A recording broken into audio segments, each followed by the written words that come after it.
Thank you to Liquid IV for sponsoring this video. More on them in just a bit. Citizens of the Reject Nation, surprise! Surprise! We are back. We got another 4 episodes to do here for the finale here of season 2 of Dexter, a show that we are enjoying so much, so much that I can't pronounce anything correctly. Oh no, Andrew. That's what I do here, right, John? That's right. Ice cream mangle truck, words and make blood references. splatter and stuff like that. Yeah. Anyways, I am You're the with true serial killer on this show. I guess so. I am with my host, John Bang! Humphrey, and I am Andrew Flash! Gordon. Yeah, and like I said, we got episodes 9, 10, 11, and 12 to do here of season 2. We're going to finish it off with a bang. Oh, and a flash. Hey, let's go. Anyways, Johnald, how are you doing, my friend? Doing well. I'm doing well. That was my subtle tribute to Horatio Caine as portrayed by David Caruso on CSI Miami. I'm secretly hoping for a crossover too. It's been a good day so far. We watched a fun movie earlier. I'm excited. This is one of my favorite things of the current moment. I've been loving Dexter. I've been loving sharing it with you guys. I've been loving sharing it with you, Andrew. This is always a highlight of my week, and I can't wait to dive into another end cluster of a season. How are you, sir? I'm good. Yeah, you're right. We did react to something really fun earlier. It's been a long day, but I've loved doing this show as well. It's a lot of fun with you and with the best audience in the world here at Reject Nation. It's great. And I'm excited to see how the chaos ensues here, how we finish off season 2. It's just I'm really looking forward to it. But anyways, full-length reaction where you sync up with your own copy. We are watching it on Showtime. We're watching it on Showtime via Prime. Via Prime, thank you. Look you are out now. Seriously the bang to my flash. I appreciate you. And I will give you a 3, 2, 1 countdown and be like we're watching it together. Also, too, Greg and John exclusively cover many other TV shows and highlights over there. So yeah, be sure to check that out. And also, it's a very good way because we are running into a ton of copyright claims. So heading on over there really helps offset a lot of the monetization issues that we run into with these copyright claims. It's a good way to support us. It's a nice community over there. Keeps the lights on, keeps the host coming back in. Also, you get some perks over there. You get 15% discount on shirts like these. I don't know if you are wearing it. Yes, you are. That's a great my shirt. Miami pink. Yes. My Crunchberry that's pink. Good. Yes, Miami Vice, rejectnationshop.com is where you can find all that merch gear over there. And to his point, I will say the last Dexter, we had to go through a whole rigmarole, or not the last one as you're watching this, but the last cluster of season 1 episodes, we had to go through a whole thing to get that reinstated monetarily speaking. So it really does help when you guys come on over there. If you are so inclined, if you're interested, if you want that little extra something. Yeah, and also, too, a lot of times we kick off the reviews with questions that we get from our royal rejects. That's right. Over at our Patreon. And again, you guys basically kick off the review with interacting with us. You get the schedule a little bit ahead of time so you know what we are filming. Then you get to ask us questions. We will shout you out individually, personally, and then we will answer the question as best we can. Yeah, so I think I have spoken long enough. I think we should get right into the episode. So we're going to get right into this, Johnald. Let's do this thing. Let's go. Season 2, episode 9, commencing in a 3, 2, and a 1.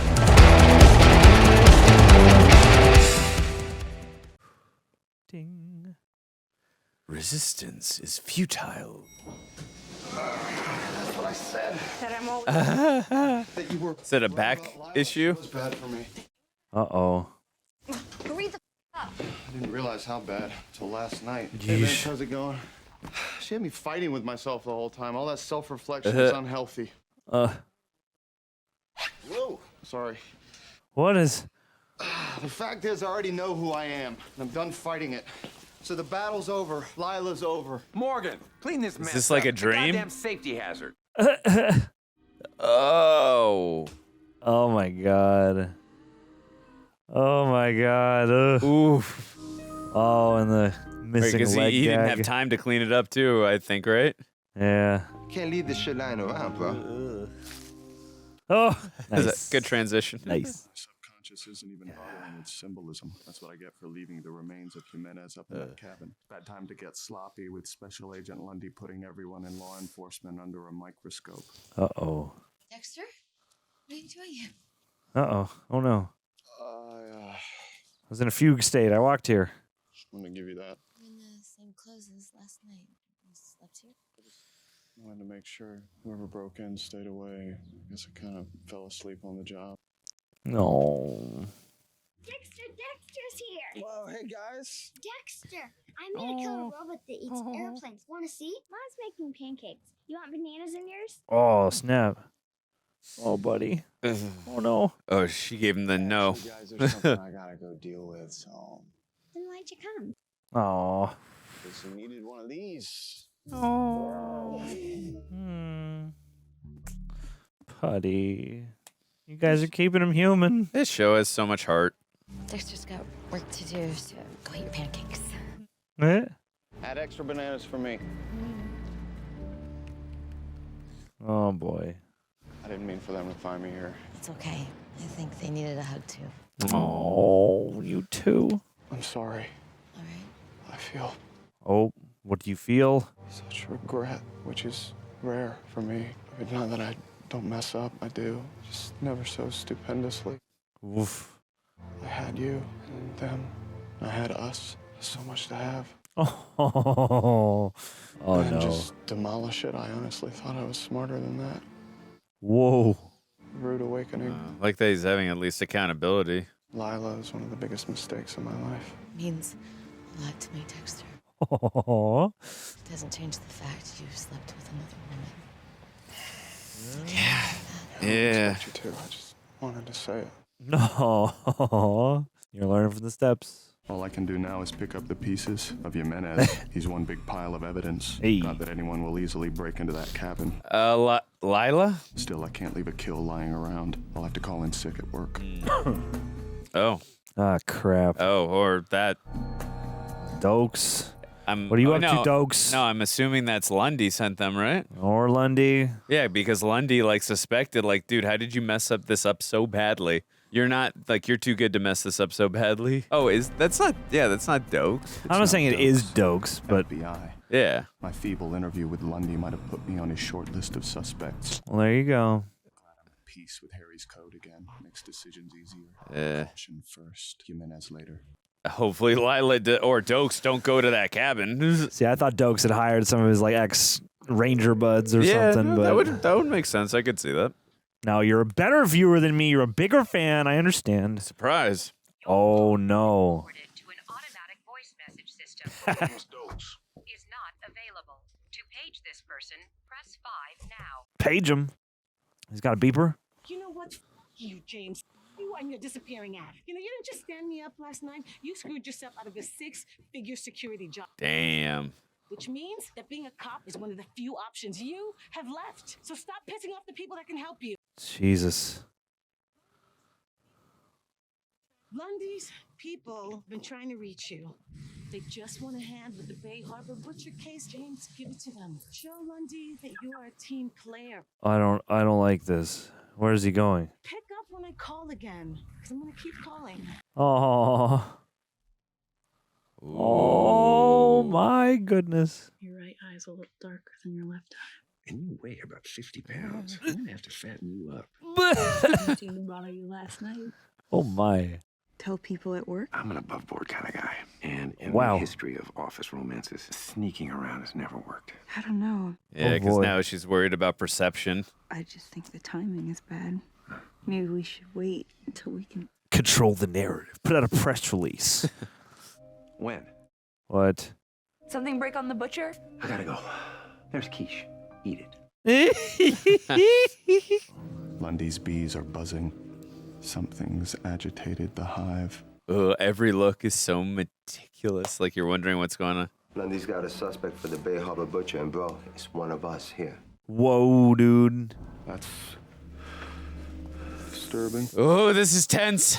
We're not sure that Lundy's pegged someone, but if he has, it sure as hell isn't one of my people. Sorry, Lieutenant, but I confirmed it myself last night. Everything points to someone in this house. Oh, I boy. thought, did they not say they wanted to keep it between them? This morning, because Lundy shoved us PD out of the task force, brought more feds in. So he definitely has someone in his crosshairs. Oh shit. What about Steinbauer and Impound? Dude's a freak. I bet it's Wyckoff and Records. Chico, please. What about Lauren in Narcotics? Or it could be that murderous Morgan in blood-spatter. Oh god. We've got company. I noticed. Not Oh, there. In there. Oh no. Waiting for you. Lundy brought in his own forensic techs. Ugh. What are they looking for? Think they'd tell me? I'm just the LFI. Lead forensics investigator. Yeah. Of course. I'd like you to walk me through your filing system. I'll need a breakdown of evidentiary procedure and protocol. Is there something particular I can help you with? We just need your help navigating the lab. If they're looking for proof, they won't find it. Not here, at least. I may have briefly rebelled against Harry, but I learned my lessons well. Come on, Dex, tell me. Oh. Make sure they deserve it. This is life or death stuff. It's that important. Why do you think I pulled all those strings to arrange this? Oh boy. Oh boy. Don't get caught. And what are all the other rules for? So I don't get caught. That's right. Abide by the code of Harry. Why are they looking at us like that? They don't know why you're here. Why you need to see this. But I want this seared into your mind, son. Oh, you know what they say, John? Resistance is futile. Oh my goodness. Whoa! Oh my God! Wow! Jesus! Jeez! Oh boy! Grim. The chair? The chair. That was a nice intercut from watching someone in the chair to saying, "I need to be in the chair." Yeah. Something's up with Jack. I Something's really up can't with tell you. Why not? Honestly, you don't want to know. Oh God. Oh God. Oh God. Port-au-Prince. Oh, Doakes, what are you doing, man? He's a ghost from my past. I wasn't sure I'd be able to find you. I'm in the phone book now. It's good to see you, Leonis. My father-in-law will be happy we have a customer with American dollars. I need a discreet lab. A relaxing cruise is better. I've got a blood sample. I'm not a fixer anymore, and you are not in black operations. I'm a travel agent, and I like it. Yeah. Leonis, I need your help. Oh my God. The slides analyzed. And your most expensive tour package of the islands. Give me the slides. We both get something we want. Are you in trouble? No. But someone else is gonna be. Yeah. Damn. Oof. Look who's come out of his cave. Lila, what are you doing here? Angel mentioned that he needed a decorator, and well, a slot just came up, so I gave him a call. Oh, I hate it. She's not really a decorator. Not really my apartment that I want decorated. Oh my God. So, hey, the boys here have persuaded me to go for a drink. Or 10. Oh, God, should I be worried? Yes. Ugh. Maybe you should come with us, because who knows what secrets will come pouring out of me once the drinks start flowing. Ooh. I have to get to Jimenez, but a dead man tells no tales. Hey. Woman. They should make a Pirates of the Caribbean movie with that title. You came to Dexter's rescue at the bowling alley. You just ran right towards that mugger. No thought for your own personal safety. It's my job. Mine too. It is not. Do it, Lila. She Don't bring Jimenez is up. baiting him. Ever catch that guy? No! I can still look into it. It's long gone by now. I hate it. What the hell do you want? It's like a Scooby-Doo colored bathroom. Those friends of yours out there, they don't even know you. They just see the mask, but I see it all. Oh, I can see how upset you are. Oh, really? It's more than just me that's eating at you. There's something else. You don't have to handle it alone. No. I can help.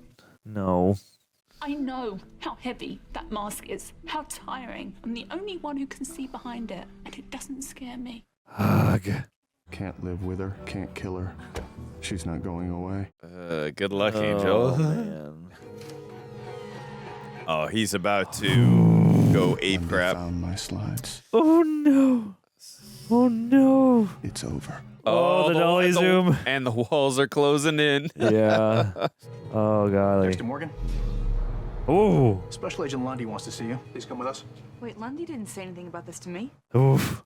That locked off shot on him. I'm on the fucking task force. I demand to know what... Oh my. Right behind you. They're calling us in. I'm right behind you guys. Oh, golly. Oh, there's more of them. Got him. Whoa. Oh my God. I should be panicked, terrified. But Lila was right. The mask has been heavy. I won't need it in surrender. I can let it go. Oh my God. The pain will come when Deb finally understands who her brother really is. Oh no. Wow. What a reflected shot. Oh, hate it. Hate it. Hate it. Hate it. Hate it.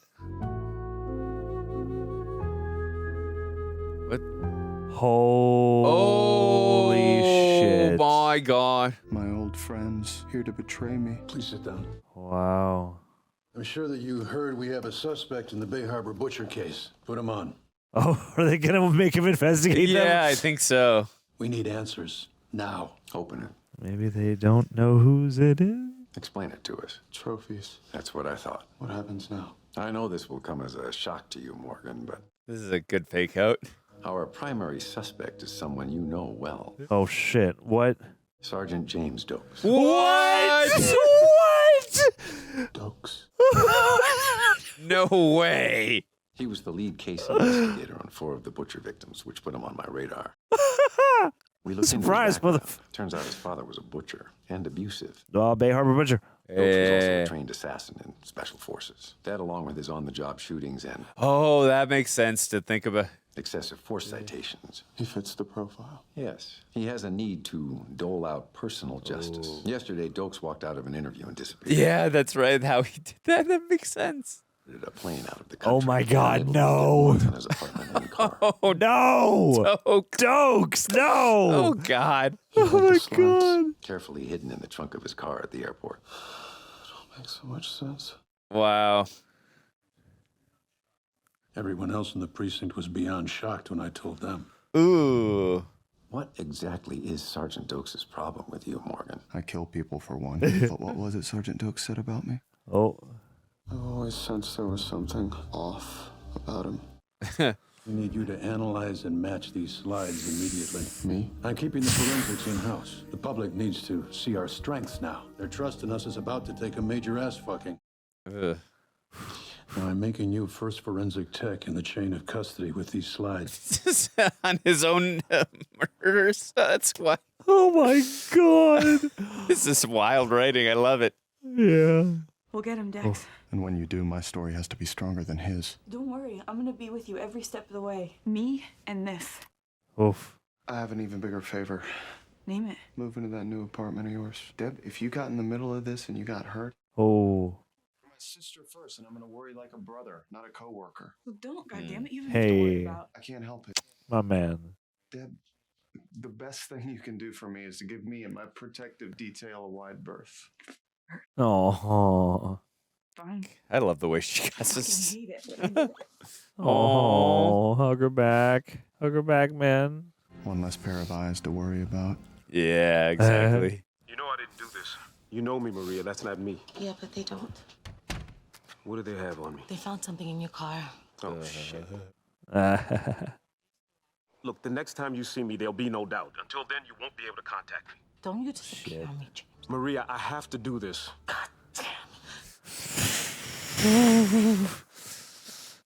I just want you to know that you meant a lot to me, more than you know, and Oh, buddy. I just want to thank you for that. Oh, buddy. Looks like I won't find any prints or DNA on this box. I can chalk it up to how careful Doakes is. Harry had strict rules about not hurting the innocent, and for all his fury, Doakes is innocent. Oh, that true. delivery. But there's also the #1 rule. Don't get caught. Can't compromise that. Got to stick to the code of Harry. Mr. Morgan, Special Agent Lee thought you might need our help. Please come in. Oh, Christ. Don't let anyone in or out of the lab, and don't let the incubator dip below 37 Celsius. And please, don't touch anything. You understand. Jeez. You pissed at something? About Lila and me? Oh. I don't want it getting between us. If you still want her... God, no, Lila's insane. Destructive, a naturally occurring disaster. Okay, so you don't mind if I go for it? No. Have at it, bro. Lila's just using you to get at me. And so what? First it was divorce, then getting stabbed was no picnic. Now this thing with Doakes? Dark days, my friend. Too dark. Dark days. Got to stay positive here. Angel just doesn't get it. Yeah. Lila's no solution. She's a problem. A problem? You giving Doakes to the press? Doakes is wanted for questioning, and that's what my press release says. It'll still destroy him. He's doing a fine job of destroying himself without my help. Hey, he's not your man. He is, however, my prime suspect. Ooh. He may be your ex-partner. He may be your best friend. What he is to me is a suspect. So you deal with that however you need to, and you will give me your complete cooperation. Or you may find yourself out of a job. Jeez. Damn. Oh boy. Oh boy. Oh, intense, Lundy. Yeah. It's probably best I move on, but the kids were so happy to see you yesterday, and I wasn't unhappy. Oh. Good, right? This is an interesting way to have a private conversation. Is it over with Lila? Yes, absolutely, completely over. If I never see her again, it'll be too soon. Oh.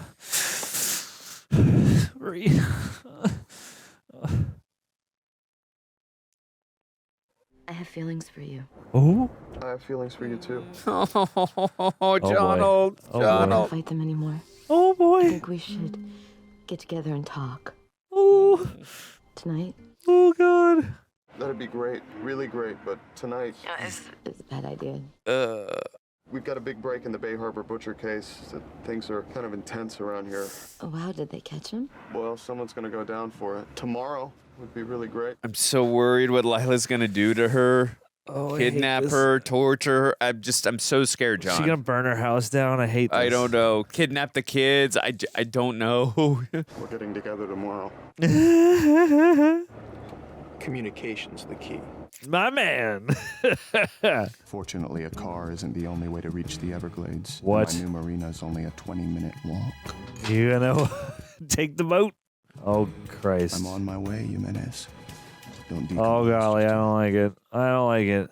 I'm worried about this. You gotta talk to Lundy. About what? Get him to hold off on putting Doakes on the news. Maybe you should talk to Lundy. I tried.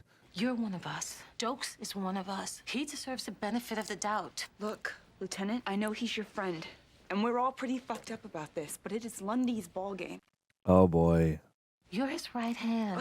Right hand, just say it. Fuck the euphemisms, and okay, I may be sleeping with him. Bro! Bro! You're sleeping with Lundy? Oh no!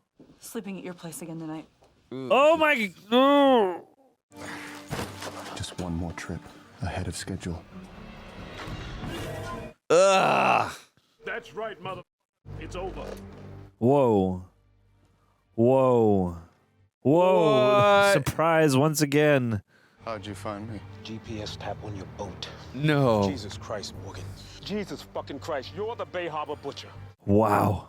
Jesus Christ, man. You said that. I always knew there was something with you. This shit? Please tell me this is a dream sequence or. My buddies thought I was crazy for becoming a cop. I had skills. I could have written my own ticket. It's not. And lately, I thought they might have been right, but this makes it all worth it. Oh my god, dude. Oh my god. Slow down. Whoa. Whoa, dude. Oh my god, no. Ow. Is he gonna kill Doakes? He's innocent. You can't, right? Code of I Harry. mean, he shouldn't. Or do you get him on the leg? Oh my. If he gets. Oh. You're gonna have to kill me, Morgan! You're gonna have to fucking kill me, Morgan!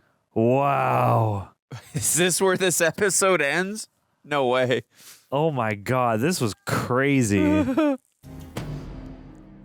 Wow. Surprise! Yeah. Wow. All right, that was episode 9 of season 2. We're not going to make you wait in suspense, and we're just going to get right into episode 10 right about now. There's something about Harry. What is that in reference to? He's gonna do his hair up with blood. Hey. Is it deep? Oh. I hope it's fucking deep. Hey, surprise. Graze wound, minor tissue abrasion. No hemorrhage along the bullet track. Sorry, I think I'm gonna live. Am I? You're not gonna let me go, Morgan, and kill me now. Just get it over with. God, I advise you not to tempt me just now. Ooh. Wowie. You're a killer. I catch killers. Ooh. So do I. I caught you. Yeah. I'm not a killer. You killed a couple people. You are. That's why you've always known what I am. That's why you have more officer-related shootings than anybody else. Oh. Only I don't fuck with you when you shoot somebody. Why couldn't you pay me the same professional courtesy? There's nothing professional about what you do. He's got a good point. I kill when I have to, on the job. That's what he's doing. The city pays me to keep the law. Oh boy. My code requires a higher standard of proof than your city's laws. At zero cost to the taxpayer. You ask me, I'm a bargain. Oh, my man. Oh, boy. This is a great interaction. What's it gonna be, Morgan? Morgan? The Earth versus me. What's it gonna be? Kill me now, set me free. Oh. My subpoena for Doakes' phone records came through. He isn't much of a talker. Not a lot of friends, I'm guessing. Except for one. Check this out. Oh, no. That's Lieutenant LaGuardia's phone number, and look at the time and date. Ooh. But right after we launched the Mammoth. We could have traced that call. Oh, shit. Sergeant Doakes wouldn't have stayed on long enough. LaGuardia should have given us the chance. You're gonna ream her, aren't you? Oh, no. Deb. Gonna be there when you do it. It's kind of a hobby. Deb. You can ream her yourself. Oh, yeah, I totally forgot in season 1 she was so mean to her. Yeah, that's true. I totally forgot about that. Seriously, though, that would just get me in deeper shit with her, and LaGuardia already hates me. You know, I'm not always going to be around to run interference. Oh, John! Oh, my God. Don't foreshadow on me now. Oh. Come on. You got at least 5, 10 good years left in you. Why did they have to say that line? I mean, I won't be around once this case ends. So reaming will be good practice for you after I'm gone. Oh, shit. Taking a life is one thing, but the care and feeding of it is another. Yes. I can't keep my problem locked away in a cabin forever. No. Yeah, the situation got a lot more complicated. Harry always said there were plenty of people who deserved to die, but no matter how hard I close my eyes and wish, Doakes isn't one of them. Yeah. It's been a long night. You never prepared me for this one. Yeah. What do I do? What Come would on. you do? There's something about Harry. Let's go. Get a description of Juan Reyna's every patrol unit in the city. And wake up Judge Morehouse. I need a warrant. Oh, I thought that was Randy Quaid for a second. That you get that print right You don't? Whoa. Get back inside the car like I told you. This is crazy to see them younger. That was the... Oh, my God. The guy who did this is an evil bastard. Yeesh. You know who it was? Oh, yeah. I've been trying to nail him for a while. Pimp named Juan Reynes. She was one of his girls. She was dumped, right? Hell yo ass. Get back in the truck. His hair kind of reminds me of Ben Stiller, and There's Something About Mary. A little bit, yeah. You for real? You got a visitor. Surprise, motherfucker. Lila? Rita? Coffee? Is it? Yeah, why not? Oh, he's smiling at him. Sergeant Doakes is the Bay Harbor butcher? That's what they're saying. Oh, boy. Why is the FBI guarding your building? Oh, you know the federal government. Any excuse to spend money. Jeez. How are the kids? We add that to the intro, to the title sequence. They asked about you again. And we've been pretty confused since we split up. Yeah, me too. Are you still confused? I'm generally confused most of the time. Same, bro. Not about us. Dude. Okay. No. Oh.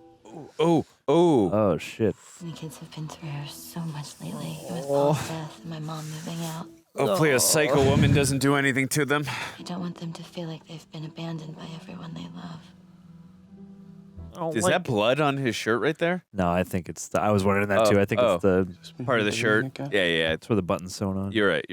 That would be kind of fast, wouldn't it? You're so important to them, and they need you. I don't know. Oh, boy.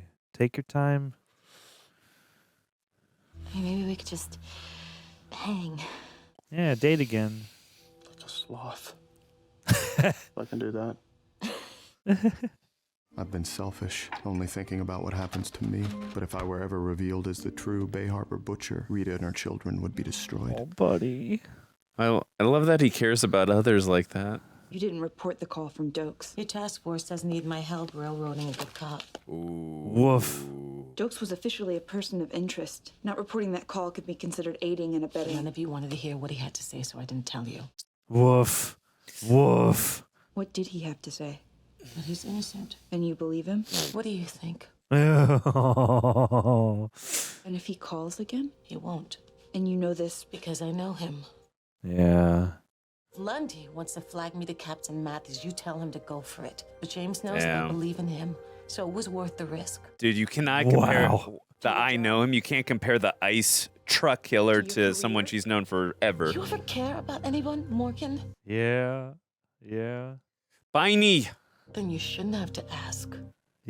When you care about someone, you do what you have to do.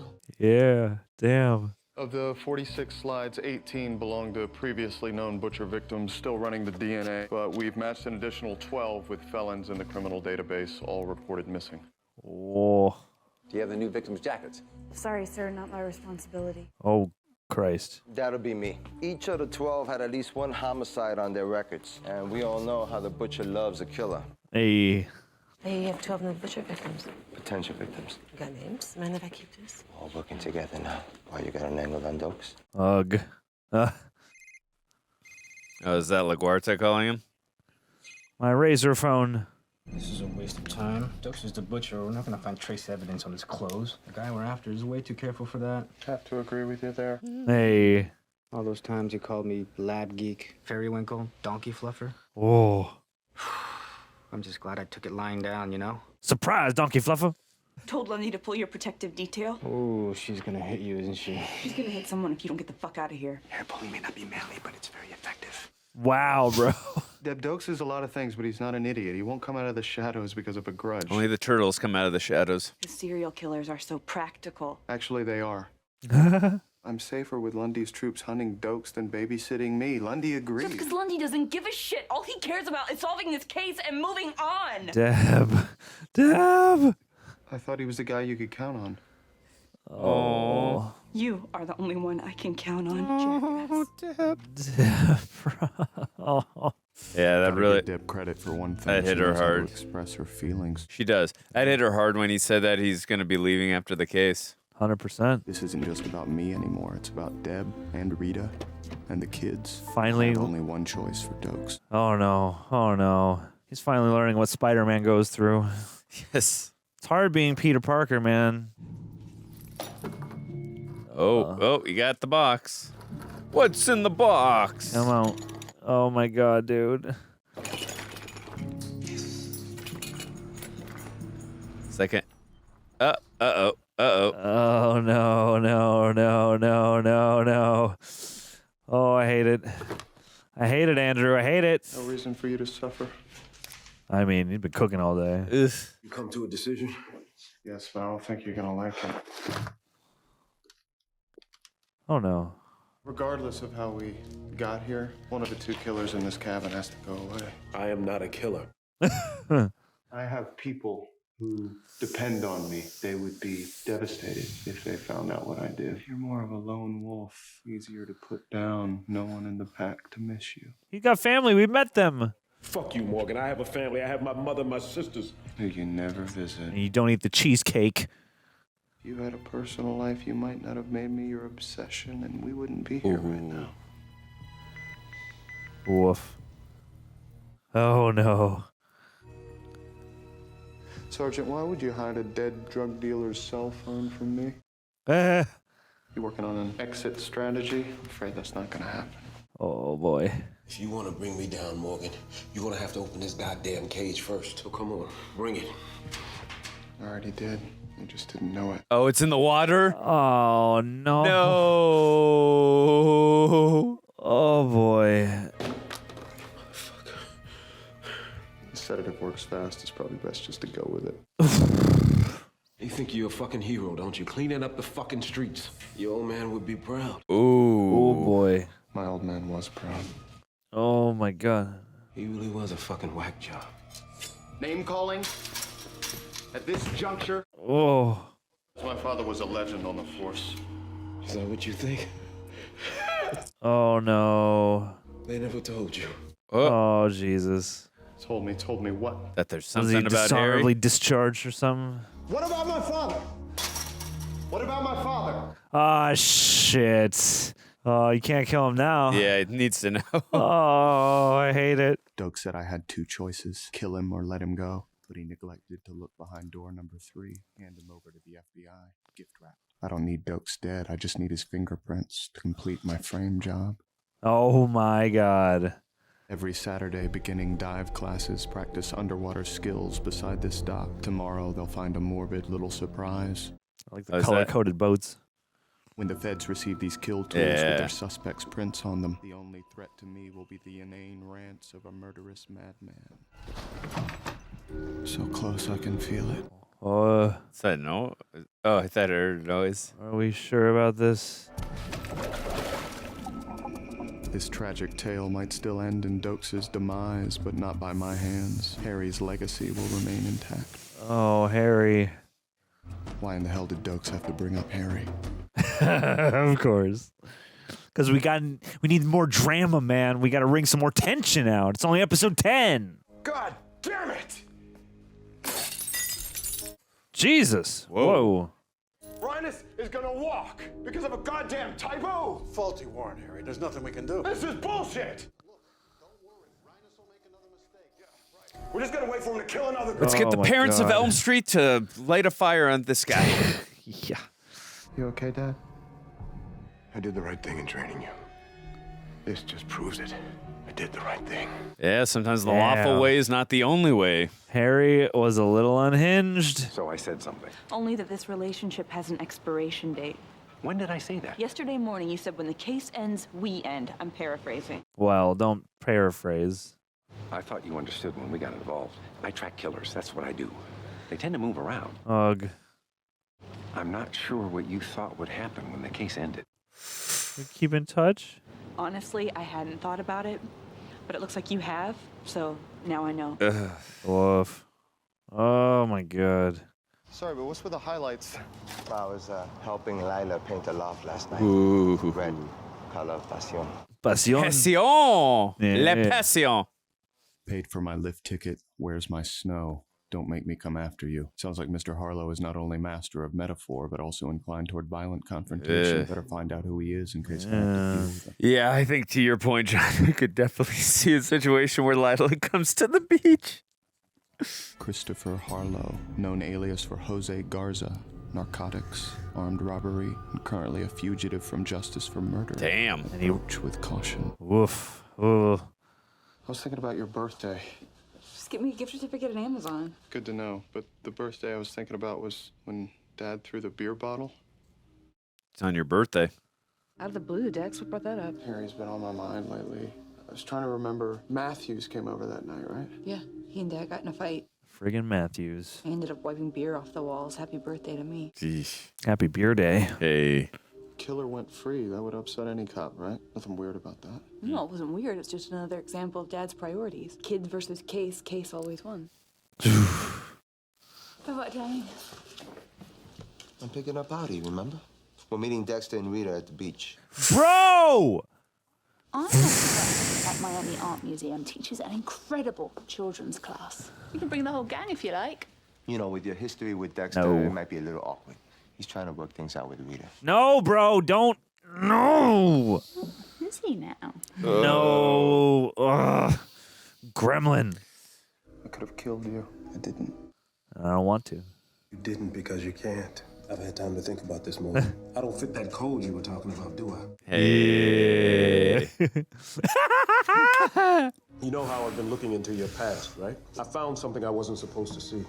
A photo of your About butt. your father's death. Whoa. Heart disease. Nope. Big mystery. It's bigger than that. And someone up high didn't want it solved. Oh, no. You're lying. What? It was buried deep, but it was there. Oh, fun. What was there? Oh, my God, dude, no. Sure, special ops taught you to rattle your captor, but I should warn you, Sergeant. You can't play on my feelings. I don't have any. Yeah, I was waiting for that. Oh, really? Who's lying now? Hey, that's the question of the show. I want to know if there was anything unusual about my father's death. His heart gave out. You know that. I heard there was more to it. From who? Does it matter? Was there a shooter? Yeah. I guess it was inevitable you'd find out one of these days. Margot Martindale squealed, didn't she? He was a great cop. It's a tough job. And it can wear on even the best of us. Father was always firmly in control. That he was. But towards the end, Oh, no. the system doesn't always work. Sometimes they get away, you know that. Oh, did he go hunt somebody down? Dexter. Oh, What? snap. How? The autopsy showed an overdose of his heart medicine. Jesus. That happens all the time. People accidentally take the wrong dose. He called me the day before he died. Oh, my God. Asked me to keep an eye on you and your sister. I didn't realize what that call meant until he was gone. Yeah. So I made sure that autopsy never saw the light of day. Wow. I was looking out for the two of you, like I said I would. This is bonkers. I'm sorry, Dexter. Listen, why don't we go to the club and have a drink? We can talk some more. No. The legendary Harry Morgan, force for justice, architect of all that I am. It doesn't make sense. Yeah. That James Doakes can't possibly be the Bay Harbor butcher. Oh, no. We were doing surveillance when one of your new victims, Larry Mueller, went missing. James and I were holed up in a motel room 24/7 for 2 weeks. He didn't have time to piss, much less abduct and murder a man. Yeah. I'm afraid this proves nothing. No, it proves that he was with me. It's all here, specific dates and times. These are my personal stakeout logs. Oh, no. You can't just ignore legitimate evidence. I can, and I will ignore it because you gave me no choice, lady. Lady. And your credibility was compromised the second you failed to report a phone call. Yeah. It was a breach of protocol and ethics. He's got a point. I always thought my father died of heart disease. I just found out that's not true. He committed. Oh, my God. It's good. Open up. I don't know why he would do that to himself or me. Or Deb. Oh, baby. Oh. Oh, baby. Found out where your cabin is. On my way. I want my fucking snow. Goddamn. Goddamn.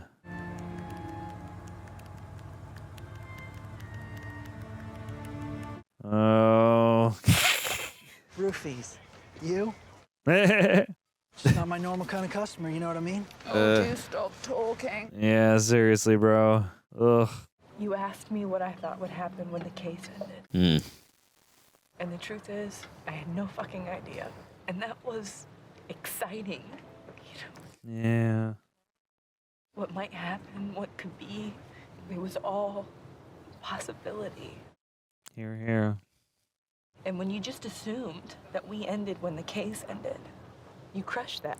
Yeah. And I want it back. Oh, Debra. Want to know what I thought would happen when the case ended? I thought the novelty of my AARP discount would wear off and you'd get tired of me. Oh my God. Oh. That's the sweetest thing you've ever said. Oh, they're so cute. Yeah, they really are. What do we got? I hit on one of Doakes' false IDs at a car rental agency. Make, model, and license plate. Let's go. I hate this. Oh, what is Lila up to? I hate this. with Angel. with those roofies. You ever try and run in the sand? Oh, no. I never run. You're a better man than me. I'm glad you think so. Hey. Oh. Okay. Surprise, motherfucker. Good transition, but I'm so worried about Angel, man. He's a known murderer and your final victim. ¡Ay, mi madre! ¡Santo de Dios, coño! Ooh. Oh, my God. That's light at the end of the tunnel. Whoa. Whoa, whoa, whoa, whoa. What are we doing? Oh, she's using them. What are we doing? Lila, you want a beer? Hey, not bad. That was pretty smooth. What? No, what happened? What happened? Oh, I hate it. I hate it. She cut herself hate down. It. I hate it. No, please. No, please. No. Yes, this is Detective Angel Batista from Miami Metro Homicide. I need an ambulance. You go after killers, you take out killers, I get that. But this is some sick fuck ritual, man. You need help. Let me help you, man. Don't worry, Sergeant. I won't make you watch. I'm not uncivilized. Oh, my God. This is... Turn him over to the law. I live by my father's law. Oh, no. Ooh, ah! Yeesh. Oh, you can hear that crunch. Eee, Oh, yeah, boy. that's gooey. Oh! Squelch intensifies. Sorry it had to go down like this, Sergeant, but there really was no other way. Oh, boy. Stay away. Just stay away from me. Whoa. I've heard those words before. 3 days before my father's death. Oh, no. Hey, Dad. Whoa. Look what I did. Oh, my God. It's Juan Reines, the pimp who killed that girl. Oh, the one at the beginning of that flashback. Oh, God.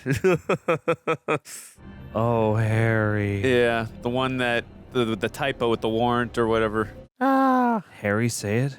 Stay away from me. Oh, no. Stay away, please. Stay away. Oh. Damn. It was me. Those are triggering words.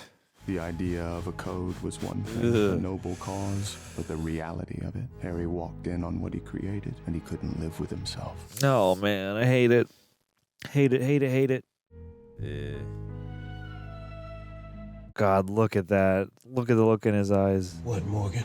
What now? What now? I killed my father. Wow. Oh, no. No. No. Reject Nation, it's that weird time of the year where you're still holding on to the end of summer. But as it's wrapping up, you're also kind of getting ready to go back into a routine. My routine, long filming days, a lot of editing sessions, a lot of meetings, and not much time to think about the basics, like hydration. This summer I've gone to a lot of events, and I've also dropped close to 50 pounds through diet and exercise. Because if I'm going to leave this company, I got to make sure my health is up to par. And that's why Liquid IV has been my go-to hydration drink. God, I love these guys. I have been using them for such a long time. I sometimes use it before I work out, after I work out, if I need to pick me up in the middle of the afternoon, or if I'm about to do an interview. There's so many different reasons I justify just to use Liquid IV, and it's just so helpful. It's a part of my lifestyle. All you do is grab one of these packets, just tear, pour, mix, and go. This right here, I love it. It's a lemon lime flavor, but there's also another flavor that I have at home. The new Orange Dream Vanilla flavor. It's like a creamsicle, bringing back those sunny childhood summer vibes. And what makes Liquid IV awesome is that it hydrates better than water alone. It's powered by LIV Hydroscience with 3 times the electrolytes of leading sports drinks and 8 essential vitamins. It's non-GMO, vegan, gluten-free, dairy-free, soy-free, all free. Fits right into my health goals. So savor the last bits of summer and kick off fall the right way. Tear, pour, live more. You can go to liquidiv.com and get 20% off your first order with code REJECTS at checkout. That's liquidiv.com, promo code REJECTS. Genuinely, Liquid IV, thank you for enhancing my lifestyle and for sponsoring this video. You guys rock. Oh. Oh my God. Oh my God. Andrew. What an episode, Jonald. Andrew. All right, guys. That was season 2, episode 10. We're going to break from the norm right now, Jonald. Hey. I think we're going to answer some questions that we got before we get into episode 2. Or episode 2. Episode 11. Yeah, we're going to go back to episode 2. All the way back. Yeah, and then we're going to come back. Clues. Yeah, exactly. Now we're going to answer some questions before we get into episode 11, season 2. So Heck yeah, we do have a couple specifically geared questions for the last 2 episodes we just did. So couple of episodes. Oh my God, thank you guys for chiming in. I mean, you know, we're gonna give everyone their time, but we're also gonna hop on pretty quick to episodes 11 and 12 to end off the season. Yes. Oh my God, I could use a breather. I'm exhausted right now. Okay. All righty. Let's see who's kicking us off. Andrew and John from KJ Gould. All right, loving the Dexter reaction so far. Fun trivia. We do love some fun trivia. Dexter's forensics colleague, Vince Masuka, is played by C.S. Lee, who has appeared in another show you both reacted to. He's most unrecognizable as the vicious Master Kim Sun-young in the final season of Cobra Kai. Yes, we did mention that a couple times already, but thank you for pointing that out. Not to steal your thunder. It has come up, and my mind continues to be blown by this fact. Yeah, no, we did look it up, and we saw like he's got prosthetic makeup to make him look older, of course, and then the mustache and all that. But yeah, that's a cool fact. Thank you for sharing that, KJ. Absolutely. And he's a great actor. He's so versatile that you would never. I remember when we first saw him, we both were like, where have we seen this actor before? He looks so familiar. And then when we found it out, we're like, what? Mind blown. So yeah, every time I see him now, I keep like looking at him like, okay, maybe I can fill in the prosthetics and the wigs and the fake beard and all that stuff. I know when you rewatch season 6 of Cobra Kai now, you're just gonna wait for a sexual innuendo. That's right. From Master I know what you're thinking under there. You posturing like you're some tough old dude. Nah, I see you. Yes. No mercy. Love that fact though. Appreciate ya. All right, Landon Miller, real quick for Andrew and John. What did you think about Doakes finding the blood slides, and how do you feel about Dex locking Doakes in the cabin instead of killing him?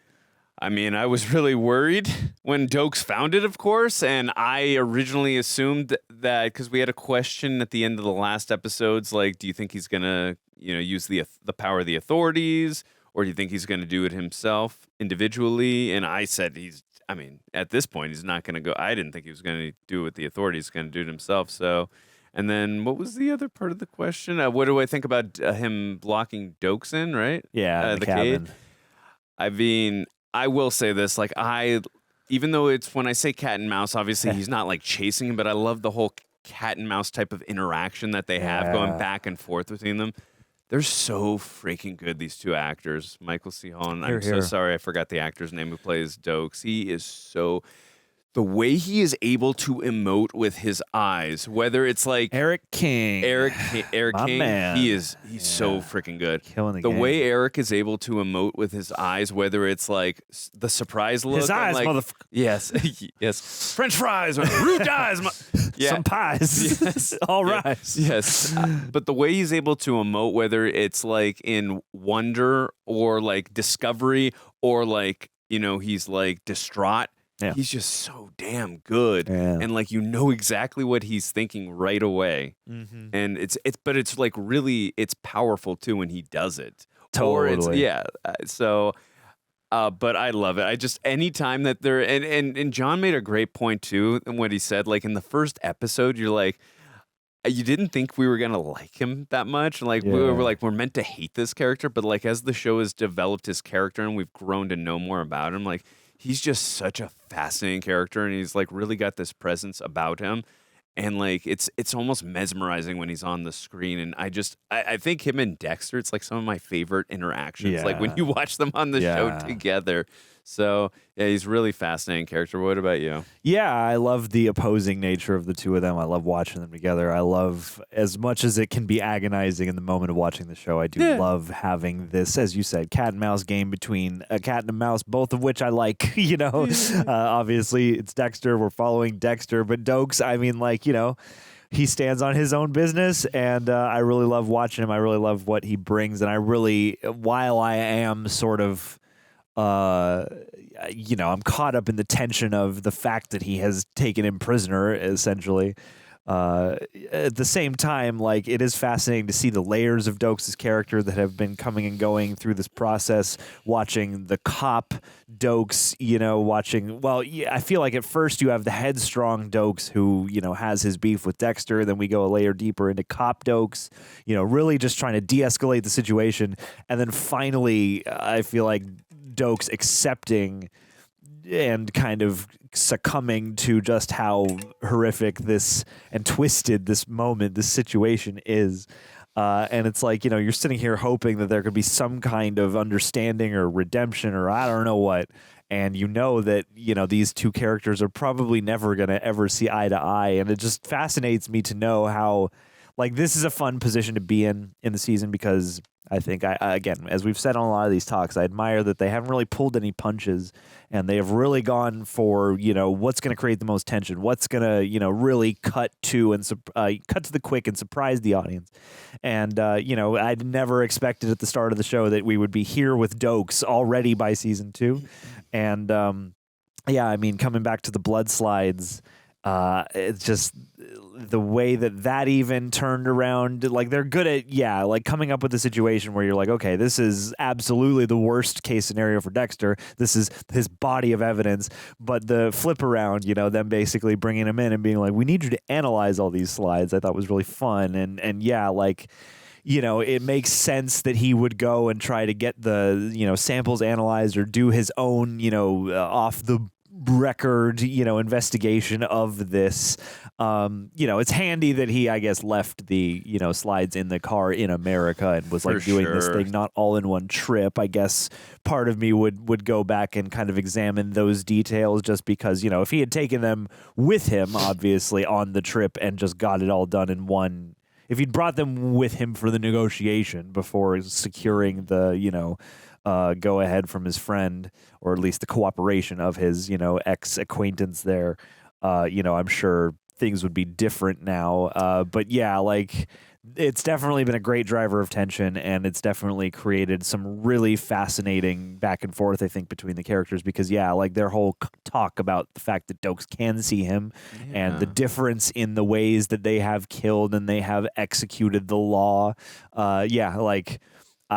You want it all to work out somehow. I don't feel like it can, and now it's just up to them to stick the landing of the season. And I hope that they can. I hope that they do. Yeah, and you made a great point because we're like past the point of no return. It feels like so many. Like, what is the so many? It's like what is the resolve going to be? And I think, how does Doakes stay on the show? Yeah, does he stay on the show? I assume he better because he's such a damn good adversary and foil to Dexter. Yeah, and like they have. It's interesting, like they have different ideologies because one,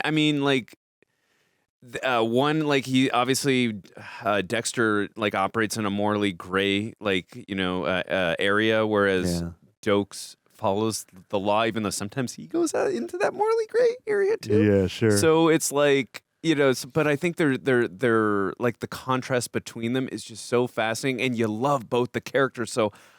This is why I love the show so much. Like, you don't want to see, you're so emotionally invested in these characters, you don't want to see anything happen. And I think that's like why in real time, too, as we were reacting, like, that's why we're like, no, we don't want to see anything happen to Lundy. We don't want to see anything happen to Angel. It's like, they've really gotten us to really care for these characters. 100%. Like a great deal. And also, too, I'm still like, I'm not saying that Tom wasn't being truthful, the lieutenant or captain or whatever he is. I still want more information on the dad if that's really what happened. Again, he seemed genuine, but I don't know. The show has thrown so many curveballs. Yeah, all that was heavy too, Doc. Yeah, it was. I'm not saying it's not true. I'm just saying I wouldn't be surprised if it wasn't. Is all. Yeah. So we'll see. God. All right, Sunrock, here we go. Andrew and John, thank you so much for chiming in here. At this point, the show presents us with two villains or foes for Dexter in Lila and Doakes. What do you guys make of that tension in the two types of obstacles we have for Dexter, and how does that alter, if at all, your feelings about Dexter as our, quote, hero? I'm fascinated by the Doakes-Dexter relationship in particular and eager to hear your guys' thoughts.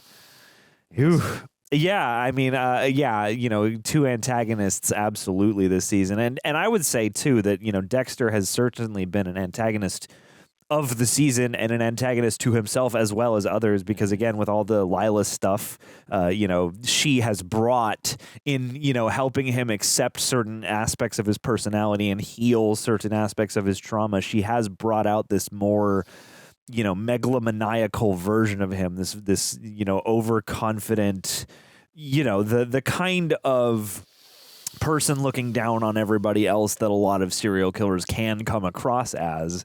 She's kind of like, her influence turns him into the more sort of textbook idea or demeanor that you might associate with a sort of grandstanding serial killer. And he's sending out this like fake manifesto and stuff, and he's like making the cops dance to his music, and he gets a little sloppy in this place. And I feel like the way that both of them have caused him to work against himself, whether that be in, action or in thought, has been really fascinating. And I mean, like, the cat and mouse with Doakes has been really fun. I very much enjoyed the more chill side of that, where it's just like, something's up with you, man, and I don't like you. And then, having him vindicated here and, to have it all revealed, it's fun to have an antagonist, who's not necessarily like a traditional villain, because obviously, like, he's technically working for the law, and he's technically trying to get Dexter to stop killing people at the bare minimum. I like the dynamics here, and the fact that after the first season, and I would assume in future seasons, having, a particular serial killer of the season to do part 2 or, season 2 as, it's Dexter, it's the Bay Harbor Butcher, that's the serial killer. And we're going to use both familiar and new characters to warp this person in on themselves as they try to thwart being, revealed and had,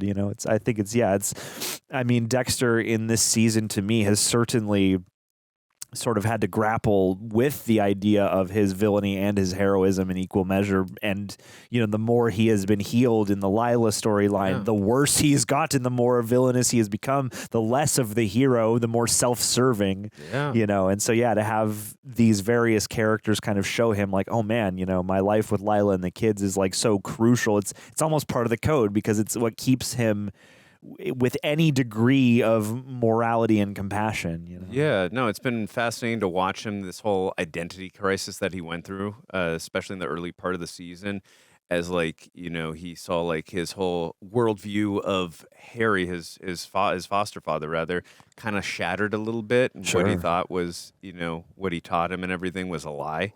So to have that reestablished back has been really interesting to watch. When it comes to Doakes, I kind of already went into it when it comes to him. I think he presents like a mental obstacle, but also like he can be a physical obstacle as well for him. So I think that's what makes it so fascinating, the two of them. But when it comes to Lila, I found it very interesting that right away she immediately recognized that facade in him because she had it in herself, that dark passenger, and she detected that bullshit meter immediately.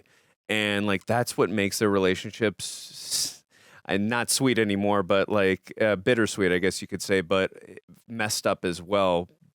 But she isn't a very, now we obviously dislike her, and I'm very curious of her end game, what she's trying to do, because we thought she had put the roofies in Angel's wine, and now she put it she took it herself. So I'm very curious. She's setting him up, man. I'm very mad. Yeah, no, I'm curious what her end game is. But again, I like the mental obstacle that she is, opposing for Dexter. But I like that.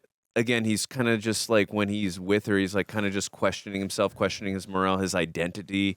And I think this is a fascinating and dramatic way to take the character and to establish him and give him, again, just an emotional arc throughout the season. But again, you mentioned too, what was it, Keith Carradine and Deb, in regards to, did they have an on-screen test? With for a chemistry test. I feel like.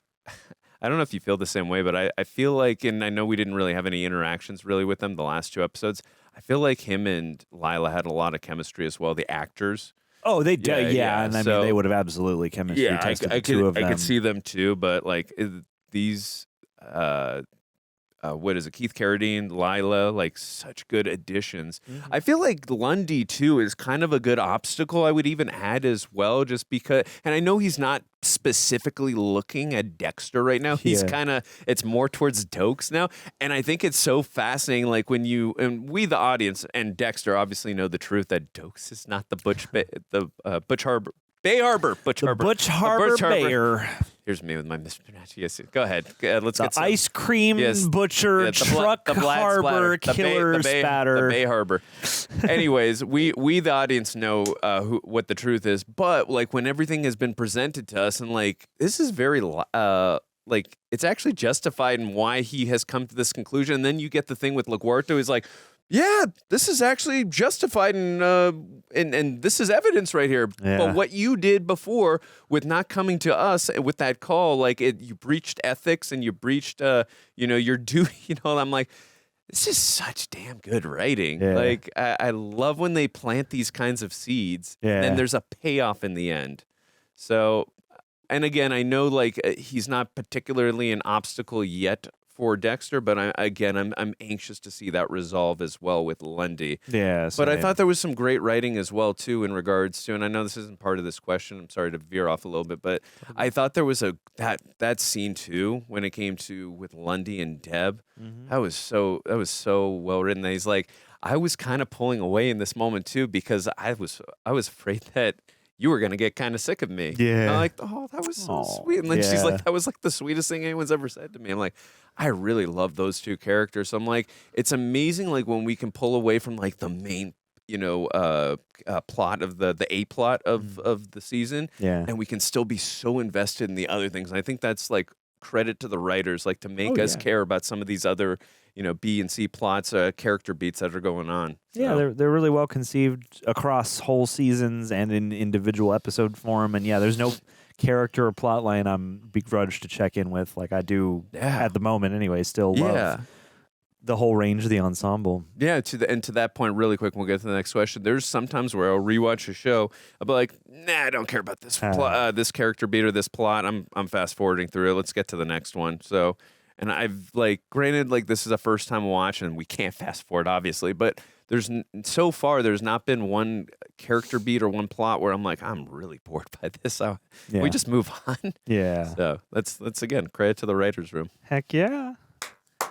All right, Maui you crank that soldier boy. I think the addition of Jaime Murray was a great choice. She plays Lila. She is amazing. She's also in Spartacus, a series I wish Rejects reacts to before the spin-off series begins.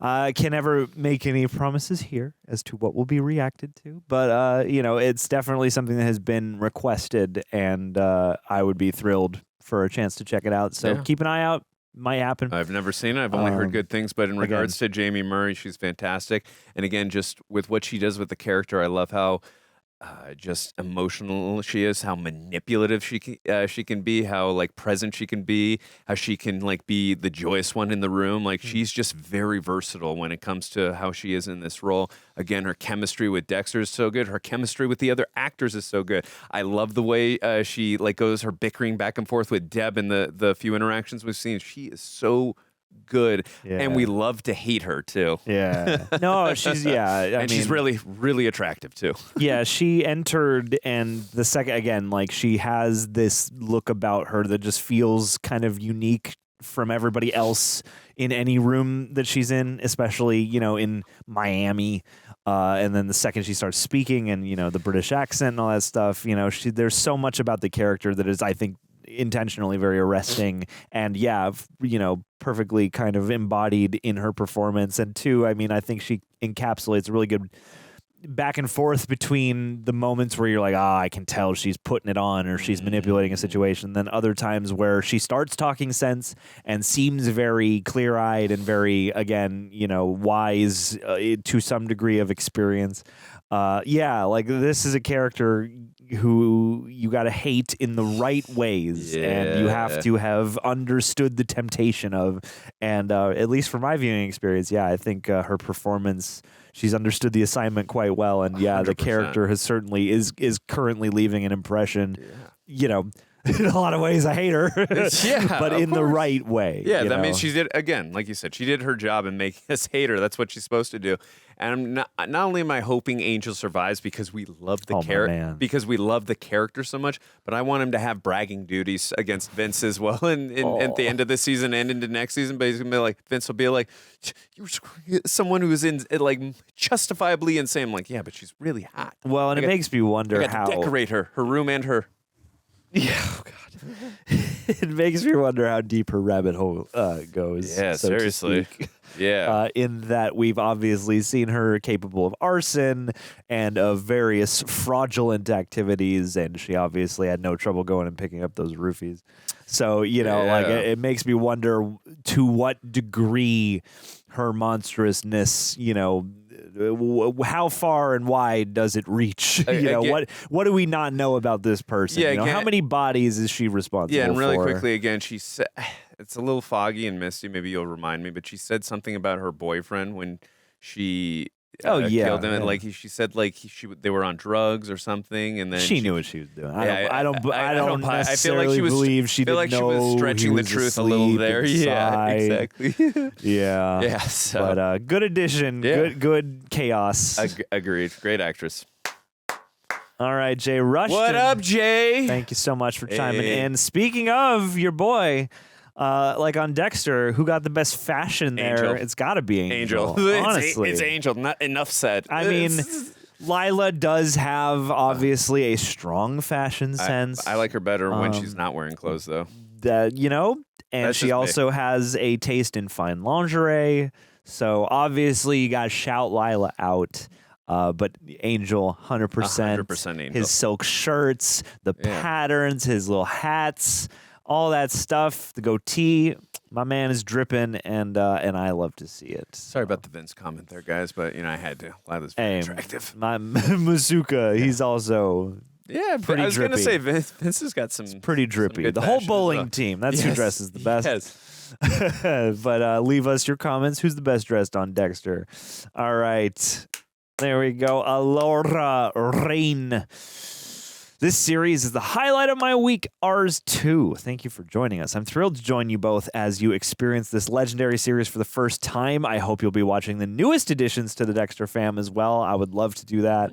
My questions: how much do you think Dexter spends on cleaning supplies? Wow, I hadn't even thought about that. Yeah, man. A lot of plastic. Let's start off one question at a time. How much do you think Dexter spends on cleaning supplies? And at this point, are his kill rooms sponsored by Mr. Clean? Yeah, definitely sponsored by Mr. Clean. Definitely. Or Dawn. What's the one they use to get oil off of baby ducks? I think that's what Dexter That's would need. Dawn, Yeah, right? so With the duck, right? Yeah. That's Yeah, Dawn. yeah, Yeah. Want to take out body? He's a palm olive man. Yeah. How much is he spending? I don't know. He's spending $1,000. Upwards of $1,000 or more. I mean, he must have a bulk hookup for his plastic. Yeah. That he wraps all the rooms and stuff in. He must, order a lot of garbage. But bags also, for too, sure. sorry, not to cut you off, he's also got to keep that off the books, so he doesn't buys it all in cash. Yeah, exactly. Cash. Well, or Uses a dummy corporation. Shit that it would be reasonable to keep on hand. Like the trash bags is one thing because what's one trash bag every once in a while? But the big old rolls of plastic, obviously. Yeah. I feel like it's mostly that, and then some kind of some kind of liquid cleaner. You would imagine. I mean, the plastic takes care of a lot of it. That's a lot of blood. I feel every like time, right? much of in his, the way he does things, I feel like you can pretty much just crumple the plastic up and then you're good. You just toss the plastic and you're done with it.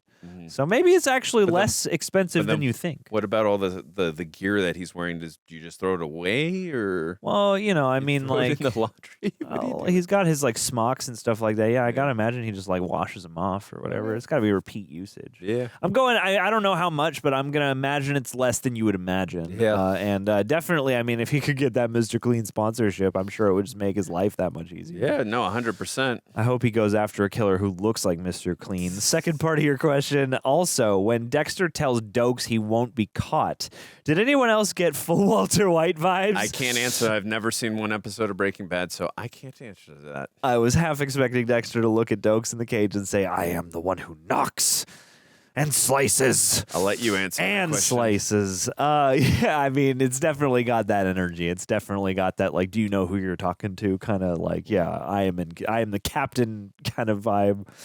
And yeah, I mean, and Breaking Bad is a show that is very much about points of no return and just shattering through them.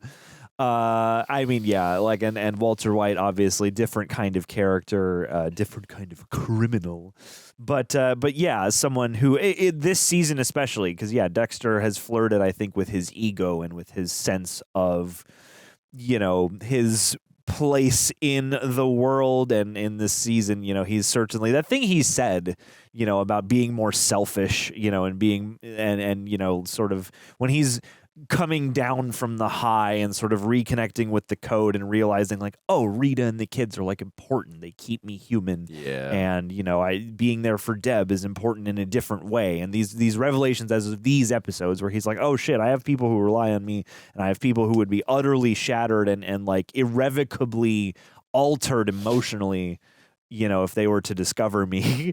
And, obviously there's a lot of that in Breaking Bad too, in its own way.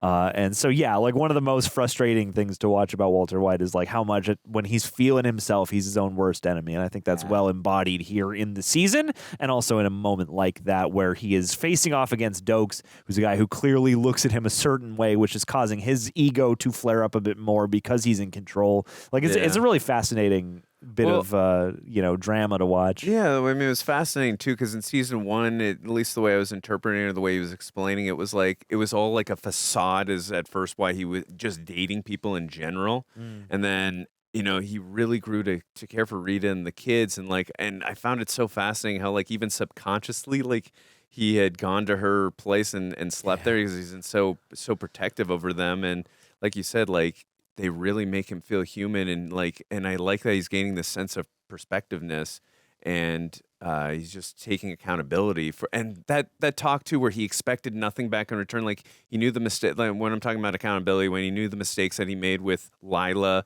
and how she got to him emotionally and manipulated him. And again, he took account for the mistakes, and he genuinely apologized to her, wanting nothing back in return, just saying, hey, I just wanted to say it. I'm so sorry for how I made you feel. That is not okay for what I did, but I genuinely care about you, and I'm so sorry about that.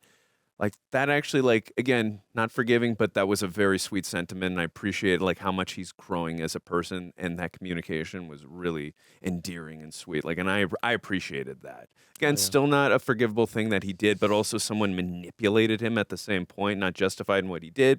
But that was, I like that perspectiveness from him to grow as a person and to be able to communicate that. Hell yeah. And I think Rita recognized that as well. Mm-hmm. So that was awesome. Hell yeah. Do you have anything else? Okay, Let's cool. go. All right. Emma! Last one before we hop into episodes 11 and 12. Hey. Was there, I'm Oh, so boy. sorry, was there one more about?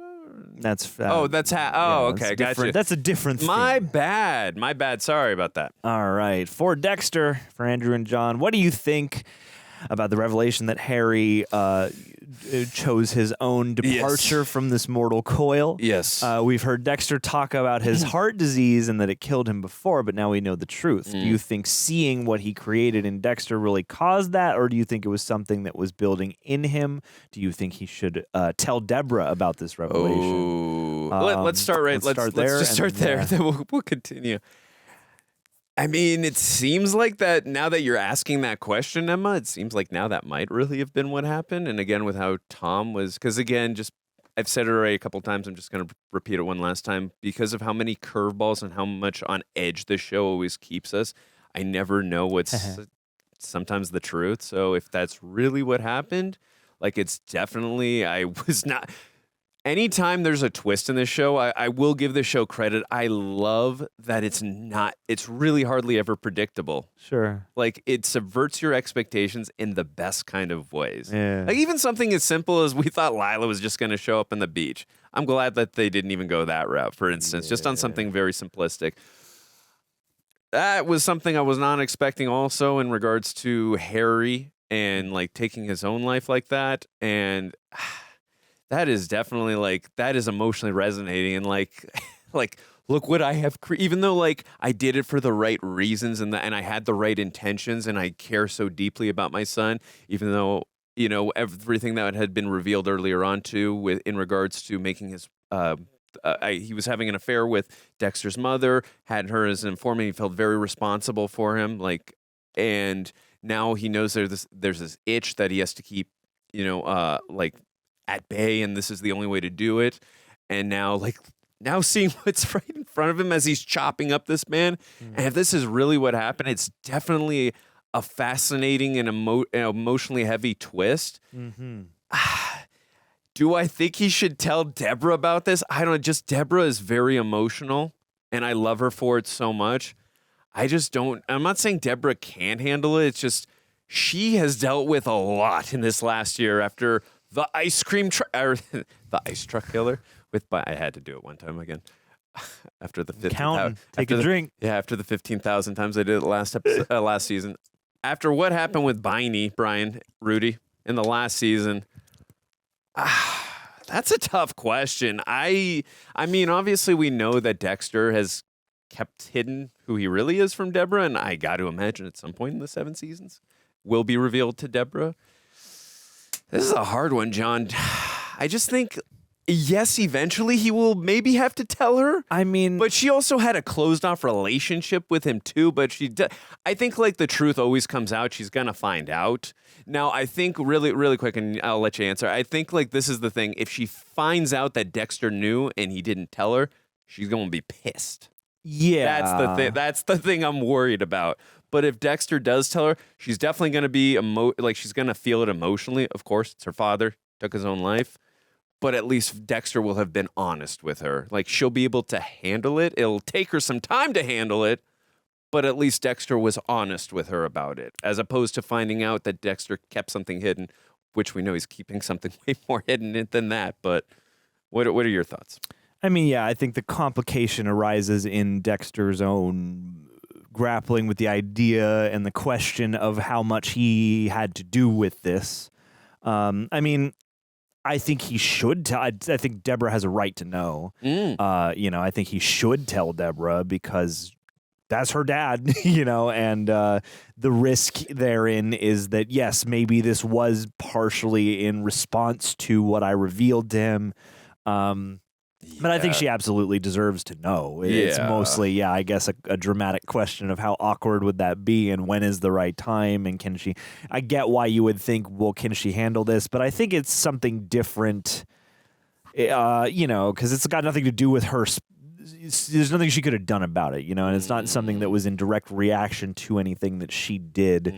So I feel like, it's different from everything that happened with Rudy because, obviously she entered into that and it has to do with her own ability to suss these things out and to, read clues that you don't need to know to be looking for. All that stuff. I think he should definitely tell her. I just don't know exactly when or how that happens. And to your previous question, I mean, I think it's probably a little bit of everything. It seems like the point of the flashbacks in this season has been to kind of fill in the gaps and to hip us to the idea that Harry was a complicated guy and the kind of person who could recognize what's in Dexter and then commit to shaping that into some different form that's maybe a little bit more benevolently inclined than not. Like, you got to be a little bit of an outside of the box mind to entertain that idea at all, I imagine.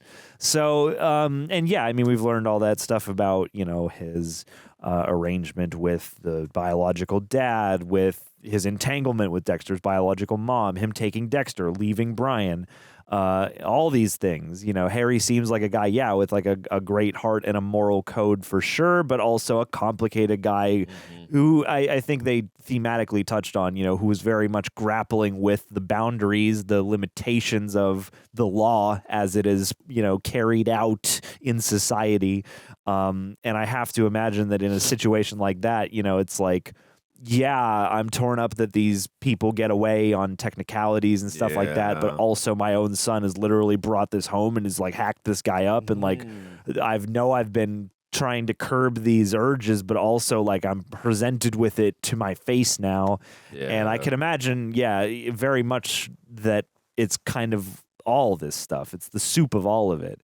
And I liked that the stay away from me man that came out of Doakes' mouth sounded very different from the stay away from me that Harry says, even though I have a feeling that there's something similar at the core of both. I think they're both in that moment, like, just don't come any closer to me right now. Like, don't try and fix it. It's not going to be fixed, and you can't help right now. Yeah. And in Harry's situation, he's still trying to kind of shield the feelings such that they are. Yeah. Such a crazy parallel between the two visuals, too. Yeah, I think it's nicely drawn dramatically so that you can wonder and you can draw certain conclusions. And there are a lot of good arguments for a lot of different sides of this. And I think that's part of what's nice about the drama is that you get to wonder, too. But yeah, I don't know. I don't know if he tells Debra when. I would expect he maybe would, just because, again, like... Right. She deserves to know that because, he's both their dad ultimately. And I think also, too, I agree with you. And I think also, too, if he does tell her, which she does deserve to know, does that cut into their relationship at all? I don't think it does, but I think like there is... Yeah, it's like he can't tell her the added context. No. I didn't mean that. I just mean, like, I think from she, like... There's kind of this animosity that Deb feels in regards, like she's not mad at Dexter for it. It's just like it's a resentment. It's a resentment that she knows that her father just spent all this time with Dexter and she doesn't know why. Yeah, she just thinks he's the favorite. And he's got to stretch the truth so much about it. Like he can't tell her why.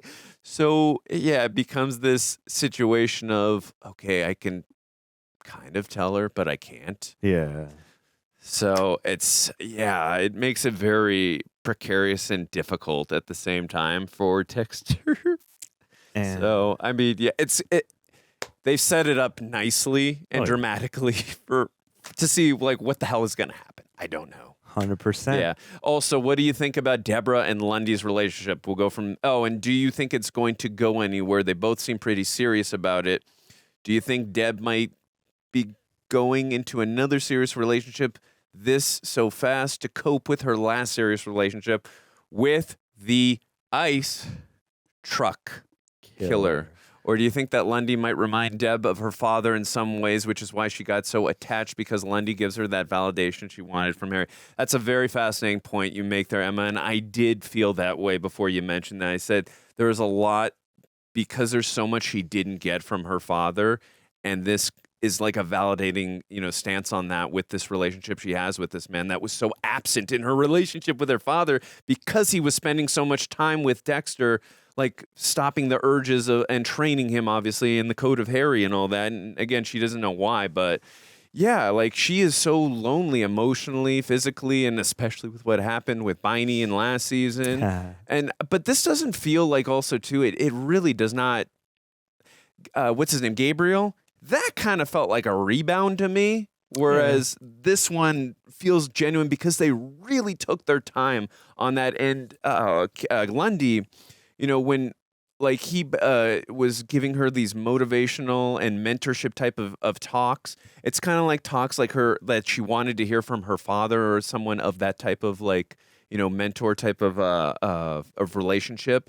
And I like how they really took their time building that up, and like little talks of like, hey, the way you're feeling right now, you like use that to your strength and such. And I know John shipped that relationship early on, which was again very, very good call. But I think because they slowly we had a real nice slow burn on that. Like we really got time to get very emotionally invested in that relationship of these two, and they have just such nice on-screen chemistry that I never really at any time felt that it really rushed into this relationship, or I feel like this is a rebound of any sort. And also too, when you felt the deep hurt that she felt when he said like, there's kind of an expiration date on this when the case ends. Like, I mean, like if this was just a rebound for Deb, I don't think she would be bothered or hurt by that. So like, to me, it doesn't feel like that. This truly does feel like a true serious relationship. And that's why also the fact, like, taking away the relationship, I actually really like Lundy. Like, yeah, he's a very hard-ass kind of guy when it comes to his job, and he takes it very seriously, and he's by the book. But also, like, he's a very caring and genuine guy, too, and he does give a shit about Deb. And that was, like, it also had a lot of meaning, too, when he said, like, hey, I kind of wanted to break this thing off, not because I don't give a shit about you, but because I was kind of afraid, like, I had an ARP on me, like, kind of an old joke at himself, which I thought was really funny, but also, like, I understood it, too. I get it. But, like, no, this relationship has a lot of emotional weight and meaning. And I don't feel like it's at all a rebound in any which way, and I think Deb takes it extremely serious. Oh, yeah. I mean, I felt like the way that this relationship sparked was really fun to watch, because obviously they do the gradual build-up, partly, as it exists behind the sort of, can we even entertain this idea? There's clearly some kind of allure between them, or some kind of just they seem to get along, once we get past all the stuff about, like, take me off your task force, and when she's, feeling very sort of enclosed, and he helps to kind of empower her and open her up, and there's a lot of lovely gradual growth there. And I feel like, I would agree, like the Gabriel relationship, charming though it was, does seem more like, okay, this is the rebound to get back out there. And then Lundy is the sort of like, oh, I've recognized an opportunity that I'm excited by and that I'm attracted to, but also that could be good for me. And so, I feel like it's almost sort of a sign of moving past the rebound, because it's like, Gabriel is sort of perfect on paper in a lot of ways and is a perfectly charming guy. But Lundy, to your other question, I think, is suave and interesting in general.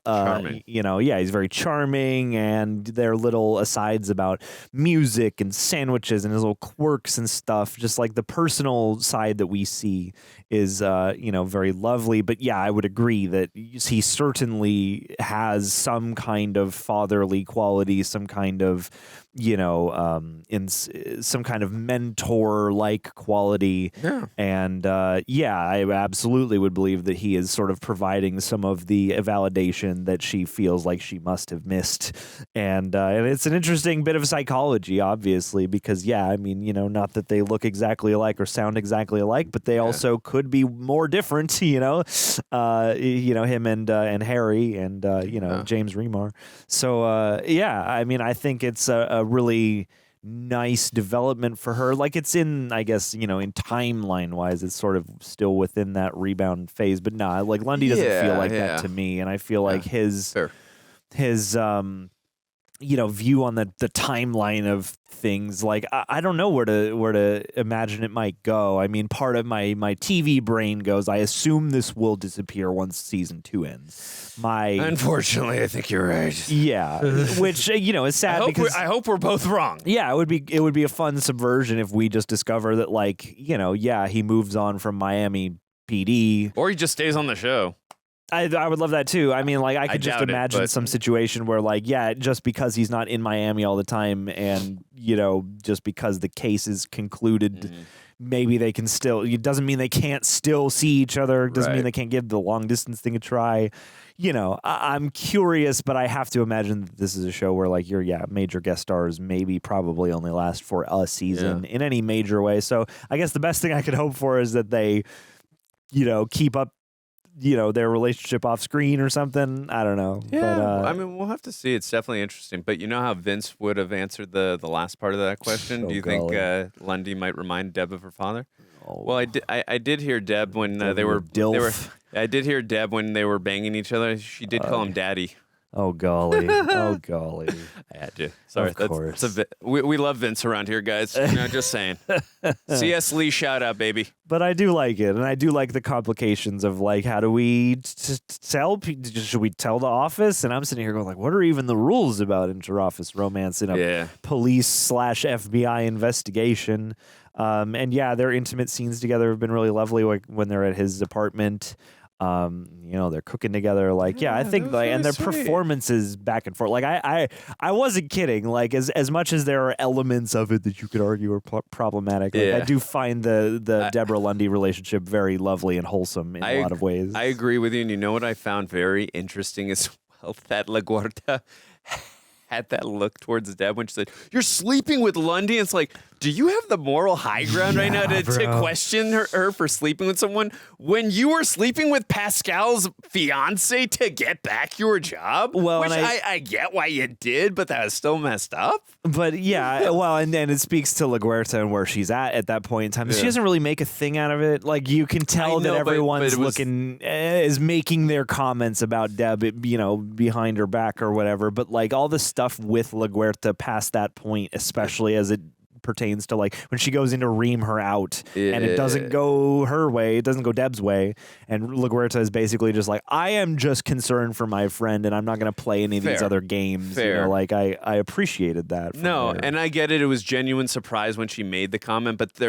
I always usually read subtext in each comment. Oh, of course. And again, it was just about you don't have the high ground to be making a questioning statement right now, but I understand. But I think it's partly why they didn't make a bigger deal out of that. I think LaGuardia in a previous earlier in the show, LaGuardia might have made a thing out of that, or they would have gone further to ribbing Deb. Whereas I feel like LaGuardia, for as many transgressions as she's been responsible for, she just on the personal tip, that one little surprise line, that we'll just leave it at that. Yeah. So we won't make too big of a deal out of it. Yeah, fair enough. Fun. All right. Anyways, thank you for all the questions, guys. This has been an incredible 2 episodes where we're going to jump right into now episode the next one. 11 here. Season 2, episode 11. Here we go. What? Jennifer Garner is on this show? Was that a Jennifer Garner? I know Christina Ricci. And Elijah Wood. Elijah Wood. We've got a Frodo, a Hilary Swank. Or the Hilary Swank, not Jennifer Garner. My B. It is your B, John. Hey. You're my B. All right, guys, we are going to start season 2, 11. Let me do that again. All right, guys, we're going to start season 2, episode 11 of Dexter in a 3, 2, and a 1. Go. I love the increasing amount of gusto you put into that. Disguise, mother. Ooh, boy. Oh, boy. Oh, boy. Oh, boy. Not ready, Andrew. I'm not ready. Left turn ahead. Oh, no. Yeah, throw us another on your twist. left. On your left, John. Hey. I always thought hardening arteries squeezed the life out of my father, but it was me. Oh, man, no. Harry gazed into the eyes of his creation and saw evil, pure and simple. My evil. It killed him. The devil's eyes. I understood that reference, John. That shit about your father, you want to talk about it? About what? That my life is one tragic mistake. We've all felt that at one time or another. I know I have. Do you happen to be stuffing a human leg into a garbage bag at that point? You want to make a change, Morgan, now's the time. All you got to do is let me out of here. It's over, man. It is over when I say it is! Whoa. There's that anger again. That is intense. You gotta let that out. I'm flying without a code here. I can unleash the beast anytime I want. Morgan, you know that's not the answer. And you know you don't want to do that. But it would feel fucking great. Yeah, but you would hate yourself for the rest of your life. This is crazy. Is he gonna become the new Harry? That would be wild, actually. Like the present day Harry. All the things Harry taught me. Everything. It's bullshit. It's the only way I know how to live. God damn. Turn yourself in. Rule number 1. Don't get caught. Don't get caught. No, Morgan, you're spinning. Let me help you. It's only a matter of time before you hurt someone else. And I'm not talking about me. I'm talking about your sister or your girlfriend or even those kids. Oh, damn. I would never. No, not on purpose. But you can't control that shit that's growing inside of you, Morgan. It's like cancer. And in case you haven't noticed, it's spreading. Oh, my God. End it now. Oh, my God, dude. He's got a point. Take responsibility for who you are, man. We'll go to the station together. I'll help you. Oh, my God. I want to believe you.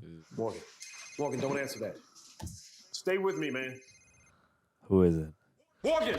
I don't like this. Morgan!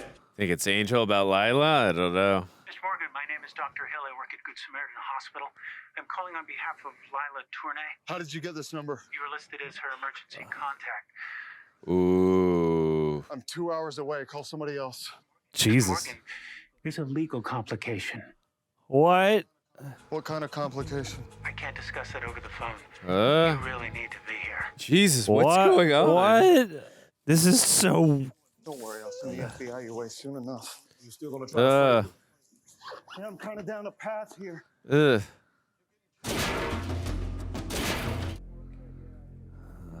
Oh, what now?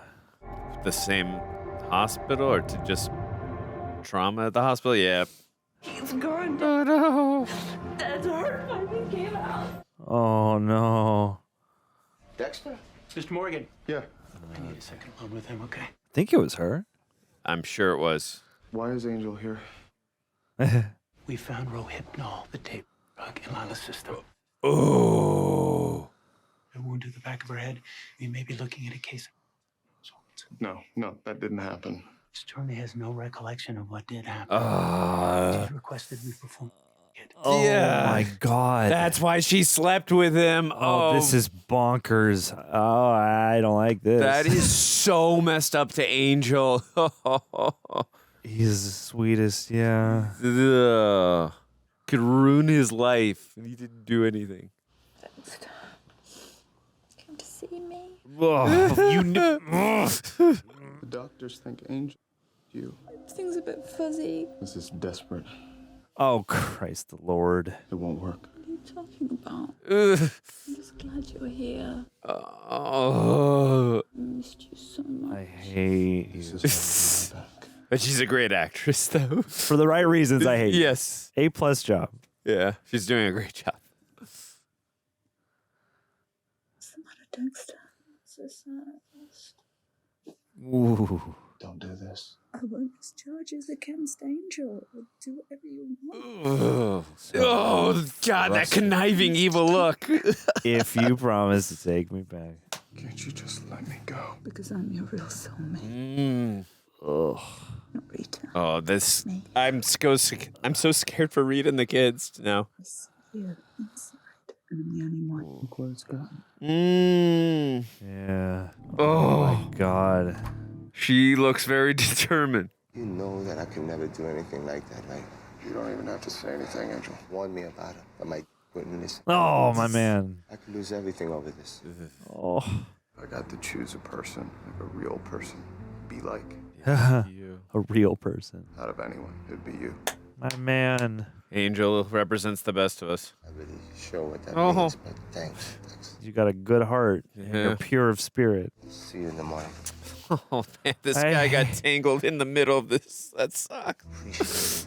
You wouldn't mention this to anyone at the station. Oh, he definitely won't. Of course not. No disclosure. Ugh. I've always gone after criminals. Now I have the fate of 2 cops in my hands. Yes. Doakes was right. The cancer is spreading. Damn, dude. Wow, we've Doakes is got conscious now. John. We've got a set of stakes here. Mission accomplished. The weapons I tossed into the ocean were found as planned. One more nail in Doakes' coffin. Oh, shit. This is FBI. Oh, yes. Oh, my God. I know what show he's in, even though I've never seen Breaking Bad. Brought Mike. Frank. He's in Beverly Hills Cop 1. The murder weapons before you were recovered yesterday by a beginning scuba diving class. As predicted. Fingerprint analysis ties them to one James Doakes. This doesn't prove a goddamn thing. Not now, Maria. Why wasn't I brought in on this? You just were, Frank. Yep.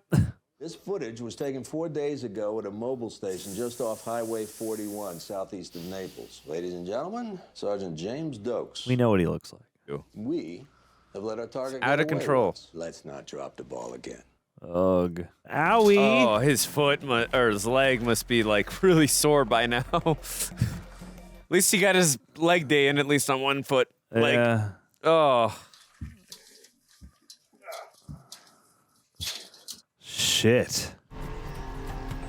Holy shit. He's a wanted fugitive right now, but at least he's out. Oh my God, dude. We have a warrant for Detective Batista's arrest. Oh my God, no. Lila. Lila turned this file sexual assault charges against him. That fucking bitch. Yeah, but it's okay. I knew this was coming. Put those away or I'll up your ass. I love how emotional she is. What's going on here? We've been asked to bring Detective Batista upstairs for processing. I am sure that Detective Batista will go along with you peacefully. I hate hate this. Lila. Be okay. Dude. It isn't my fault. I warned Angel. Still, I hate to see him disgraced in front of everyone. Oh, she is the worst. And LaGuerta about to lose her former partner, her friend. God dang, so much chaos. Even Lundy is caught in Hurricane Dexter's path of destruction. Maybe this is how evil works, destroying everything it touches, including my father. Yeah, he feels like he's the root. He feels like he's the root cause of everything. My car is stalled on Harper and 3rd. Think you can come get me? Yeah, hang tight, I'll be right there. Just conspiracy theory. Was that a natural thing that happened with her car? I'm the helpful handyman. How evil can I possibly be? I'm sparing Rita and Deb by framing Doakes, right? Bargaining. I hate. Oh no! my God, Jesus! Oh no! Surprise! Yeah.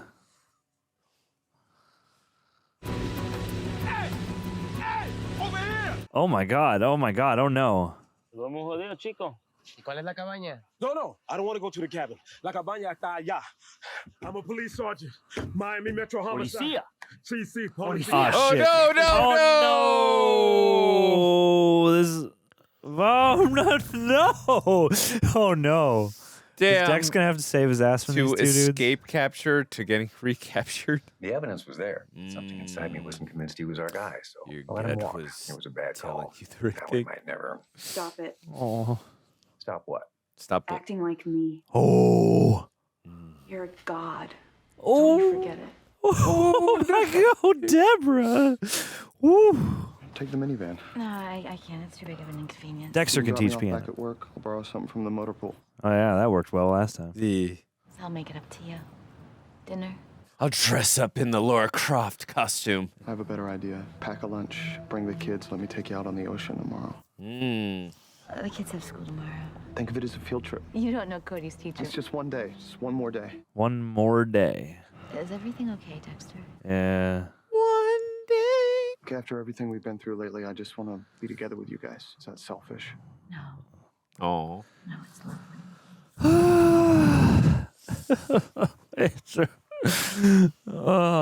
Sergeant Doakes can rejoice. I come bearing real food. Yeah.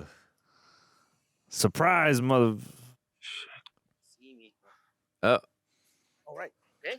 Oh, boy. Jeez, these guys are packing. Yeah, they are. Maybe this is going to help him change his little bit of his ideology if he saves him? Surprise. Yeah. Yeah. I told you those emoting looks are the best. This is so funny. Oh no, cocaine. Cocaína. Suck my. You understand that shit? Hey. I love them working together. This is so this cool. is fun. This is. Whoa! Dexter Damn. using a gun. That's Cool. right. I mean, he's a crack shot. Yeah. Friends of yours? From what I can tell, they're friends of that drug dealer. They would have killed me once I had all that coke on the boat. Oh. Thanks, Morgan. Thanks, Morgan. Oh. Oh, that felt nice to hear. Oh, this is awkward. Oh, no, dude. Oh, I no. think we made some alligators very happy. Oh, they threw the guys to the alley. Oh, no. I God. guess, yeah. What else do you do with them? Yeah. You told me. Take responsibility for what I am. You were right. Harry killed the wrong person. Morgan, you're not thinking about. No, it's pathetic. Mm-hmm.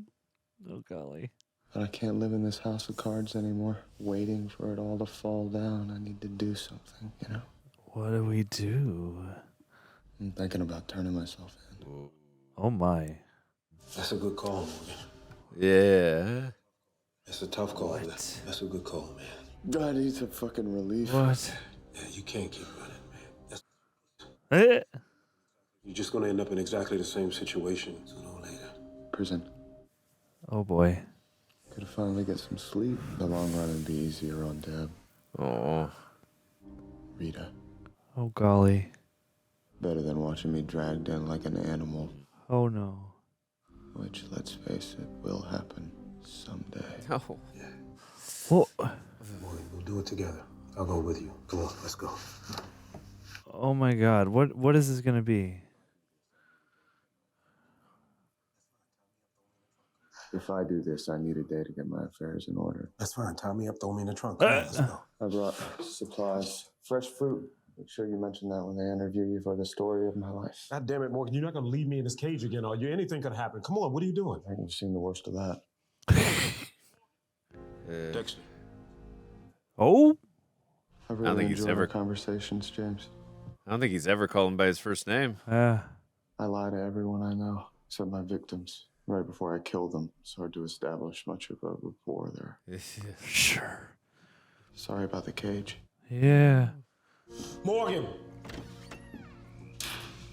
Goosebumps and the chills. Hey, Deb, it's me. What are you doing tonight? I'm about to get off work. Why? Oh, it sounded almost aggressive how she answered that. I've got some papers I need you to sign. Papers? What kind of papers? What? Huh? How's Angel doing? What do you think he's doing? You know, it's your fault he's Oh. in this mess. If you hadn't Elvira. Ooh, hellfire. Not I the mean- best brother, am I? Dexter, are you smoking something? No. What do you ask? I've always been curious to try. Do you have any weed? Okay, now I'm really worried. Wasn't he No on need to weeds? worry. I think 6 feet under. No? Also that, but You have got to fight back. Dude, Morgan's right. You gotta man up. Get tough. Love's a battlefield. Or in your case, restraining order. Angel with me, as the evidence seems to indicate, then you should face the consequences. ugh. After tomorrow, I won't be around anymore, so there's no end game in this for you. You're going somewhere? It's looking more and more likely. You could say that. Tell me, I have a right to know. You're the one who taught me No. about accepting the things you can't change. This is one of those things. Jeez. Bye, Lila. God, he looks positively giddy. Yeah. I'm worried about Batista. This is so fucked. There's no way I'm gonna let him take the fall for this. What can you do? Well, Special Agent Lundy, Who can you do? I was wondering if you might access those great big FBI files of yours. Oh, Do a we're search gonna- on Miss Lila Turney. Oh, John, you called that earlier. Say, She has no warrants, no criminal record, Do you think she has a different name? Nothing with the DMV and no social security number. What about visas or green cards or whatever? Okay. She's not real. Nothing. No records. Okay. Okay. That's impossible. Everyone has a paper trail. Nope, not this one. Everyone real. Yeah. She's a hallucination. Sneaky bitch. She's using an alias. That would be my guess. Well, how do I find out Lila's real name? I think you know the answer to that. Go shake her down. Cut off her head. Look for a label. LOL. That's right. It's probably an easier way. Oh my god, dude. Dude, what do you think she is wanted for? I don't even want to know if she had to use an alias. She's probably like a serial arsonist murderer. Yeah. Last time Lila was in my apartment, she microwaved some popcorn. There's definitely going to be prints on this. Next time, make her a cup of tea. A spot of tea. I met with a lawyer yesterday, and he helped me prepare a living trust that gives you control of all my assets in the event of my death. She's like, why are we having this conversation? God, go away. This is creepy. My financial planner said a guy my age should have a will. It's just a precaution. We're all going to die eventually. That's morbid. True that. Okay, yeah. Stopped by Lila's this morning.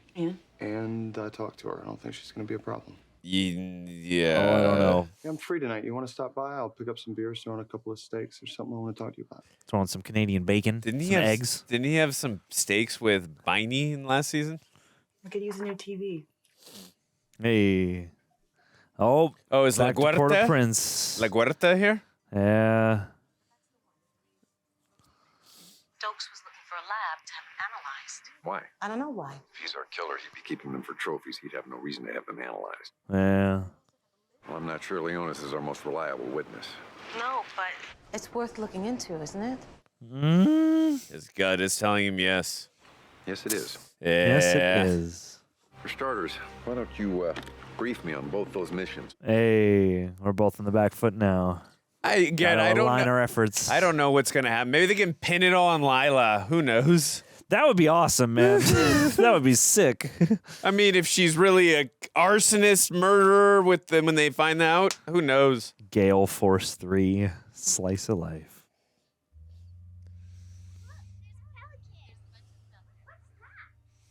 Are there sea lions? Okay, so she's under the impression he's going away forever with them, not to prison. Yeah. Oh, Leaving- what are you doing? Going out to uncharted waters to start a new life on an island. Not if I have anything to say about it. Oh no, did you leave the window cracked? Nor. Oh no. No. Welcome to the GPS 3000 teletracker. What? Previous destinations. Christ the Lord. No. No, thank you. No, thank you. Hate that. Oh boy. Hate that. Rita, I've never been a very good boyfriend. I wouldn't say that. Aww. I just need you to know that you and the kids are very important to me. Absolutely are. I want you to have this. Is that a trust? It's a pink slip. Oh. I told you everything's okay. You don't. Please, I want you to have it for the kids. It'll keep them safer than broken down convertible. Aww. I know I've been taking things slow with us, but it's not because I don't have feelings for you. It's more like I have too many feelings, and I just want to make sure to get it right. Yeah. Me too. Aww, that's a really sweet scene. Turns out her real name is Lila West. Oh. Ran her prints through the AFIS, which is tied to ICE. Get this. Oh, her no. visa expired 2 years ago. Bad girl. I can have her deported. Oh my god, no. Not as easy as it sounds. Is that the extent? Maybe not back then. Wow. I thought I lived in a shit can. I like how it's starting. I want you to leave Miami tonight. Don't ever come back. Don't ever contact Angel or Dexter again. Mm-hmm. Why would I listen to you? Because I'm a cop, and you're here on an expired visa. Eh. I know your real name, and I've contacted immigration. Officers will be here any day now. They'll arrest you and deport you, and it will not be pretty. This is true. Why are you? Jesus. Whether you leave on your own or immigration hauls your sorry ass away, I don't give a shit. But I don't want to give you one more day to fuck with the people I care about. Ooh, I want to see the look on your face. I want you gone tonight. You don't want to do this. It's done tonight. Hate this. Love it, but hate it, but love it. What the hell is gonna... Previous destinations. Starting route guidance. Left turn Is that, ahead. that's not Doakes, is it? Where do you think it's... Deb, I'm the Bay Harbor Butcher. Whoa, never dude. mind. Never mind. Oh my god. Oh, okay. Lol. Okay. On the ground. Ah. Ground, mother. I'm the Bay Harbor Butcher. No. I love this. And the music. The Butcher. Whoa! This isn't going to be easy. Oh my god. I brought extra beer. We're getting drunk. Ooh. Hey. Maybe that's the time to tell her when she's drunk. Yeah. What's the occasion? I ran Lila out of town today. Turns out she's here illegally. You should have seen me, Dex. I was like an old West sheriff. You were pretty boss. By the way, John, there's breadsticks Really over feeling good? Oh. Can I We get you a breadstick? Yes. It was a reaction we did, guys. Inside We joke. did Happy Gilmore 2 earlier. All right, no this more shoot inside today. For the first time since all that ice truck killer shit, I feel like I'm back. New Eh. and improved, even. Oh. Oh my god. And all that stuff was happening. Rudy. I mean, Rudy. did you ever consider doing something drastic? You kidding? All kinds of fucked up shit went through my head. Thank God I had you. Like, oh. Every time I started to spin out of control, I had you to grab onto. Mm. How you let me live here practically forever. It's tough, though. I've done almost anything to get out from under the weight of it all. Sure. How'd you finally do it? Oh boy. Oh boy. Oh boy. I just saw through it. You decide who you are, who you want to be, and you hold on to that and ride it out. You are who you choose to be. Now choose, John. Superman. You are absolutely right. That's an honest to Hey, what do you want to goodness. talk to me about anyway? About that. Let's delay it another couple seasons. Nothing. Oh god. Nothing at all. Seriously, though, I can't wait till that reveal one day does happen. Oh my. Harry may have rejected me, but Deb Oh. clearly believes in me, so why shouldn't Oh. I? I'm not turning myself in. This isn't Harry's life. Sorry, Doakes. I made a plan to frame Doakes, and I'm going to stick with it. Oh my god. Lila probably just threw a curveball in your plan, though. Okay, I'm on the way. What happened? They found Doakes' fucking rental car. What? They found...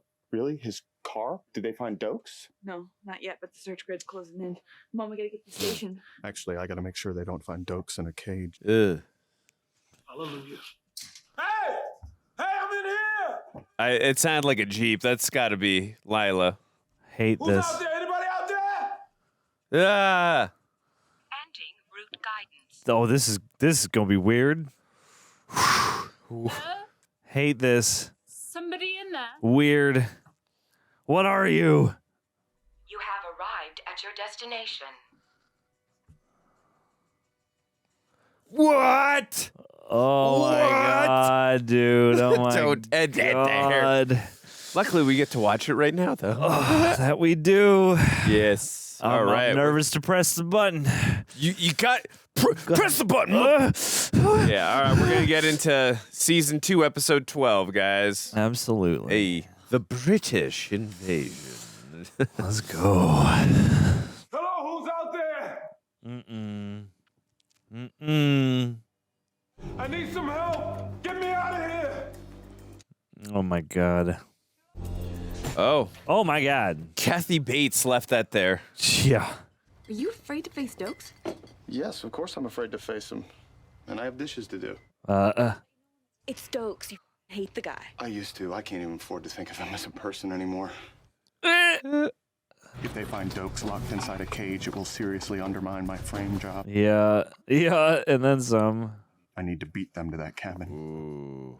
Oh my god. What is that? dude. A 2-hour drive? He said, right? Yeah. Waiting out there in the Everglades are hordes of county sheriffs, search parties, and ravenous reptiles. Good And in this alliteration. corner, wearing dark trunks, the mighty Dexter. Ugh, dark trunks. I need a miracle. Oh my god. No. Damn, Never it's good to see meet another Doakes. face. I never thought I would. Jesus. I'm Sergeant James Doakes, Miami Metro Homicide. Who put you in there? Psycho. A fucking psycho. Grab that key right behind you on the wall. Who is he?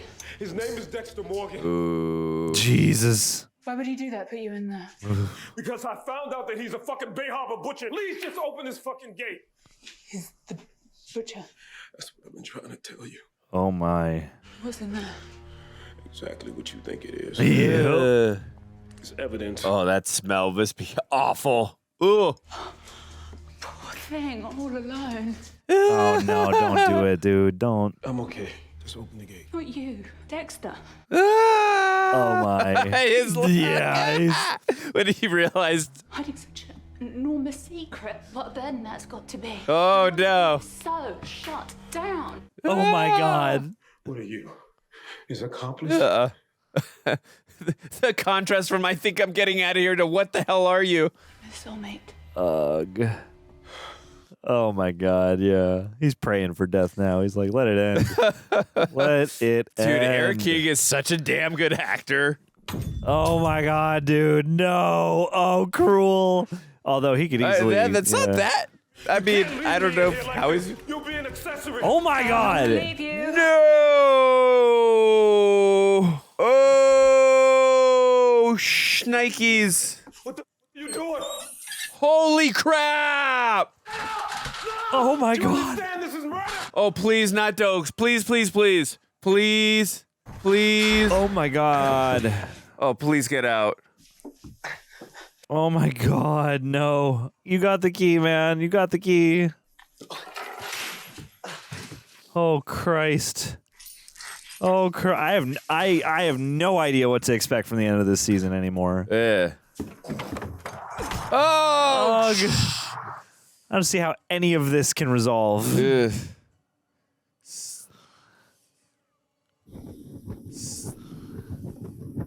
Yeah, I know what you said. Oh my God!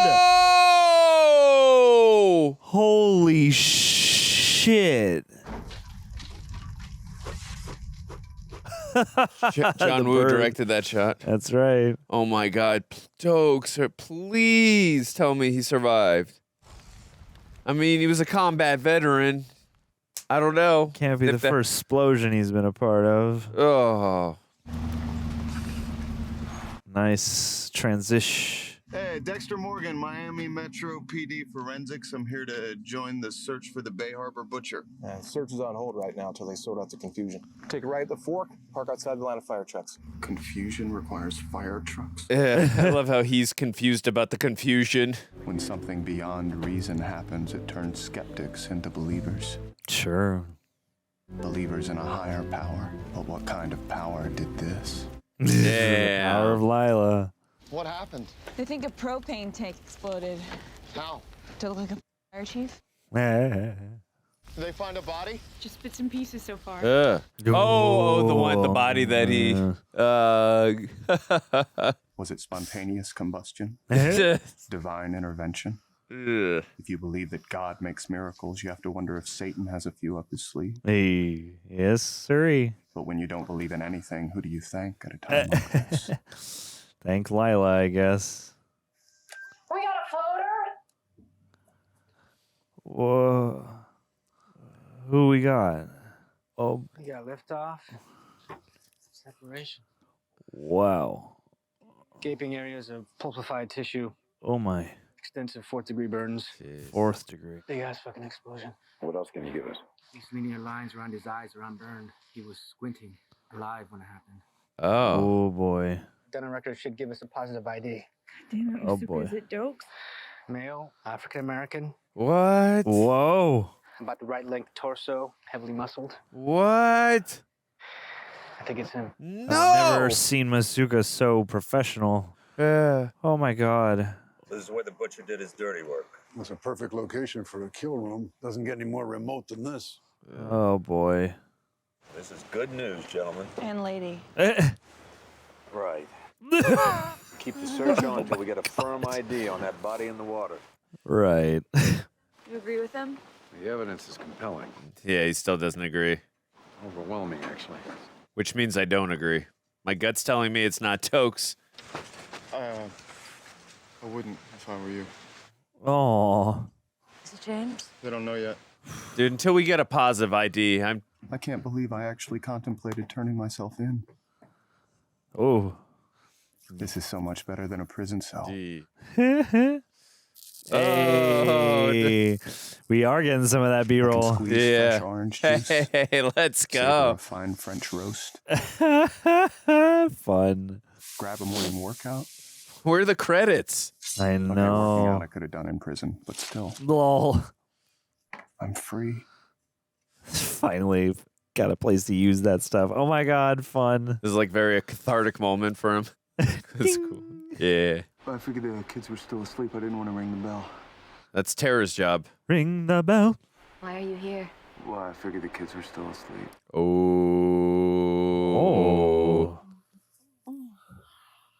So this is what freedom feels like. Unexpected. Yeah, I wound up with some unexpected time on my hands. Yes. Like 20 years to life. Jeez. So glad they're taking things slowly. I don't know if this is a good idea, Dexter. I was just getting used to you from a distance. Aww. I know you've been like a mirage. Oh. How come you're still in bed? I overslept. Will you make us pancakes, please? What's under there? Christ. Oh no. Oh no. Oh. Hi, Dexter. Oh. What a cute scene. Are you guys back together? Right now we are. Dude, again, I'm just so worried psychologically what's going to happen to Rita and the kids if she does something to them. Hate this. Because the recap kind of just showed something messed up is coming. Yeah. Oh my god. Wow, Dexter, Wow. you have never looked so artsy. That is quite a piece. Ever heard of Lake Ippawash? I've not heard. Have you? Nor. Can't say that I have. Wonderful ice fishing. Very romantic. Fine. We have a positive idea. Oh. There may be an additional date, which puts him out of the country. The burn victim is Sergeant Doakes. Wow. Dental records confirmed it. No! Wow. I can't believe we went there. Somehow I didn't think he was going to die. I didn't either. And the other body? Jose Garza, a murder fugitive I who's been living under can't the alias believe Chris Harlow. they went this route. Wow. The body was dismembered. Oh my consistent with God. other victims. Wow. Deputy Director Adams is closing Hate the that. case. I see. Oh, poor thing. All the evidence points to James Doakes as the Bay Harbor butcher. Conclusively. Oh. Oh no. Oh no. Oh, that's so sad. Thought I heard somebody say the explosion was a propane accident. Right. Doakes accidentally turned on the propane valve, and then he accidentally turned the stove on. Stove was on? It was in the official fire investigator's report this morning. Oh, I think he's starting to put two and two together. I guess it could be that Doakes didn't realize fire and gas are a bad combo. Oh. Yeah, he's putting it together. A badass like Doakes would rather burn than get burned. It's a good line from my movie. Oh my god, of course.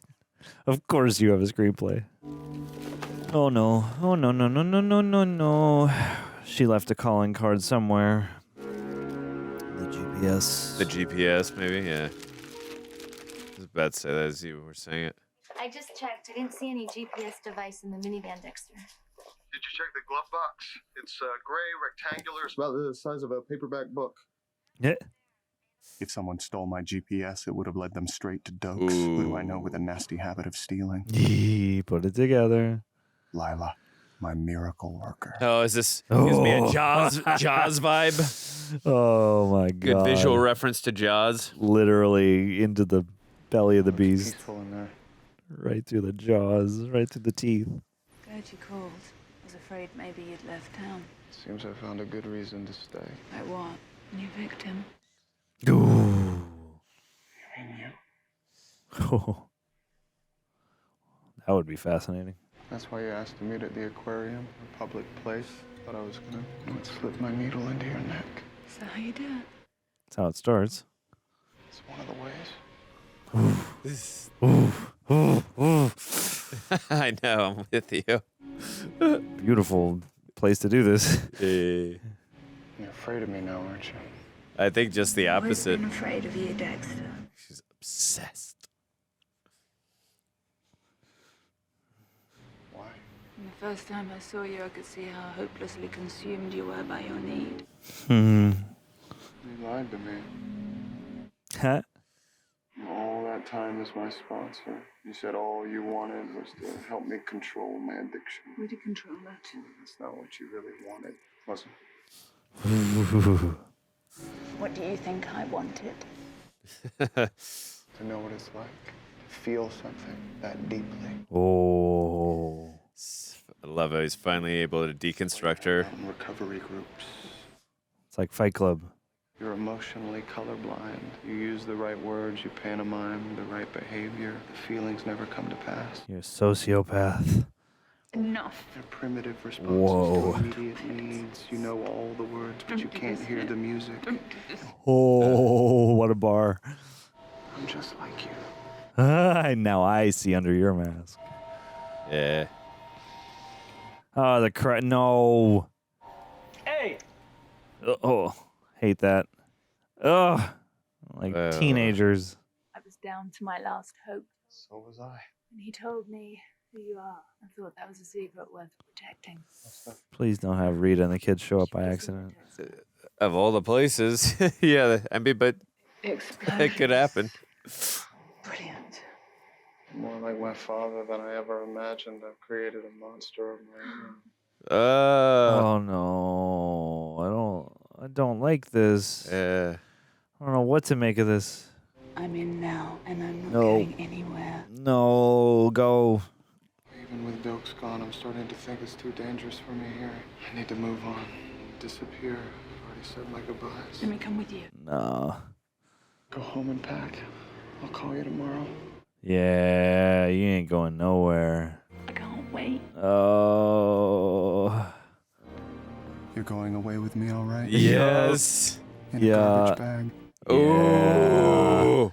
Last loose. Oh my God, the expression changed. I dropped by her house last night and told her to haul her slag ass out of town before she's deported. Slag ass. Did that for me? Of course. Aw. For you and for Dex. You two window lickers needed somebody to snap you out of it. Window lickers. Oh, Angel. It's good to know somebody's pulling for you. When Yeah, man. You attracted that, my man. Excuse me. Donations can be made directly to me. Donations Oh. for Sergeant Doakes' memorial service. Oh, man. No. You gotta be kidding. I feel so terrible for What this we do guy. for fellow officer. Oh, my God, dude. That's so sad. Actually, I just wanted to offer my support, sympathy, or whatever the fuck. If you want to talk. Oh. Thank you, Morgan. I can manage. I'm not so sure. I mean, you're collecting money to honor a killer. No. I'm not honoring the butcher. I'm honoring James Doakes. Yeah, man. Oh.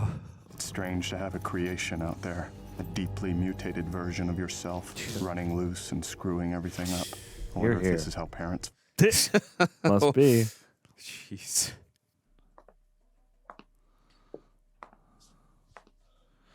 Is it Deb or it's got to be Deb, right? I don't know.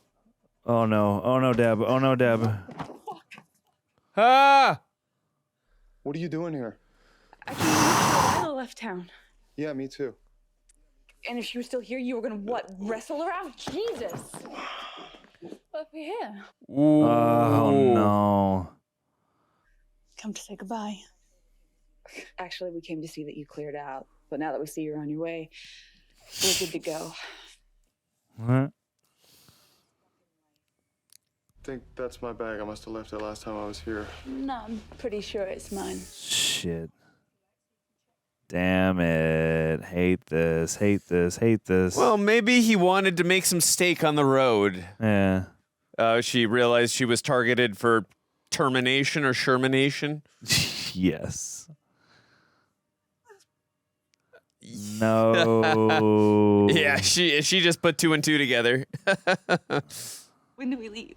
Now me, Debra, I just got a call from D.C. A pattern of bodies was identified in Oregon. My flight leaves tonight. Oh. You gotta be fucking kidding me. I wish I were. Weekend visits and red-eye flights and frequent flyer plans. Let me get my calendar. No. Do you honestly want to go down this path? You're right. I don't. Long-distance relationships never work out, not even in the movies. Oh. It's just a job. It's more than that to you. Okay, I love my job, but not as much as I love Oh, Debra. being with you. Take the afternoon and think about this. You do me a favor and buy me a goddamn ticket on your flight. I'm going home to pack, and I'll see you at the airport. Oh. Okay. Oh boy. Yeah, real mature. Wow. Wild. Oh boy. I received a phone call from a woman who says she's a friend of yours. Who? She wouldn't give her name. British accent. It claims to have vital information on the Bay Harbor butcher. Any idea who she might be? This is the same woman who tried to railroad Batista. You might want to avoid her. Not a chance. Now this case is closing, and I can't afford to leave any loose ends. Christ the Lord. If Lila plans to turn me in, why would she drop my name to the captain and give me a chance to intercept her? It doesn't make sense. Unless she wants me here so she can hurt me some other way. Yeah. Rita. Where are the kids? I can't remember. Oh my Dexter? God. Call Deb. She'll have the entire force looking for them. You see if any of the neighbors saw anything. I'll drive around the area. I promise we'll find them. Dude, this is so messed up. Cody and Astor are missing. Did you call the police? Dexter said to call you. You just sit by the phone. I'll take it from here. All right. God damn it. Oh, poor Deb. Hey guys, you having fun? Super fun. Lila's so nice. Where is Lila? I'm over here. Hiding in the flames. Could have had it all, Dexter. Could have had it all. Oh my God, dude. Oh my God. Wow. Oh my God. You first. You gonna help your brother? Oh my God. Run! Find help! Come on, Dexter. I can't fit. Oh. Ooh. This is terrifying. Oh my goodness gracious me. Whoa. What do you remember from before? You know, before we took you in. Nothing. Good, because what happened was too strong. Sonic got into you too early, and it's gonna stay there. It's gonna make you want to kill. Oh my. And you won't be able to stop it. Damn. That's a portent. So I'm gonna be like this forever. Jeez. Yes. It's who you are. Is that maybe a way to escape there? Yeah, you look like the Green Goblin. Hey, yeah, with the fire too. That's you're out of your mind, Gobby. Oh, nicely done. Damn.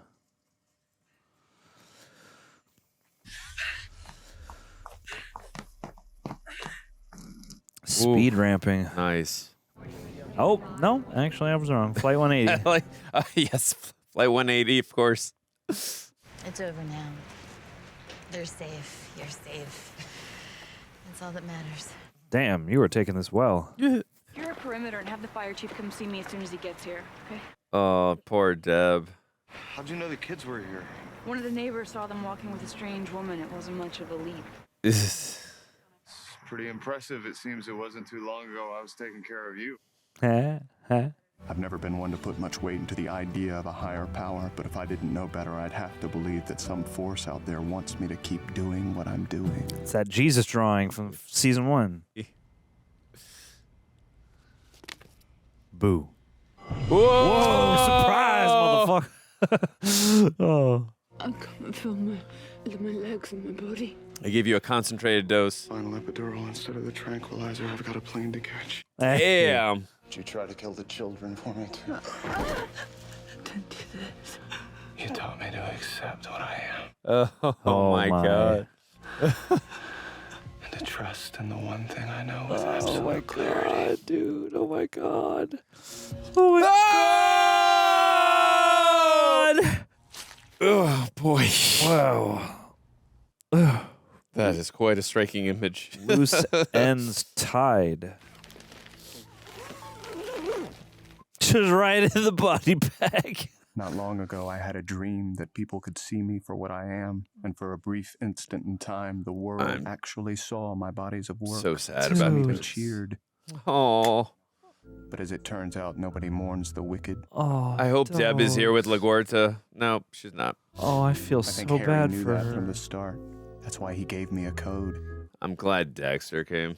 It cost him his life, but it kept me alive through incredible trials. The code is mine now, mine alone. So too are the relationships I cultivate. Wow. They're not just disguises anymore. I need them. Oh. Even if they make me vulnerable. Wow. My father might not approve, but I'm no longer his disciple. I'm a master now. An idea transcended into life. Jesus. And so this is my new path, which is a lot like the old one, only mine. Yeah. Dexter's to stay code. on that path, I need Starting to a new one. Code of Dexter. Am I evil? Am I good? I'm done asking those questions. You are I don't have the answers. a justified genius. Does anyone? What a frame. Wow. Oh my God. Wow. Donald, Golly. we did it. We did it. Holy Damn, crap. That was wild. What an intense season. Anyways, guys, that was season 2. And we just Season watched 2. Yeah, we just watched episodes 9, 10, 11, and 12. And thank you for joining us for the whole thing. That was an incredible ride. And make sure you do all the YouTube stuff, share the video, hit that like button. Don't forget to ring that notification bell. That way you are notified whenever we drop videos such as these. Special thanks to the fine folks over at Prepper for going through all the blood spatter of these videos and just editing them all down. It's tough, and we appreciate all their hard work. And if you don't mind giving us a rating on Apple or Spotify of 5 stars, we would appreciate it. We're going to kick off this review with some of your questions over with our Royal Rejects. We like to kick off the reviews by interacting with you guys. So, yeah, let's get right into it. Chiming in. Hey. All righty. So as we always do in our reviews, we let you guys kick it off by asking us questions. So we've got a few here, or quite a few. So we're going to... handful. We've got a handful of blood spatter of questions. So we are going to get right into them once Jonald finds them here. God, once I find the bottom of the page. Of the page here. All All right. Goodness gracious. We got a ton of questions. Yes, we do. So... All right, we're going to try and, spend a substantial amount of time on each one, but since there are so many, and this can't, this is probably going to be a long discussion anyway, so, bear with us. The and video is going to be longer than all 4 reviews, or reactions combined. Yeah, well, maybe. You never know. We'll see. All right, let's see. Rejects, says Nick C. Thank you, Nick, for chiming in as I rearrange the desk here for maximum visibility. Nick wants to know, or has this to say. Rejects, thank you for reacting to Dexter. Thank you for watching. This has been an absolute blast, a joy. It's been inspiring. It's been twisted, all that good stuff. Seriously, one of my favorite shows. Continues Nick. My question is how you guys felt about Dexter killing another person who accepts him and his dark passenger. Is it because he sees them as only as killers and can't get past his code, or is it that he just can't accept anyone who sees his dark passenger? Interesting. I mean, yeah, obviously we remember what happened with Biney and how much that hurt him to do in the previous season because, Brian, his brother, saw him for who he really is, and he could be himself around him. So we know how much, and also he finally got his brother back, some of them from his past, right? So we know how much that really hurt him.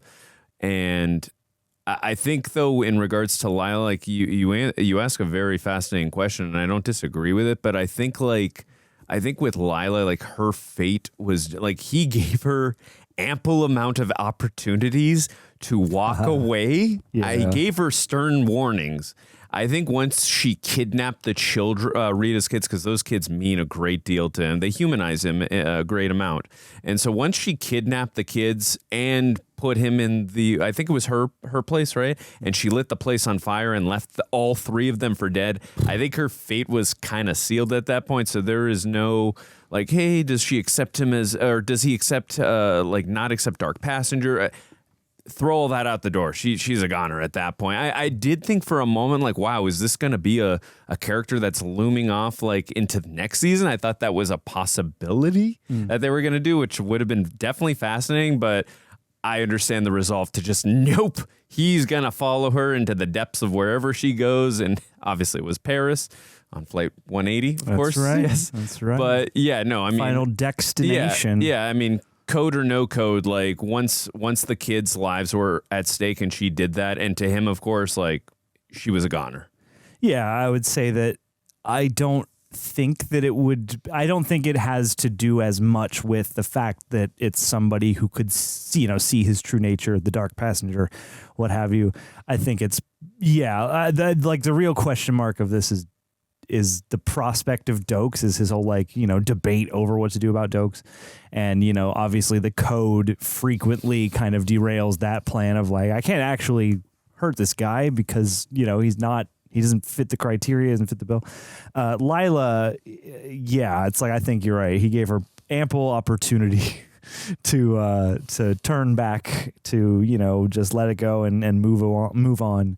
And she didn't do that. And it's clear that while she does, see and have sympathy for, the dark passenger within him, she also has her own, and hers is wild and chaotic and tenacious in its own way. And at a certain point, she does so many awful things that it's like, well, you kind of got to go. Yeah. It's like after what she does to Angel, after what she does to the kids, after what she does to, the people she's burnt up in fires that we know about. And Doakes. And I mean, Doakes in context of her? Yeah, what she did to Doakes. Oh, well, yeah. She's granted, responsible for... Sorry.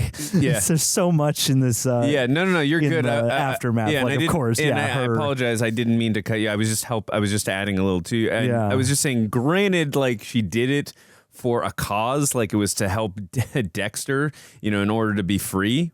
Granted, she did that, but obviously, like, Doakes is a character we love, but sorry, continue. No, it's like, I don't think that her...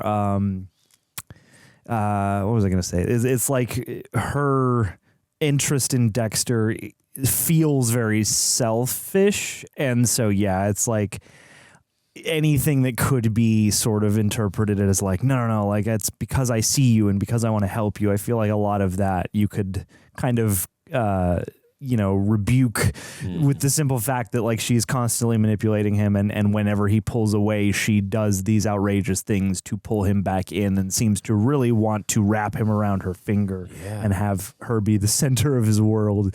And so it's like, I think it's just unfortunate that she is the way she is, because it's like if she was she wasn't prone to arson and murder to some extent and various other forms of miscreants, if that's a word, I think there could be a conversation about, I feel like she would be alive and able to just, kind of be one of his outlets for, figuring all this stuff out. But definitely. I don't think it's so much about him being bound by the code. I don't think it's so much about him, being spooked that people see the dark passenger. I think it's more that, she's gone way too far. All these, Brian, her, they've gone way too far. They fit the mold. Yeah. You've got a person like Doakes who certainly he considers killing in various ways and certainly, sets up and uses, but even that he's not like responsible for because he keeps coming back to the whole, like, he doesn't fit the code thing. I think it's, and Doakes obviously sees him, is I guess what I'm trying to get at with that is that Doakes sees him, sees the dark passenger, has always known something else lurks within Dexter. Right. So his grappling with what to do about Doakes, I think, is sort of proof that it's more about the code than it is for about sure, and just being seen. Yeah, totally. And just one other observation: the three people he's been, I wouldn't say close to Doakes, but just he's had a history with Doakes. He knows Doakes very well, but he was close with Lila, and he was, of course, was his biological brother with Biney. But the three people who know him the most, like know what he really is, all three of them, like, had very dark fates happen upon them. So it's going to be fascinating to see in the next, because there's eight seasons, right? Is that what there is? I don't know. However many seasons there are. Yeah, however many seasons there are, it's going to be fascinating because obviously we don't know what happens, you and I, because we have not watched the show, but it's going to be fascinating whether it's Rita, Deb, or La Huerta, whoever learns the truth about Dexter, are they going to actually survive? And then, like, how do they, or Angel, because we know how much Angel adores Dexter, that's his best friend. It's going to be fascinating if these characters actually get to survive. Like, how do they react to this situation? Mm-hmm. Do you just move on and like, oh, nice, I know Dexter? Well, no, I really don't. oh wow, this guy's a vigilante, even though it's kind of like he's like an anti-hero, but it's like it's going to be fascinating to see like if when they actually keep a character alive that knows the real Dexter. I'm very fascinated to see how that works when you think you know someone, but then you don't. How do you react to that? So I'm curious to see how that works. Yeah, it's sad that he has to do this to somebody who sees and accepts him. Yeah.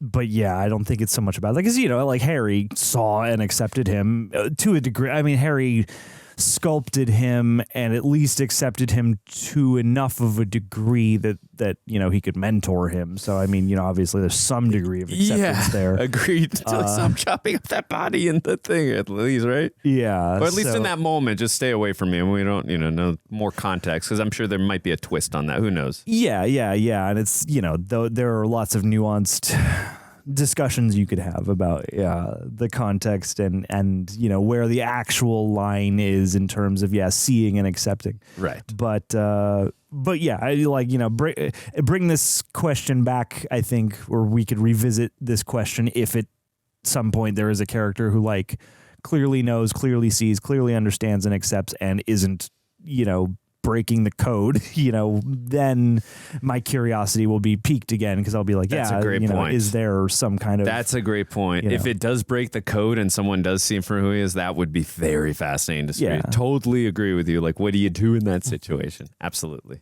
Yeah, and what are they going to do about that, Yeah. Totally. What does it mean that they can see him? But thank you for your... Thank you, Nick C. It's an interesting thing to entertain. Absolutely. All right. Lindsay Dude, either one, let us know. Yes. Thank you for chiming in. Thank you. John and Andrew, I hope you've been enjoying, I hope you've been loving, forgive me, season 2 so far. We have both seasons confirmed. Did you expect for the show to deal with Dexter almost being caught so early? Or that they would get rid of a character as prominent as Doakes in season 2? Have fun in season 3! Well, Lindsay, you so much. Thank you, Lindsay, for the question, for being a royal reject. We appreciate it. I think you know my answer on Doakes. I was shipping that relationship so hard with him and Deb. And just in regards to Doakes, I think this show did such a good... I'll answer in half a second here, but I just want to say that they did such a good job. I know we've mentioned this a couple times. Like in the first episode, like I feel like we're gonna hate this character, and then within an episode or two, I'm like, oh, I'm loving this cat and mouse like interaction. Like I know you're not what you seem, and it's just he was a character that had so many layers about him. The more you got into his backstory, and the more they developed him, he's such a fascinating character. Yeah. And Erik King, is that his name, right? Yes, I believe so. He just brings so much gravitas, so much presence, and he's also extremely damn charming as well. The way he emotes is, there's so much about him I adore as an actor and as a character. And to say like I'm saddened by his apparent exit from the show as a character, as an actor, is like undercutting how I really feel. Like I'm really devastated. We'll have to see what happens as we go along, because I know the first 4 seasons are so damn adored by a great deal of people. So I'm curious where we go with the storyline here, but I'm extremely devastated, not because of my stupid prediction with him and Deb being shipped, whatever. I just love this character so much. So I was definitely shocked. Although John brought up the point a couple times, which I agreed with him. We have passed a lot of points of no returns, and Doakes is really a no nonsense type of guy. So if you don't kill him in that situation, which again really broke my heart into 50 billion different pieces to do, I don't know what you do there, because he's not gonna let go. He's not gonna allow Dexter to just walk. Like, he's a man who believes in the law and is going to follow that he's got a code of Doakes, if you will. And he's just not gonna he's not gonna let Dexter just walk around, even if, again, we might agree with what Dexter is. He's getting rid of the filth of the world, and he's probably saving innocent lives in the future as a result of doing this. You know what I mean? And he's doing what the cops can't do. But as of saying that, Doakes is just not going to allow that to be. Like, he will not let Dexter walk around free. So if you don't go that route, I don't know what would happen to Dexter. So I understand why they had to make that unfortunate choice. Yeah. Like, it pushes the story. It pushes the story forward.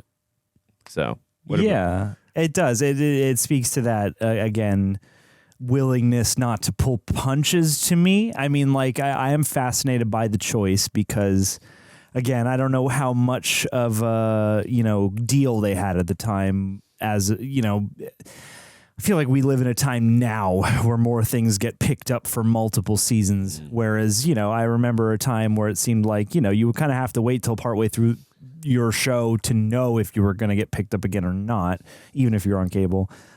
So part of me wonders, if they were just like, damn, we got a season 2. Let's, throw everything at this. Again, not pull any punches.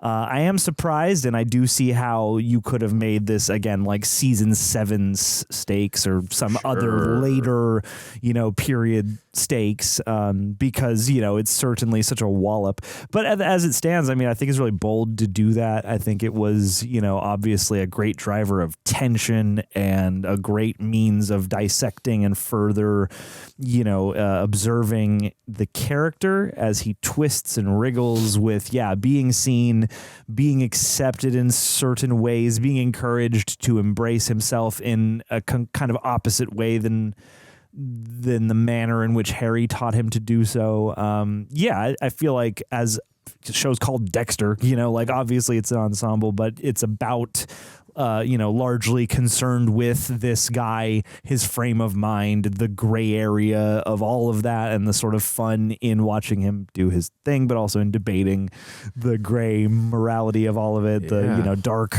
morality, or maybe almost not morality of all of it. And his duality as well. The immorality of it, certainly.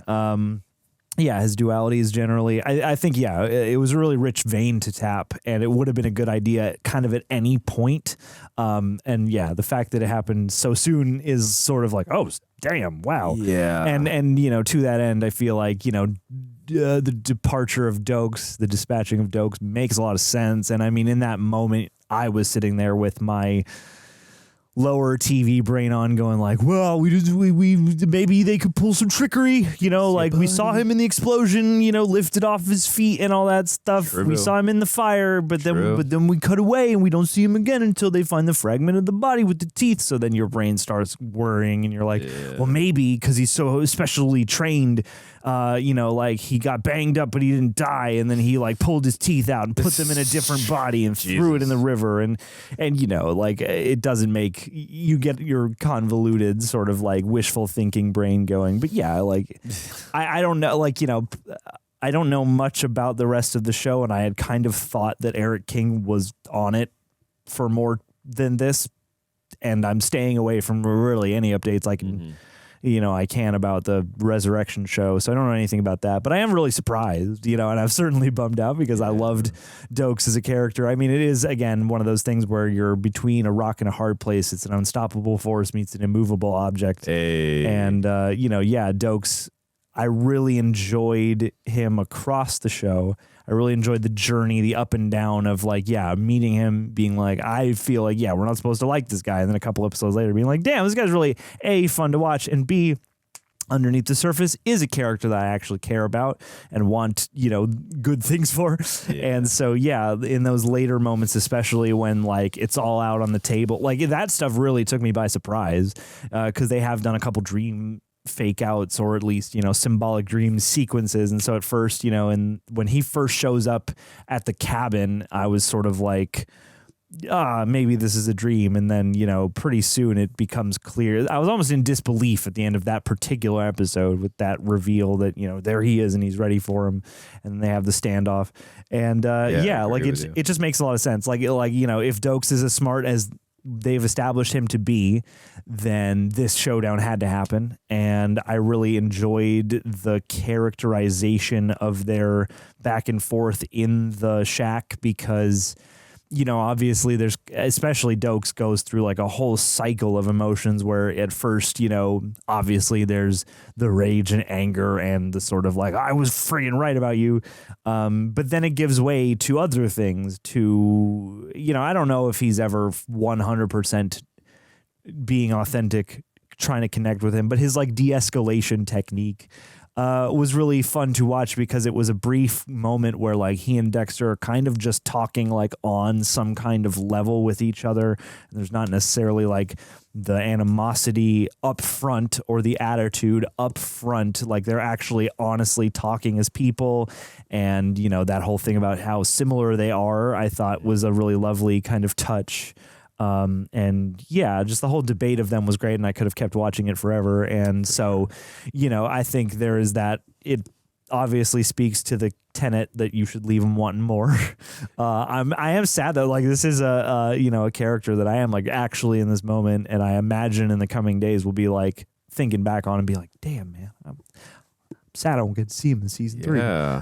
So, you know, I'm team Doakes flashbacks all the way. I feel like if we could jigsaw Doakes into this just via flashbacks every episode. Oh, that's a good point. You could always do flashback. That's a good way to bring him back. I think too, really quickly, I think it was really like watching him like being imprisoned in the cabin.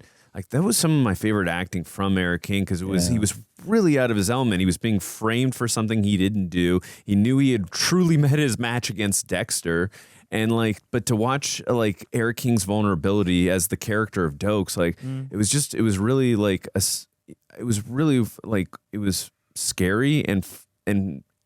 It was. I thought he just did a very nuanced job at like conveying that as a character, because like usually he's totally in control of the situation. Yeah. So to see him like in such a precarious situation as Doakes, it was so out of his element, and I was just like, I'm like, dude, this guy is so versatile as an actor. I'm like, I really like appreciate him so much. I'm going to, again, just like you, Team Doakes, I'm really going to miss him so much. And the other part of the question was, did I think like Dexter was like this early on in the season's going to get this close to getting caught? I don't know. Like, I wasn't in the back of my mind. I know there are more seasons. So like at the end of the day, I knew he wasn't probably going to get caught because there's more seasons. But I will say the show did a good job of in the moment, not making me think about the other seasons. Like I was in the moment. So that, like, I will say that. And obviously, like, you know, the show comes out at the time. I think John made a great point. They don't know how many more seasons are going to come out. So like they've right at this moment, we've got to put all things on deck that we want to tell. And sorry to be a repeat person on my favorite show, but like I remember with season 5 of Smallville, they put everything on the line because they didn't know if they were going to continue, and that's one of the best seasons of Smallville. And there's so much great stuff in there because they truly didn't know if that was going to be it or not. And you can see in a lot of different storylines and elements that are in that season. So I think you make a very interesting point with that. So no, I definitely didn't see that he was possibly going to be caught, but I like in the moment. It's like whenever you watch a lot of movies, when you know, like, all right, there's probably the hero is going to triumph and win here in the end, but like, is the movie going to be able to not make my brain think about that and build the stakes and suspense in the moment? And even with that crossing my mind at certain points, it got me to that place where I was like, I have no idea how this is going to work out. And then my brain goes to the next step and says, okay, so maybe season 3, he's in prison or something, but they like need his expertise or whatever. Like, you know, then I start bargaining. Yeah. I think, you know, knowing there are more seasons causes your brain, I think, to the first conclusion you draw is that like the status quo will be maintained all that time, or you know, just like generally minus a character departure here or there, like the status quo of being Dexter will sort of maintain over time. And, and it threw me out of that assumption, which was really fun. And obviously, you know, we've gotten to a point now where most loose ends are now closed. Yeah. And you could end the show here if you wanted to. I mean, you really could. I'm glad they're not going to, but yeah. It's weird. Like you could have ended season 1 there, and now seasons 1 and 2 together. I feel like you could end the show here. I'm super glad they're not, obviously, and I've heard a lot of good stuff, at least about the coming 2 seasons, and you know, some mixed things about season 5, and then beyond that. But I either still want way, to see everything. I want to see it all. Yeah, regardless. I just want to see what happens. I love watching everybody. I like being in the world. So yeah, like quality declines are always a bummer, but at the same time, like I'm pleased that we'll have plenty of this to look forward to. And again, I'm very curious, like how everyone's going to react to the ramifications and the consequences of what just transpired, depending on like time gap in season 3. LaGuarta, I'm very fascinated on because she knows he was innocent. And then comes to Deb. She had the man that she really wanted to spend, it seems like, the rest of her life with, even though it's a premature statement to make. But she was really dead set. A substantial part of life with. Yeah, she was dead set on being with this guy. Angel just had a crazy thing just happen to him from Lila, what she accused him of. Granted, he is now a free man. And then Dexter had, an identity crisis, and then a whole list of events. And then obviously, the loss of Doakes, although like he wasn't close with him, but still this whole transpire of events that happened. How about the kids? I'm curious how they got, they're so young, but like you got kidnapped and you like a place was, there's so many different avenues. You got grown up real fast. Yeah, but there are so many different avenues like psychologically the season 3 can go to. And I'm really anxious to see like what happens. Yeah, absolutely. Appreciate your thoughts and inquiry. Thank you. All righty, we got KJ Gould up next. KJ, thank you. Thank you so much. With 2 seasons of Dexter done, what do you expect in season 3? And do you think he'll be able to keep Harry's code? Great question. Again, just kind of like what I was just mentioning, the biggest thing is I think this show just does such a great job. Yeah, the storyline is usually very compelling and fascinating, and you always like wonder like what's going to happen next, like all the curveballs and the twists. But like for me, it's the characters, man. It's the characters. And I'm just so curious, like where we go off next with each character. Again, with the children, like what they just witnessed, what's going to happen between Rita and Dexter and their relationship. You know what I mean? Because they just went through quite a bit as well. And again, I really felt like too, I haven't mentioned as well, and I'll continue on the path before I lose my train of thought. I really felt like Julie Benz, she really gave her most riveting and emotionally resonant performance. And it was either episode 11 or 12 that we just watched. Like, again, the transformation, Jonald, of her character from, the person who was kind of just pushed around and didn't really have a spine to the presence that she currently is now. It's really been astounding to watch and see like what she has become. And she's had to become this, her growth has been her growth has been just, it's been intense and I don't know if fun's the right word, but just just fun her performance rather. She's just been incredible to watch. Rich performance. It is really incredible. It's like rewarding in a way because it just feels like a different person, but like it's credit to Julie Benz. She's incredible. But the relationship too, it just feels totally different from when they started to where they are now. And she's just not the pushover she used to be. So it's incredible to watch. Like I love watching badass females, and she really does. And I know Deb is one as well, but like she really feels like she's truly growing into one, or has become one rather, and she's really arrived. Yeah. So like I mean, obviously she had moments like we saw with like setting the dog up from the neighbor in the first season, and other moments like that, and standing up to Paul, right? I believe his name was. She's had great moments, but like I really feel like it's like she's become a badass character in her own right, and I really love her. But I'm fascinated to see where we go with in that relationship, and there's just so many different components that just really fascinate me. Even Vince, I love Vince too. Like I'm curious. Spin off. Yes, I would love spin off. Vince on the internet all episode long. But yeah, there's so many different things. I don't exactly know what to expect because the show throws so many twists, turns, and curveballs at us. Sure. But I just know, like, I know that I'm in for a roller coaster ride, but like the best kind of roller coaster ride. Yeah. And do I think he'll be able to keep Harry's code? I mean, we know he just dealt with a real internal and identity crisis this whole season, and it kind of left us in a place where it showed us where Harry like kind of said like, stay away from me. But I feel like we're going to get more on, because I think the internal dialogue that he has with himself and like showing those flashbacks just really goes along with his duality, and then just showing what shaped him up into like what he is now. But I think like the identity crisis that he dealt with, like it was such a fascinating angle to take it in season 2. So I think there's going to be points and turns. Like I think that's something we all deal with in life. There's times where like, is what we're doing, is this the right way I should be operating in this way? Or like there's a lot of things we go through in life where we question things. So I think it's like the right way to just be, to predict that, there's going to be times he's going to question Harry's code. But I feel like at the end of the day, like he knows the man that raised him and the man that believed in him. So I feel like he's still going to operate under the code of Harry. I'll always believe that until I see like, this is dead, it's buried. I'm never going to go with Harry's code, and I'm going, this is the new code. So what about you?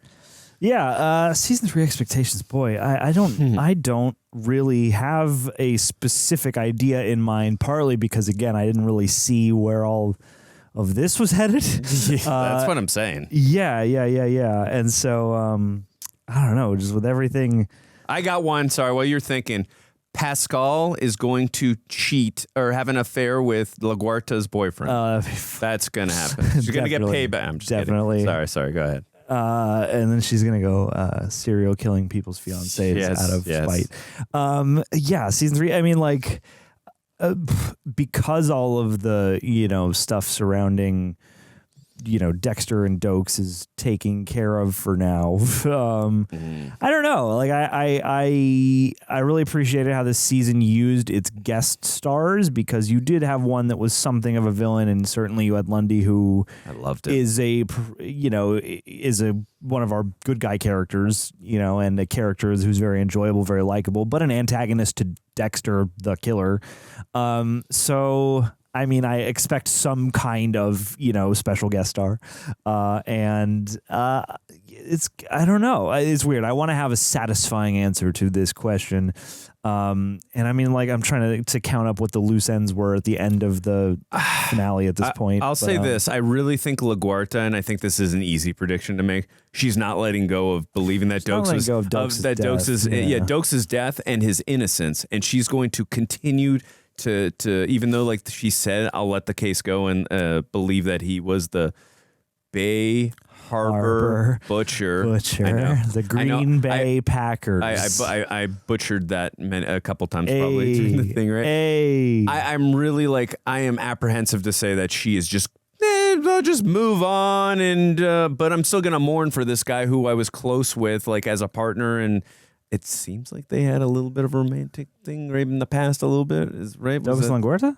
Did they? Or no, No, that's confirmed. Yeah. They said as much. I mean, I thought they were like together. Yeah. I thought that's what they said. I just wanted to confirm that before that's why I was quick. Yes. No, so I'm always, because too, we watch these in big chunks, and and we're so also much watching lots of other media too. So I just wanted to make sure details organized. I just wanted to make sure. But the point I'm making is, I feel like she's going to have that. Excuse me. Mm-hmm.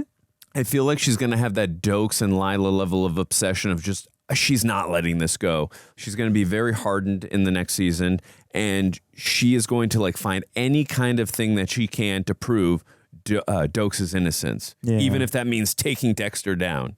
Yeah. And like as much as we know she loves and feels that charm towards Dexter, if she finds out the truth about Dexter, she's taking him down.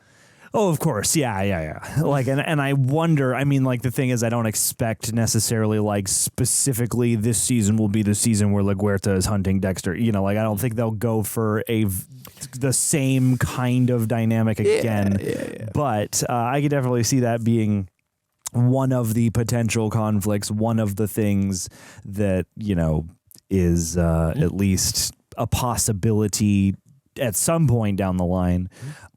So yeah, like the way all the things end off, and everything with Lila and everything, it feels like there is a sort of blank slate for Dexter now, because at least the immediate threats to his visibility are taken care of, or are gone for now. And so I don't know.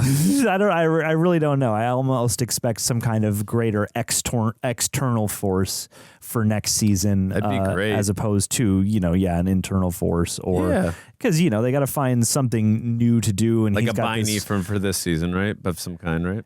Yeah, I mean, like, again, I think they've gone with some very personal characters, obviously, because, you've had Brian, you've had Lila, Brian deeply connected from the past. You have Lila, who's a new person, but who very much sees the present.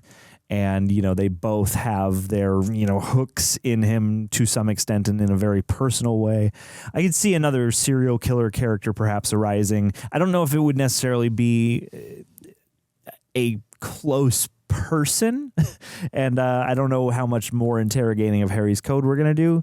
Partly because to the second half of your question, as you know, will he be able to keep Harry's code into season 3?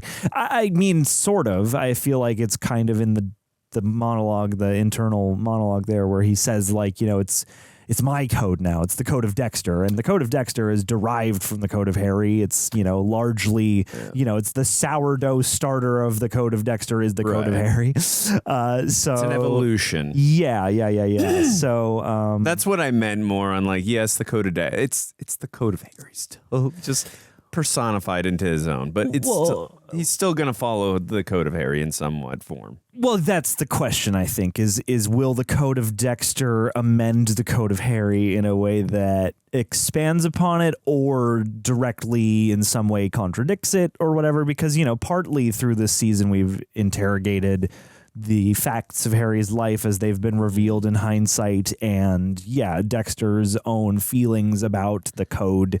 And, he's been, to a point where he's basically kind of dropping it, and then to other points where he's coming back and going, no, Harry was right, though. And I feel like an amended version of the code will happen. Maybe we'll even get some kind of treatise on what the new code is. We'll see. But I feel like Harry's code, whether it is followed to a T or amended in some way, will be a thing. Mm-hmm. It seems like it would have to be as long as Dexter exists. But I'm just excited. My biggest point of contention is I find it hard to believe that Dexter, as much as that itch is always there to to take people out, I just don't see him taking out anyone who's fully innocent and has not deserved it. That is where I'm like, I draw the line at seeing him do that. But stuff like that seems like, it's well ingrained within him now. Yeah. He would have to, he still has his MO, which is, taking out the trash, Yeah, I will see, though. I mean, it's going to be interesting to see him put in a position where he might have to. I think it's at least heartening that, we've gone through this whole season and had all the stuff with Rita, and the fact that he recognizes that Rita and the kids bring him a very important element of humanity. 100%. And he chooses that. And he fights for that by the end of the season. And I think that is a sign that, to some degree, the core tenets of Harry's code will remain. Absolutely. All righty. Landon Miller, thank you so much. Thank you, Landon. John and Andrew, one of my personal favorite seasons is now done. I can see why, man. This was a ride. I am still reeling from this. So what did you guys think of Dexter's inner conflict about turning himself in? Do you think he would have actually confessed if things hadn't changed? And how do you feel about the fate of Doakes and how it wrapped up the Bay Harbor butcher case? I think before he had that steak with the dinner rather with Deb, I really think he was contemplating, like he was really set on bringing himself in, and I think that whole conversation really made him realize and understand the things that are so important and the things that humanize him and realize what true freedom means. And I think that's what led him on the path to this is worth fighting for. Like, this is why I need to keep myself out of prison and have a life that is I need to have a life that has meaning, and this isn't the meaning, is the people that are in it. It's Rita, it's the kids, it's Deb. And no, I'm not yes, I was going to go away for them to kind of soften the blow for them a little bit, which is protecting them in a sense. But no, they are worth fighting for, and I'm going to fight for them. Well, and you could almost argue it's like there is an element almost of, it's at a really interesting crossroads between selfishness and selflessness, because him turning himself in a lot of ways, he looks so light and he looks so kind of almost giddy about it, and it seems like that would have been an easy way to bring himself at least a temporary kind of relief. Part of me wonders if he had actually done it and then gone through with it, if he would have regretted it pretty fast. But I liked the framing of that as sort of like, actually, I'm better when I am connected to, again, the people in my life who I actually do, despite my perceived lack of feeling, care about. need to be there to protect Deb and Rita and whoever else, but also knowing that this is who I am is going to devastate them even more. And after all both of those characters have been through, that seems like an enormous cruelty as well. So, you know, obviously there's kind of like there's no moral, I guess the moral answer is turn yourself in. There's no really like good answer if you're Dexter.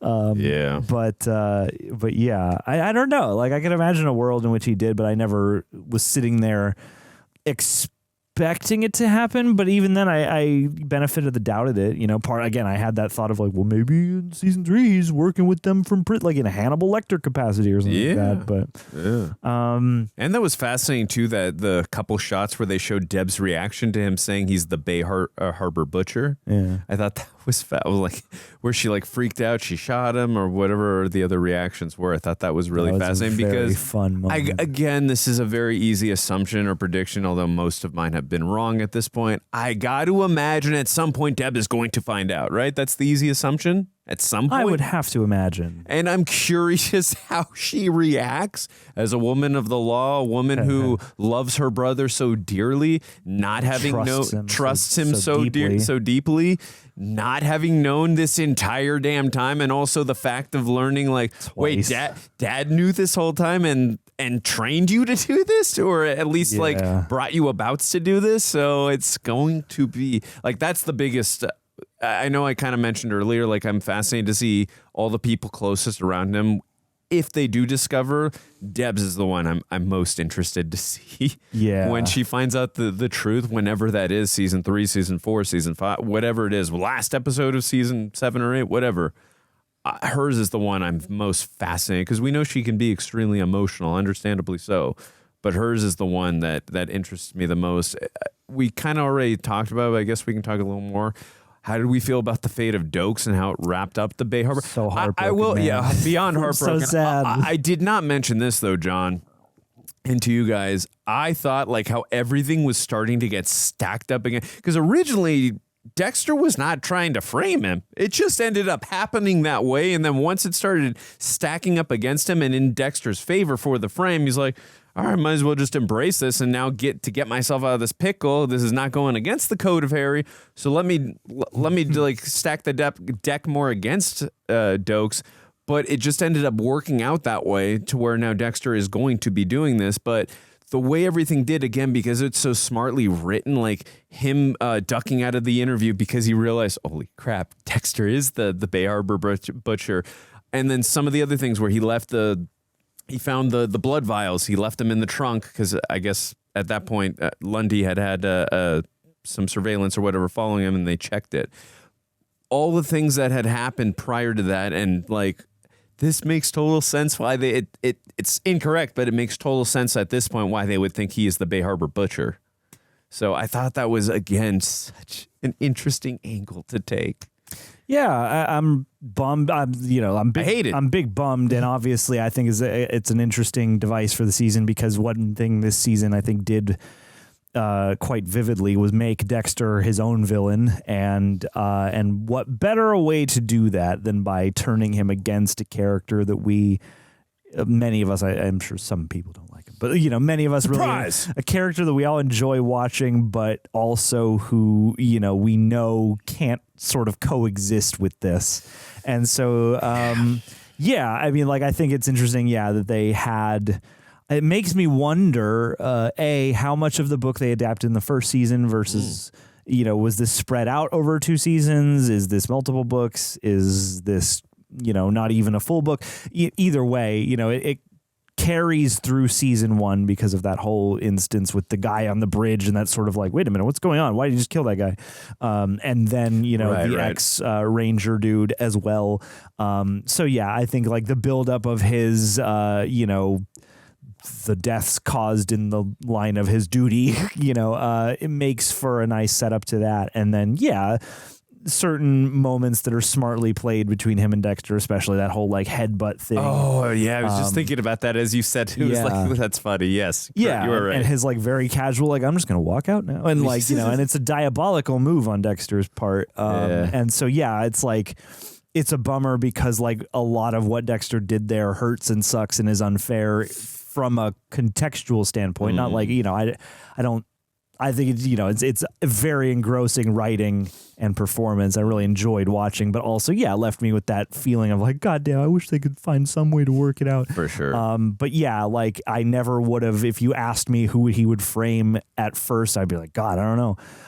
But yeah, like having it be that this sort of like nemesis of his, who also clearly has his own code and who also clearly acts on his own instinct, his own gut, his own will. There is a certain level of, common ground that can be drawn between them, even if it's not, 100 or even 50%. Yeah. So that's what I thought too was possibly going to happen. Maybe ideologically speaking, they might have somewhere in the middle found eye to eye, but that just wasn't going to happen. Yeah, it's like you're bargaining with yourself because it can't happen. And so, like him going down as the Bay Harbor Butcher, like, I think it has the desired dramatic effect where it's like, God, I'm sad. I'm really sad about that because I know it's an injustice to the character in context. I know it's this poor guy. We know the truth. We know this guy's intentions. We know at least his heart, or to some degree. And for him to be remembered as the Bay Harbor Butcher hurts when you've spent the time that we've spent with him.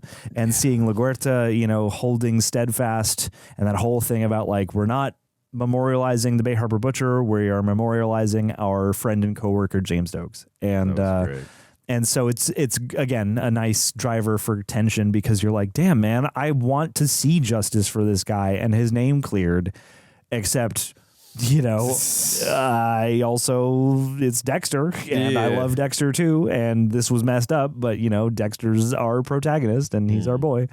So yeah, very conflicted, but in the right ways, I would say, in the desired ways. I don't think you're supposed to be happy that this happened necessarily. And I think they did a nice job of doing it in such a way where, because partly it's Lila and, it's well within her character to do what she did, it's conscientious. It's a way of taking care of all the stakes of the season in a way that allows Dexter to continue doing his thing without having him break the code, without having him cross over into being too unlikable. And then that gets us rooting for him to want to take out Lila. So yeah, I am sad. I am actively mourning the fact that we most likely will not be spending any time with Erik King in the context of Dexter anytime soon. And like it sucks in context a lot. I think his whole back and forth with Dexter, the inner conflict about Dexter turning himself in, is so largely explored through Doakes. And, I thought it was fascinating watching their performances together because, it's like they're negotiating and they're speaking directly, but you can also tell that there are layers of double speak, and you're like, it feels like they're creating a connection or creating a common ground. And at least, even though they know that this situation here in the cabin cannot persist, something has to give. Ideally, we take you in, Dexter. Like, even still, you want to believe in those moments that, like, those little, moments of empathetic eye line are genuine, or maybe they're just tactics. But I don't know. I thought it was all very fascinating and very beautifully acted, and I'm going to miss him a whole bunch. And I agree with everything you just said. Very well put. And also, too, the fact that he called him Dexter for the first time called was... him Dexter, he called him to, really that was striking. That was. And also, too, like, he was about to take him out when he then said, like, he said something about his father, like, I have information to tell you. I forgot. Yeah, that thing. When he hints that, people were that his dad was some type of laughingstock and that his death wasn't what it seemed. Yeah. And then we get that from Lieutenant or Captain Tom, I think his name is. And again, Matthews, yeah. Matthews, yeah. And then I'm just questioning because, again, the show throws so many curveballs. Is that fully what happened? It could be, and he seemed genuine when he was saying it. Maybe we'll see. I have a feeling we might be revisiting that, but my predictions have not always been the greatest. We shall see. Golly, that's a great question, though. Would he have confessed? Maybe, depending on the turn of events. Anyway, Tara. Probably not, but maybe. Anyway, Tara, thank you so much. Thank you, Tara. This is good. I love when a question keeps scratching at your brain. For John and Andrew, thank you for chiming in. I'm sorry if you've already discussed this. It's all good. But I'm curious about your thoughts on Lila. Was there a moment when Dexter first met her and she became his sponsor where you knew she was Well, let's just say trouble, for lack of another description that I won't say. I knew you were trouble. Do you think that Deb telling her to go away made things worse? Were you surprised by what she did to Doakes in order to protect Dexter and then end up targeting the kids? Okay, so I think, again, the actress Jaime Murray? Jaime something or other. Okay, what she did a phenomenal job. She was... Well, she's extremely manipulative. She's gorgeous.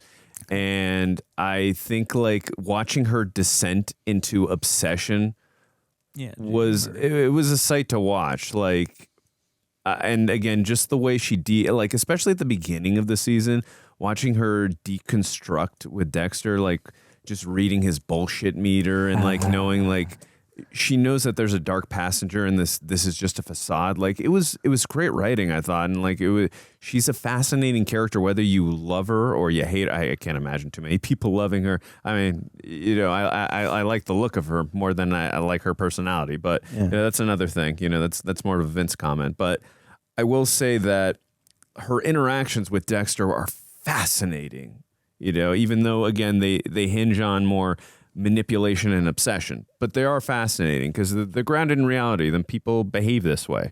So did we know from the beginning that she was trouble? I think that was definitely, I think we both did, right? I would say she's well cast and she played the role with the right amount of free spirit. Yeah, free is exactly the word I was going to look for, is like free spiritedness that,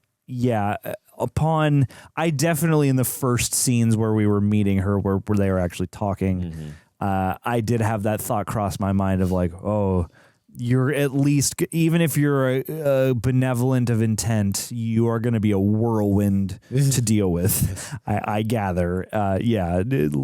Trouble, I think, is a good word. You seem like trouble. And I think, the whole conceit of the support group of the Narcotics Anonymous group is good because obviously you're going to have people in there, at least some people in there, who would come across like they're a bit trouble. And it again plays on you as a viewer to sympathize and extend the benefit of the doubt, at least initially. But yes, it certainly felt like, I would say arguably early on, it certainly felt like she was going to be a handful and going to be probably not a good influence on Dexter. And I very vividly remember the sort of early moments of the season, especially where you're like, I don't like this for some reason. I don't trust this, but she's saying some fair things. And it seems like, stuff that a person in recovery, someone like Dexter might need to hear. But yeah, like Deb telling her to go away, I think... I like that it came from a place of protection, though. Like she is not afraid to protect the people in her life or stand up for them. Whether, and again, just an example for that, like when, and again, granted it's her boyfriend, but it doesn't matter who it is, whether it's Dexter or Lundy. Like when, I'm so sorry, Jonathan Banks? Is that his name? Yes. When Jonathan Banks was like, whether he was taking credit or not giving enough credit to Lundy, and like she literally just told him to F off and say like, this is the reason, this guy is the reason why. I like how she stands up for people like that she loves and cares for. Like, and again, Deb is emotional, but she uses, I think she was kind of using the words of motivation that Lundy told her earlier on when she was having trouble like moving on from her horrific experience with Biney from last season. She was using that as strength, to push forward and her emotion. And I like that she did that. And she did, granted, she didn't know what was going to come about of that. I think it was kind of bad timing. And like her being at the apartment to see if I know the question is more just, do you think her telling her to make things worse? Possibly. But I think the thing it's a lateral move, honestly. I think things were already pretty bad, and if it wasn't Deb, it was going to be something. Yeah, for sure. But I think the biggest thing that was, because Dexter had a plan to get rid of Lila. Yeah. I think the biggest thing that was and again, not Deb's fault. It was just bad timing. When Deb went to Lila's apartment or her loft, whatever it was, when she went there, that was like the nail in the coffin for like bad timing. And now because his bag was down there and just like he was not in a position where he could use the train What is it? The shots that he uses to whatever make people the sedative unconscious? is. The sedative, yeah. So because bad timing, I think that's what made things worse. Telling her to go away, she's just being Deb. I think she had a fair reason to tell. Like, this woman is a terrible influence on her brother. This woman accused Angel of some horrific things. And I know Deb didn't have proof that he didn't do it, but she knows Angel really well, and she knows the crappy influence that this woman has on her brother. So, I know it was a fair assumption for her to make from that perspective. And she ended up being right. So, you can give her credit on that. But go ahead, and then we'll answer the final part of the question. Yeah, I mean, I don't think her telling Deb telling Lila to leave town, like, it certainly had an effect, obviously. Lila's the kind of thing Lila would respond to in some way. But yeah, it seems like that message was going to continually be delivered until things came to a head. And, Deb has never at any point in any of the scenes in which Lila and Debra in the same room had any trouble being like, I don't like you, I don't think you're good for my brother, and I think you're trouble, 100%. and I think you should leave. So, it was a badass scene for Deb, and I guess, like, I'm sure it had an effect, but I wouldn't really say that it made things that much worse. I think, if anything, it probably just moved the inevitable up a little sooner. I would say the thing that made it the worst probably is when Dexter said, like, I'm going away, and then she saw, and she was like staring obsessively with seeing him on the boat leaving with Rita and the kids. I'd say that is the point of no return for her into. Deb is not as big of a threat. Yeah, I would say, like, the point of no return is seeing that, and I will do whatever it takes to make Dexter mine. And that's when this whole plan, that she had with Angel, and then, I can drop the charges, but you have to be my whatever. Like, that's when this whole plan came about. And then she got and then she did the navigation system and all that. To go. She didn't know she was going to find Doakes up there, but which moves us into the next portion of the question. Were you surprised by what she did to Doakes in order to protect Dexter? And then I was surprised what happened to Doakes. Was I surprised that she did whatever it took to protect Dexter? No. And then targeting the kids? No. For Dexter, I'm not surprised that Lila, a person of impulse, a person of free spirit, a person of obsession, a person who's out of their mind, I was not surprised in any way that she would be capable of going to such ludicrous matters. I'm not surprised. I was surprised that Doakes was killed, for sure, but I was not surprised that she was willing to do whatever it took to protect Dexter and to make Dexter be with her. Yeah, I mean, like, it's.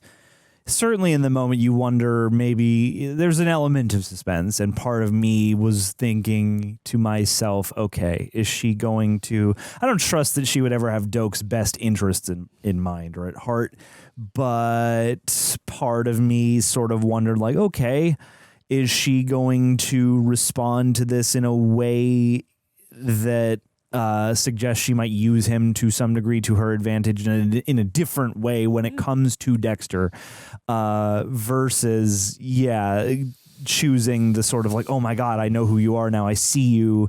I realize, all that you've been carrying around with you. And if this is part of your plan, then I am going to help, see it through. And she clearly knows enough to know that this guy's probably not helping Dexter out in any way. Like in those moments, it's another one of those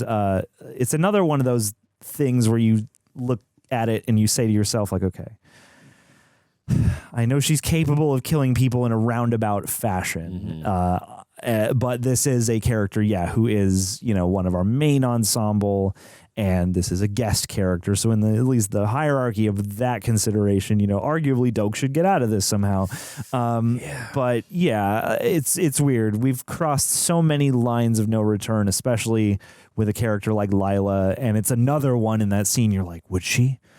Probably, I guess. It seems like what you learn over time about Lila is that, like, she pretty much has an obsession with like her addiction now is Dexter, essentially. And she is using any means possible to isolate him from any other thing in life. And sometimes that means supporting him and, giving whatever his work is a bit of a nudge forward. And sometimes that means doing something really histrionic and outlandish, like catching yourself in a fire that you set, or kidnapping the kids or things like that. So I mean, certainly by the end it becomes very clear like that there is no line she will not cross, and you the lines keep escalating, certainly, and her chaotic choices of how to, you know, stick and twist the knife, you know, only escalate.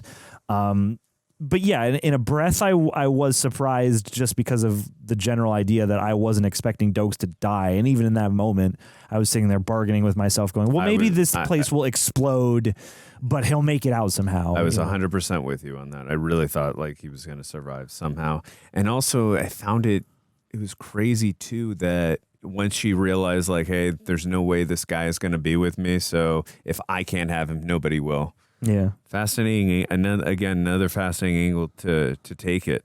Yeah. You know, with her character. So. Well, and the idea that, she does all this in order to protect Dexter and then targets the kids, like that didn't surprise me in the least, because she didn't care about the kids, and the kids are an obstacle between her and Dexter. So I feel like that is more to be expected even than what she did to Doakes.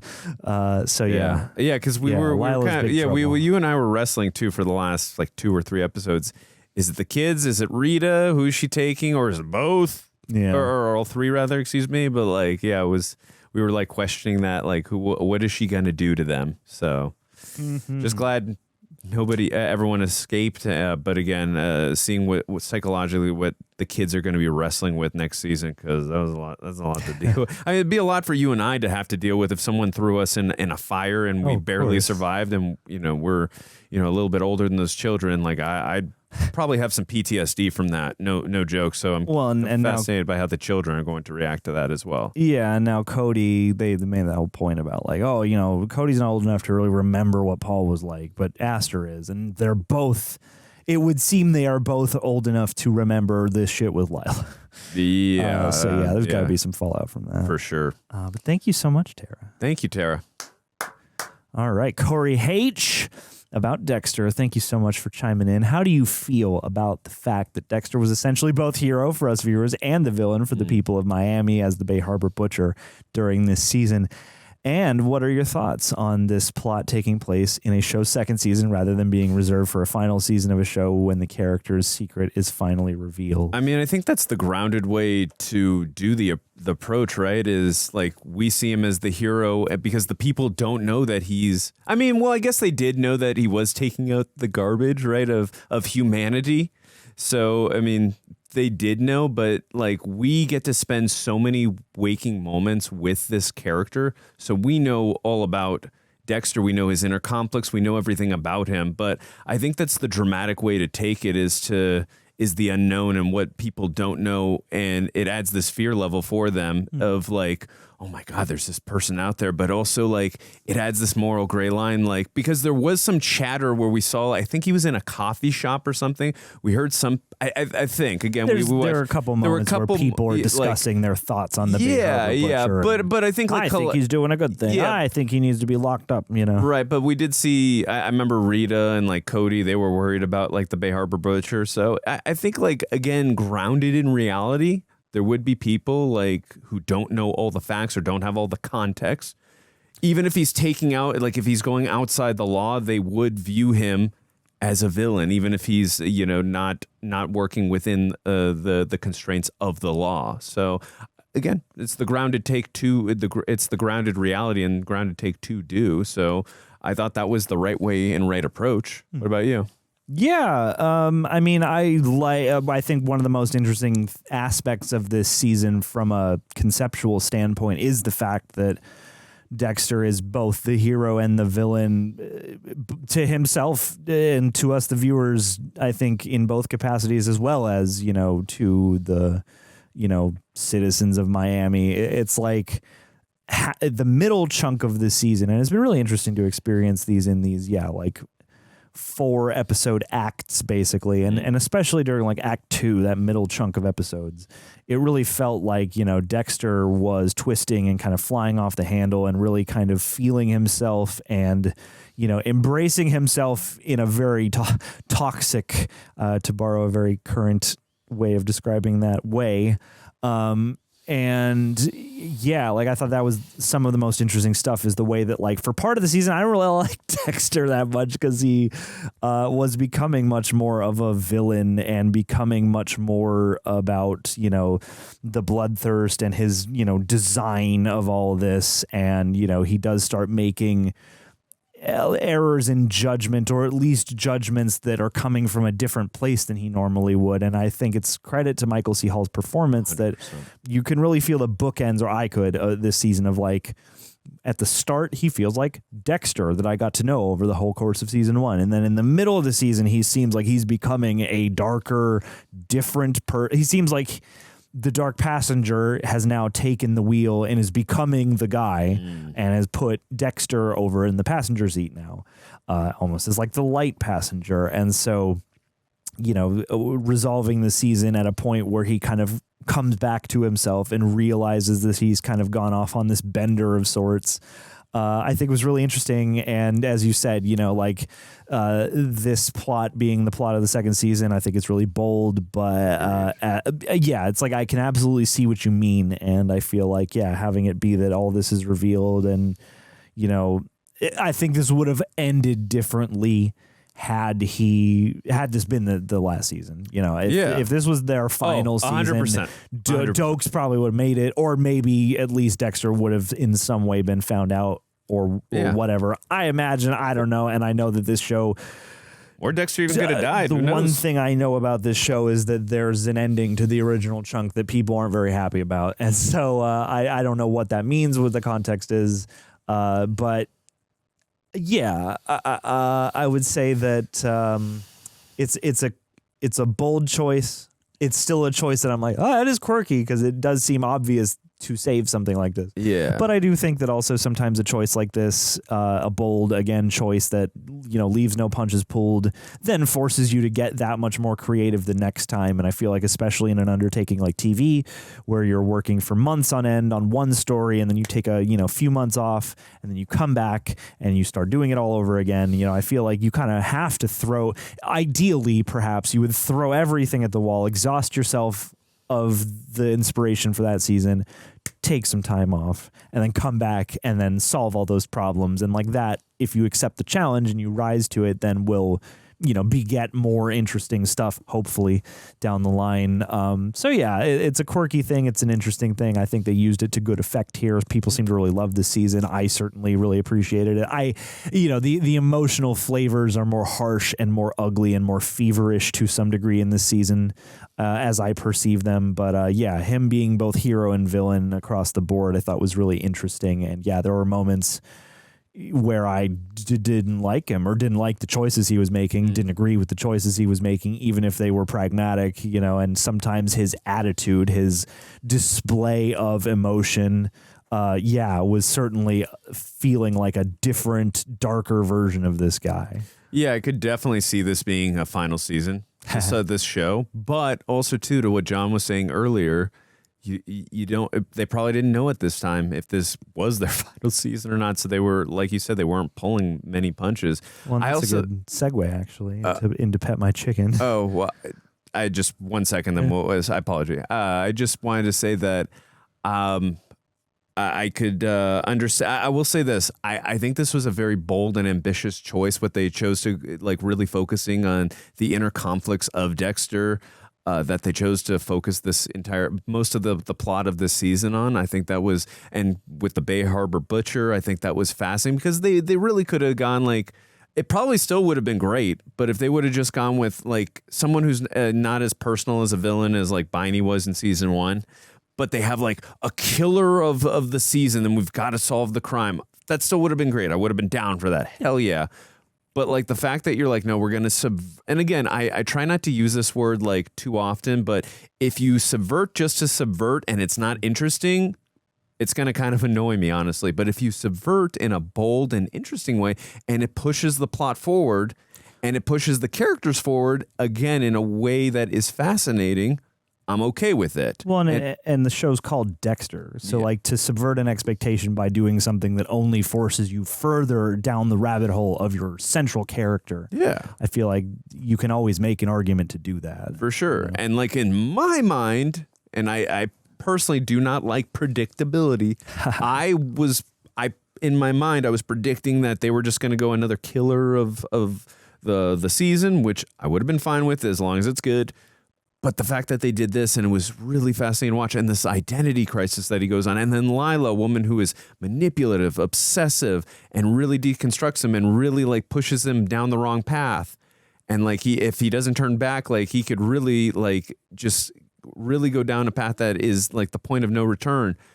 There's a lot of fascinating elements this season. The only like thing that really broke my heart more than anything was obviously Doakes. I'm really going to be sad about that, depending on what happens in the coming seasons. But I've been told seasons 3 and 4 are excellent TV. So I'm very, again, interested to see what happened and what transpires rather.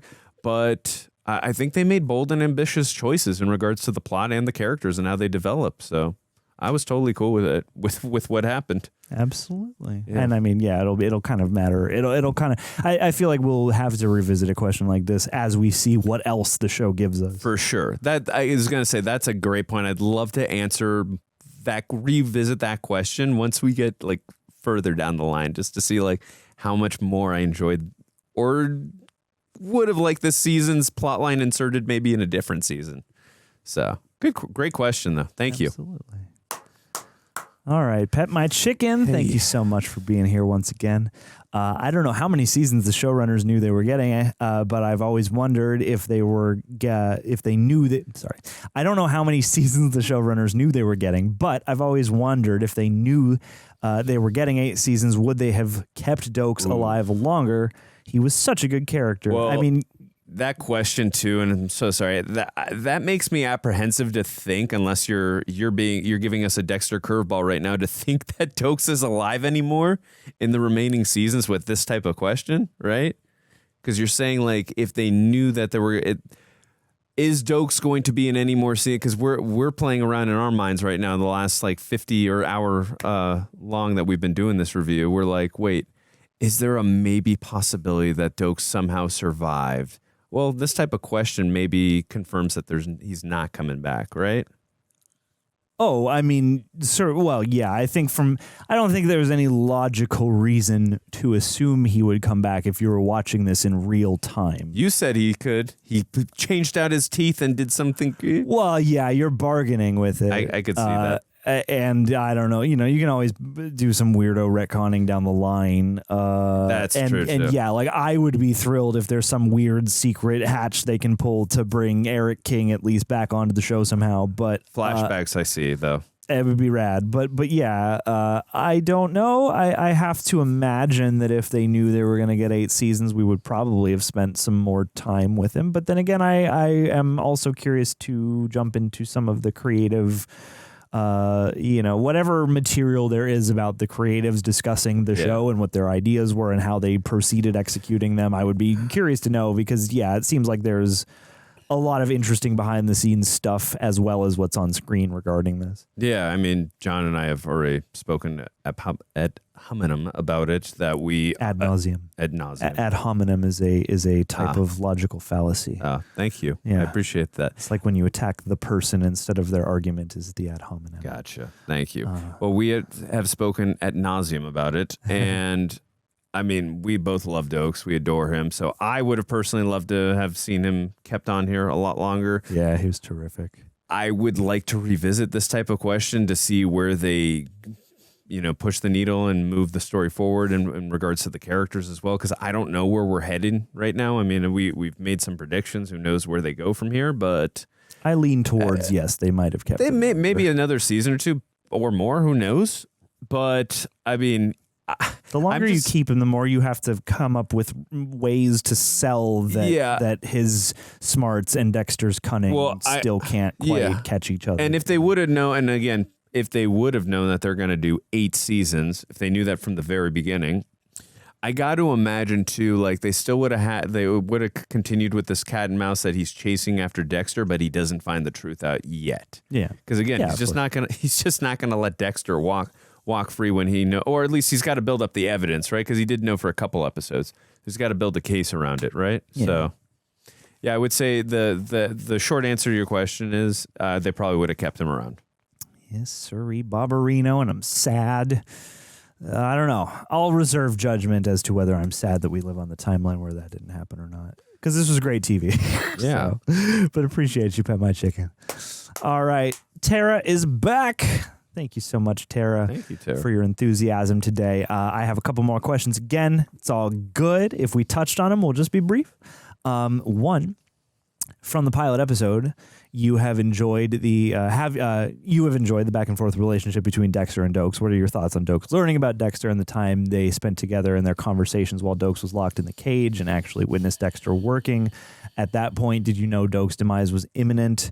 I think we were definitely, as we've touched upon, I think all the way through that, I was definitely bargaining in my brain of like how this could possibly work out. But at the back of your mind, you just look at the circumstances and you're sort of like, I don't see how this can work out. And if he doesn't die, then he's definitely going to expose Dexter. And, so that's a good point too. Yeah. As much as I would love him back too, and we've already pointed that out, you're right. Like Dexter's not going to be free. That's the problem. Or he's going to have to like look over his shoulder every minute of the day for him. I had assumed he was on the show longer, but again, as we have begun this journey, I have done my best to avoid anything Dexter related that would give me any kind of context. So like from the before times, I've sort of got the impression that he was around for longer. But yeah, some of my favorites of his scenes, and I've loved him across the show, but some of my favorite of his scenes were in the shack there with them actually talking to each other. Because again, even if it is just de-escalation tactics, he's good at his job in that case. Or if we really are seeing him get a little bit vulnerable, like that's rewarding also. And I thought that stuff was really interesting. And to see them finally, after all of this, kind of talking eye to eye, man to man, and dropping a lot of the performative animosity and just really working this problem, I thought was really cool and really engaging. And especially, even though I don't know if I ever really was convinced that Dexter was 100% going to turn himself in, them working toward that was really beautiful in this doomed kind of way. Yeah, and also too, before we answer the second part of Tara's question, I'll also say too, in regards to Erik King, the way he emoted in his facial expression when Lila came and he thought he was being rescued, like you could see the relief in his face and his eyes. And he was like, hey, and you felt for him, even though we knew Lila's got nefarious, motives and ulterior motives rather. Yeah. And then when he came to the realization and when she said, oh, he's the Bay Harbor butcher. And then she knew she's there for Dexter and like he knew he was screwed. Yeah. But when the realization came on his face and he was able to emote that, again, that speaks to the power level of his acting abilities and the versatility that he carries as an actor. I'm good. Yes, I'm going to miss the interactions and the cat and mouse stuff between him and Dexter, but I'm going to miss that too. Like I loved watching that man emote on screen. Yeah. He is so damn good. Yeah. He is really good. Like watching him like turn to that where he went from relief to I'm screwed and you can see that visual narration in his face.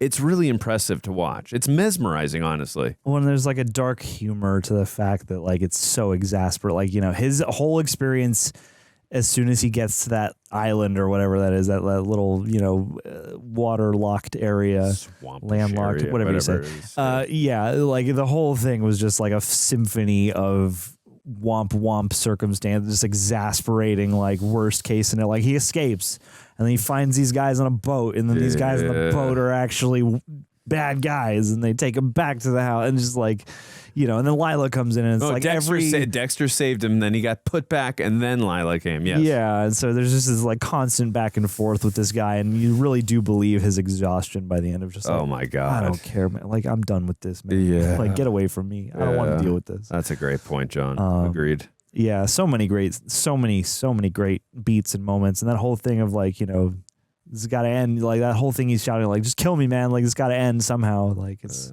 wild. Second half of the question though, after watching Dexter for a couple seasons now, do you think he is beginning to have actual feelings for people and or things? The scene in episode 9 when he wakes up outside Rita's house wanting to make sure they were safe and the apology he gave her saying that he felt regret and that he messed up so badly, so stupendously seemed genuine and not something that was faking to be normal. Yeah. Thank you. I love these reactions and look forward to them every week. Well, Thank thanks, you so Tara. much. We appreciate you so much, Tara. Again, this has been such a long time coming, and it has been so thrilling to actually be on this journey and to be enjoying it as much as we are. Yeah, for sure. I think, the debate about Dexter, one of the debates about Dexter across the show has been, do we take him at his word, basically, that he doesn't have the emotions?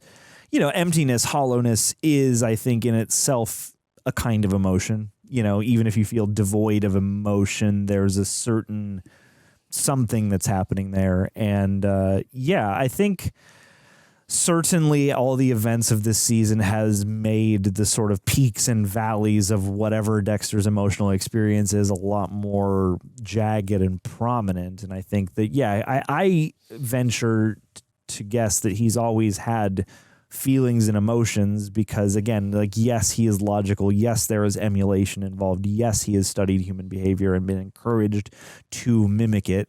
But I think the whole thing with Rita and the kids is, and he even acknowledges, they are part of what helps to make him more human. And they're, clearly something that have ensnared him somehow and that he chooses by the end. So I feel that whole thing where he wakes up in the yard and he's just, kind of at the end of a rope, but also, here making sure that they're okay. Yeah, it definitely speaks to the fact that there's something genuine in there, even if it's, down a long, dark corridor or something like that.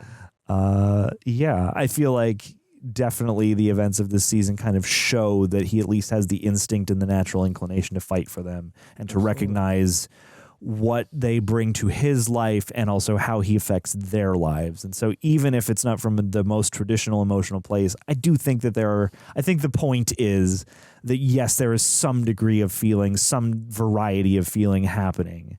And it's interesting to watch it win or lose. And also the irony of the fact that, as he's being called to accept himself and is feeling more sort of euphoria based on that, that has a whole effect on everything as well. There are positive instances of this, but I think a lot of what the season was grappling with was negative instances of this as well. His sort of adopting a more traditional serial killer style megalomania of sort of my mission is pure and I'm, smarter than it.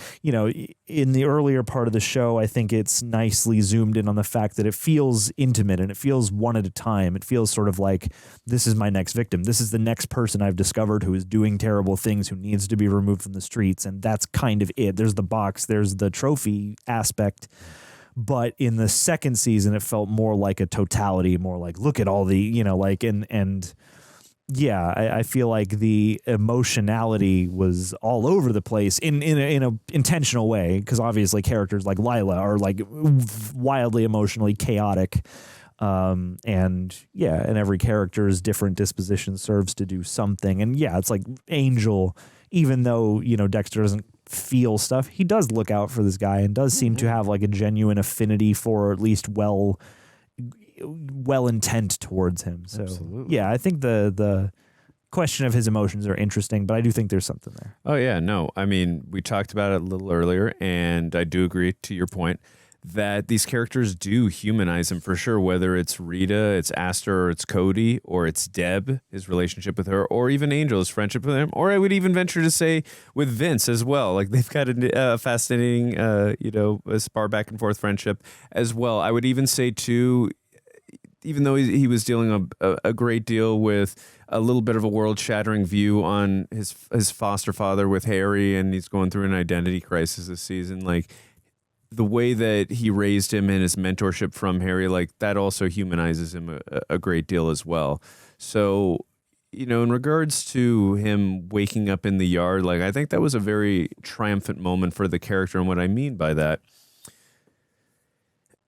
apologizing to her after he had done something that is very unforgivable for cheating on her, and not asking for anything in return. Again, it's a very unforgivable offense, but I think the fact that he had accountability over the matter and he was not asking for anything back, and he just said, hey, I'm not asking for anything. I just wanted you to know I care deeply about you and the children, and I just wanted you to know you mean a lot. and I'm so sorry. That's all. But I just wanted to say it. I think that was like the character really growing. Yeah, it was really maturing and growing for the character. Like, and I think like an immature way and a needy thing would have been like, but I want you back. Like everything Lila does. Yeah, but I you know what I mean? So I was like, again, that whole thing of I just needed to say it. Yeah, she's like, I don't know if I accept. I don't know if I can do it. For sure. She's like, that's fine. I just need to say it. For sure. But I think that was such a big moment for him and for us, the audience, accepting that is what when he said, I just needed to say it. Yeah. And I really appreciate it. Like there was so much meaning and emotional weight just in that dialogue of him saying that and not wanting back anything in return. Because, and again, having that accountability of like, hey, I effed up. I made a really bad mistake. Granted, and again, it's not just Lila. Like there were both of them, but this woman really did like steer him down the wrong path, and a great deal goes towards her. But Dexter is a grown adult, and he made the decision as well. Granted, this is a very, very attractive woman that led him down this path. But I understand like the motivations and why he went down this path. That again does not justify it. He had the most amazing woman, and I love that Deb was also. I think that like it really goes underspoken, John, how much of a great influence Deb is for Dexter. Like she really put it into perspective for him. Like, dude, you had the greatest woman ever, and you effed it up. Like try getting her back, and then like really trying to get rid of this woman Lila. Like, I really, really appreciate Deb. I really like, and again, I love that she's so emotional, but also at the same point, she's willing to stand up for people she cares for. And like, I really appreciate her so much. And again, Jennifer Carpenter, she just does such a damn good job in this show. She's amazing. So, yes. Absolutely. Well All said. right. Jay Rushton. What up, Jay? How you doing, Jay? Thank you for chiming in once again. Like, what Dexter character do you want to see in season 3 be used more often? Wow. Okay. Vince, I want to see his browser history. I'll always take more Masuka and more Angel. Yeah. I would be down to watch more Angel. Again, I have a feeling it's going to be La Guerta. I feel like where we left off with the character with she Doakes, seems prime for more, from a writer's mind, that feels like that's the character you position yourself to like, let's focus really heavily on, because she's going to be the one who is left devastated the most from Doakes. And I feel like that's a character who's just not going to let go, and we can really, and she's got the position of power back now too. How does she use that position of power? Right. And she's also going to, I feel like, John, she's going to feel like a pariah in the office because she believes so much in Doakes. And she's like, I feel like she's not going to let this go, understandably so, and she's in the right.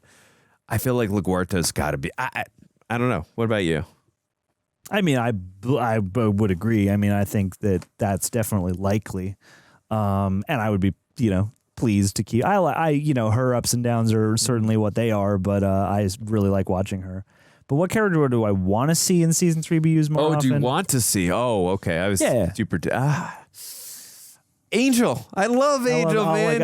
Especially what happened to him after, he was not done dirty by the writers, because it was but he was done dirty by Lila. So I would love to see him... he was done dirty by the writers. Well, I mean, that crap happens. For a reason. Yes, I for agree. a dramatic purpose. But the point is, maybe he can be done. He can be done undirty this time in this season. Like he can have. That would be nice. Yeah, he can maybe find an actual love interest that doesn't want to do very nefarious things to him for a reason to get back at Dexter. Like, I would love to see something nice happen. He solves a very big case. He finds a love interest, and I know the show's got other things to focus on, but I've really grown attached to Angel. So I would love it if they could focus a little more on Angel this season. I want them to focus more on character actress Margot Martindale. Who? The woman from the file department. The one who he brings the donuts to? Oh, okay. Yeah. I was like, who's who the hell are you talking? An episode or two each of these seasons. Yeah. And she just said, to remind you, oh shit, she's on the show. Yeah, I was like, it's crazy. I was like, who the hell are you talking about? Okay, I know who you're talking about now. She's in 2 or 3 episodes, right? Yeah. Yeah, She's that's like a couple. I think you're right. That's the character to focus on. Agreed. That would be fun. She knows the history of Harry and everything. You know what? They might actually, to your point, they might go back to her just because I think we got to learn a little bit more about what really happened to Harry. Really happened as what's his name? The Matthews. It might be Tom Matthews. Yeah, Tom. Did Matthews that? Is his Yeah. last name. Did that really happen like he said? Because like. Again, that dude, I kind of did, what's her name, LaGuardia, a little bit dirty also in season 1 when he got rid of her as the lieutenant or whatever. Yeah. So, yeah. Well, we'll see. We'll see. Don't love that guy. All right, San Rock, penultimate question of the day. Hey. Now that you've finished, and thank you. Now that you've finished season 2, what hopes do you have for season 3? What storylines or character beats do you hope to see pursued? What are you hoping gets left behind, if anything? Lila. Doakes being I'm dead, kidding. I hope gets left behind. Yeah. And they just bring him back and don't acknowledge how. That's what I hope gets left behind. Boy. I mean, I think, as you pointed out a moment ago, I think, definitely something to do with LaGuardia. I think she will be changed after this. I don't necessarily even expect that, like, she won't still be kind of sweet on Dexter, but I got to imagine there's something with her. I got to imagine Deb is going to be very much, Deb and sort of more empowered from the events of season 2 than not, but certainly she's got to go on some kind of journey here. And I, as much as I, ship her and Lundy hard, it'd be nice to see her get some good going that's just good and cannot, be marred by any circumstance, immediately anyway. I think like that's going to be the first question she asks to whatever guy she ends up dating. Two things. One, are you a serial killer? Yeah. And number 2, do you have any plans of moving away in the next 10 years? Yeah. Those are the basic What's 2 your questions. 10-year plan? Yeah, I would say. I mean, we've already spoken ad nauseum at what storylines or character beats we think could possibly happen or what we'd like to see pursued. I'm going to go back to Vince again, and I'm going to say, no, I'm not going to make a joke about it. I'd actually like to see him, and again, not particularly accuse Dexter of any. No, I'm being serious on this one. I'd actually not like to see him accuse Dexter, like at any point in season 3. Start to get a little bit like wary of him, or not wary rather, but start to get a little bit like. He's starting to catch on to Dexter because a lot of times, like, and again, it's his coworker, his friend, but like, there's so many times where Dexter is feeding him such BS and he always buys it, right? Sure. So I'd love it if he's like starting to understand like everything Dexter, like a lot of times what he's telling me like is not adding up. Yeah. And he's starting to catch on to that rather is what I'm trying to articulate. And again, he hasn't like fully like, this guy's a serial killer. Like, I know it now. Like, no. You want Doakes 2.0. Yeah, I don't need that. But just like, why are a lot of times it's like what Dexter is, just give me a little seed. And like maybe in season 5 or 6, like Vince has put the pieces together now. You know what I mean? And like kind of maybe wants to talk to or not talk to Dexter, funny. but yeah, but something like he knows something is amiss. Something like never adds up with what Dexter is telling him. Like, why is this missing? Why is that there? Wait, I thought this was supposed to be here today. That's missing too. You know what I'm saying? Like, I think that would be a fascinating way to explore too. Possibly that he's somewhat onto him. Sure. Hey, it would be fascinating if that would happen. With a sexual innuendo joke here and there, of course. Yeah, of course. You got it. Yeah, he will say, you got boned when he when he tells Dexter he figured him out. Yeah, I totally boned you. Yes, or some innuendo like that. I'm curious to see where Rita goes because she's just been on this path of growth and certainly with Dexter back in good graces. I'm curious to see what happens there. Curious to see what happens with LaGuardia. Just generally hoping to see more Angel and Masuka because I love watching them.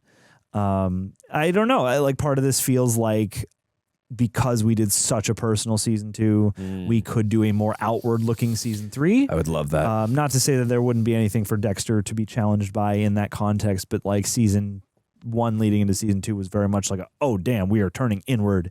And after doing that, I could imagine kind of responding to that by turning outward. So I guess the main thing I expect is another interesting guest star and perhaps more Dexter doing Dexter stuff again, because this is kind of like the sequel where like the hero hangs up the suit for a while, or at least is sort of like grappling with, I gotta lay low, I can't, for various reasons. Dexter doesn't do a whole lot of Dextering this season, so I'm imagining there would be a bit more of that. Agreed. No, he's got to fill up that new trophy case. No, for sure. As Glenn Fry would say, the heat is on. So I agree. Absolutely. But we'd love to hear what y'all. Well, no, you guys know, so don't actually. Tell us what you expect. We don't want to leave hear us any expectations. Yes, please, you know what to expect. You guys know what to expect. Yeah. I know why you meant to say that, but no, please don't. As much as we love you guys. All right. Capping us off. Thank you so much, Emma. One of the MVPs of our Dexter Talks. Yeah. I mean, a lot, like pretty much all of you who chimed in have been very consistent, and we very much appreciate it. Emma has this to say: Dexter season 2 finale. Hey. I hope you guys enjoyed this season. I love it. We did. There are a lot of Dexter questions this time, so I'll keep mine relatively short. Appreciate that. How do you like season 2 compared to season 1? Do you think they did anything better or worse? Or do you think it was just a good continuation? Did you expect that Doakes would have to be killed to keep Dexter's secret? Or did you think there was a chance of him being released? If you thought he had to be killed, are you surprised it wasn't Dexter that did it? And finally, any predictions on season 3 or anything you'd like to see more of? Love your guys' reactions to the show and can't wait to see. Well, Emma, we love you. Thank you so much. Appreciate you. We can do these in a tandem. Question 1. How do you like season 2 compared to season 1? I wasn't, honestly, like watching it, I was not comparing. I just thought it was a great season.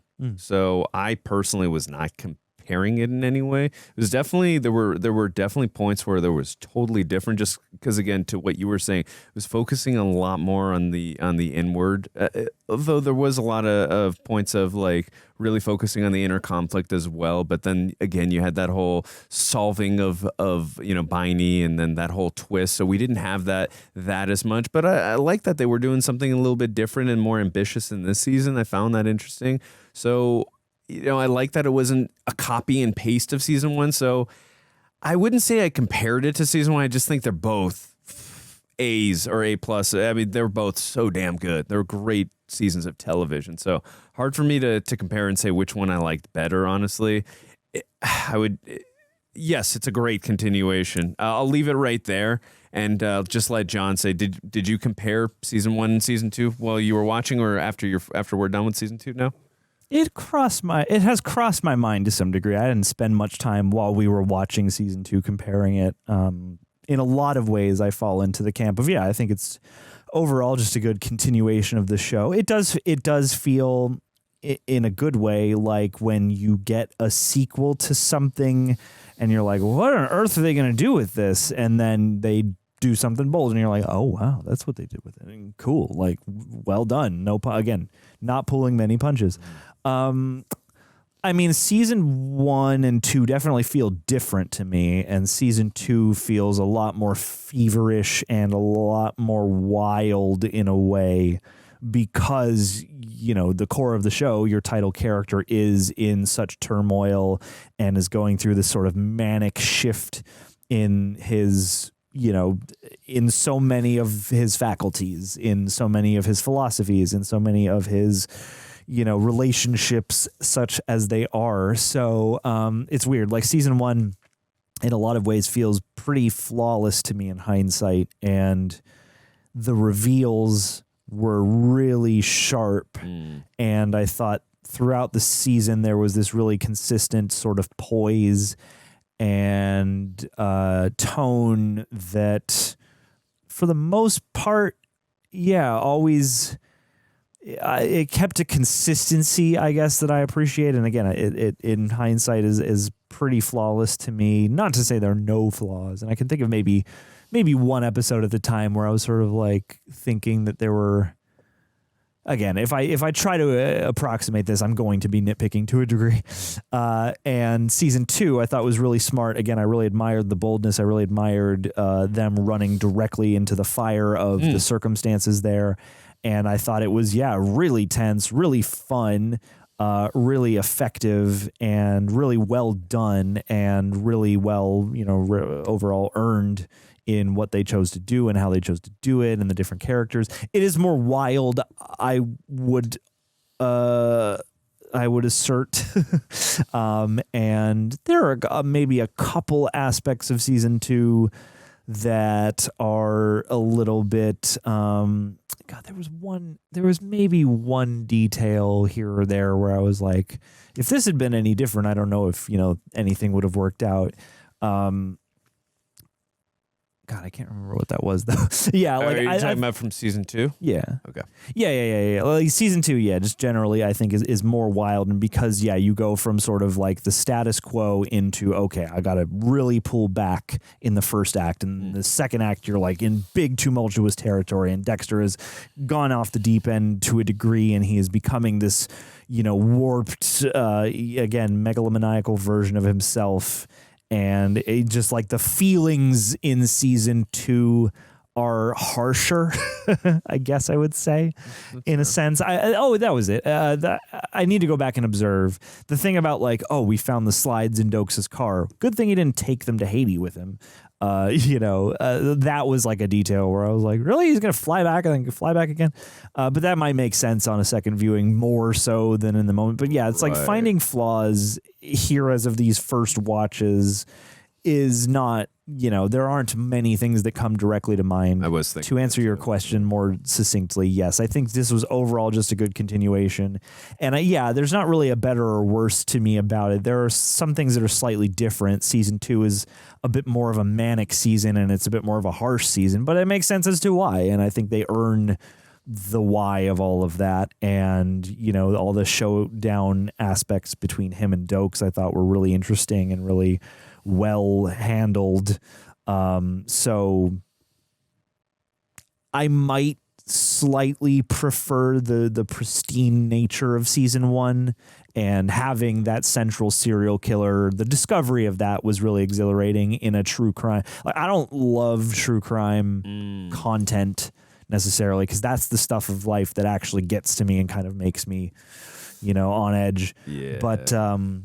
But there is something engrossing about that, even feeling that way. And so season 1 in a very fictionalized setting has that sort of engrossing nature of like, oh man, the serial killer with this unique MO. Whereas here, you're dealing with the devil, you're dealing with Dexter, and you know what his MO is, and you know what he does. And this was different, sure. But I really loved almost everything they did. Like, they are pretty much neck and neck. I would say overall, just a good continuation. I might prefer season 1 slightly for just taste reasons alone. Yeah, but I thought this was again, you could keep these contained as just one unit, even if you wanted to. They make sense as 2 separate seasons, but as the story of Dexter, if you were telling me that this is the saga of Dexter, I could believe that a version of this pretty much brings us to here. Yeah, and we talked about it like when we did our season 1 review, I believe. But I remember too thinking like at the time when they revealed that Rudy, who we knew him at the time, was they revealed the killer in episode 8. That's so early. And then we got the ultimate twist of twists. I'm like, oh, now I see why they did it so early. I was like, there were a lot of shocking things that again really pushed. Cool. Yeah, that was like, so I can totally get why season 1, like, just by a hair, you would slightly give it a little bit of the edge. I totally get that. And then also to your nitpicking point, like maybe if I watch it a second time, I might be on board with you too as well. Like I don't know how the length of time it takes to get from Haiti back to Miami, because I believe that's where they are stationed, where the show takes place. Because I believe you said I was tracking you, Morgan, like when you took the boat or when you went to the cabin, or whatever, when you moved the boat, like I had the tracker on. Like, okay, so you had this mission you were doing in Haiti. So right when you had like, hey, you're looking it up.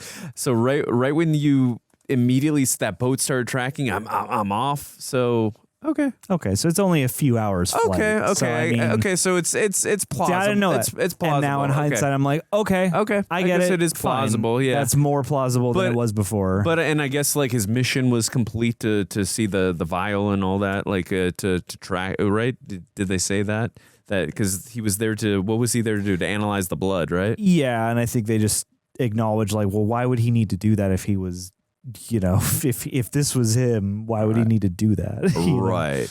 Why would he take his own trophies to be analyzed? Right. Yes, I remember that. LaGuarta and Lundy were talking about that. It would make no sense for someone who would do that with their own trophies. Yeah, totally.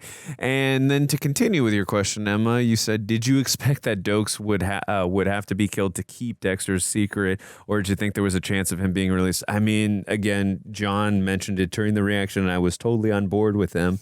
I really didn't think Doakes was going to be killed, but to John's point of, we are past the point of so many points of no returns, rather. I just didn't know where we were going to go, because there's just no way. Like, you would have had to have gone in a different story direction in terms of, like, you're just going to have Doakes continue to chase after Dexter and not know the truth, or at least have a pile of evidence that points in Dexter's direction. Because if he's got the evidence and he knows what Dexter is, what do you do there? You can't have Doakes alive, as much as we want him, and I'm sure many of the audience who adores and loves Doakes. So, but having said all that, I still didn't think he was actually going to be killed. I didn't know, and I didn't think they were going to do that. So it was a bold choice, I'll say that. Yeah, I think I thought that it constantly put me in that place where you're sort of like working hard to try and figure out any way that this could end in them both making it out of this room alive. Yeah. And it does seem that with, again, the way events transpire, again, there were a couple moments in this season where I was like, is this a dream? No, this is real. That whole headbutt scene was another instance where I was like, oh no, I guess this is real. I guess that's what I thought. I guess this animosity has this Cold War just got hot. Yeah. Like they, it certainly seems like, and especially with 2020 hindsight, like, if it's out in the open and Doakes is on to him for real, then he would probably have to die. Because to keep Dexter's secret, I mean, I just couldn't imagine a way that they would ever come to any kind of understanding that allows them both to coexist. That's what I would have loved. I mean, it would have been cool. It would have been like for a fan service. Yeah, from a fan. Again, like, I just don't know. Like, ideologically speaking, as I mentioned earlier, I don't know if they ever would have come to that understanding. But like you just point, like to your point though. God dang, I want to live in an alternate universe where they do come together and they work in tandem, or it's like, hey, I just don't want to know, but just don't tell me. Like anything, any crimes that we don't solve as a police unit, you know what I mean? Yeah. Go take out the trash. Yeah. kind of thing, you know what I mean? Oh God, that would be so much fun. But yeah, I get it. Like, he's, like you say, he's got the code of Doakes. He's not going to allow him to operate. So no matter how similar it might seem that they, yeah, and I like their debates a lot. I like that they took the time to do that. And to your other part of the question, are you surprised that Dexter didn't do it?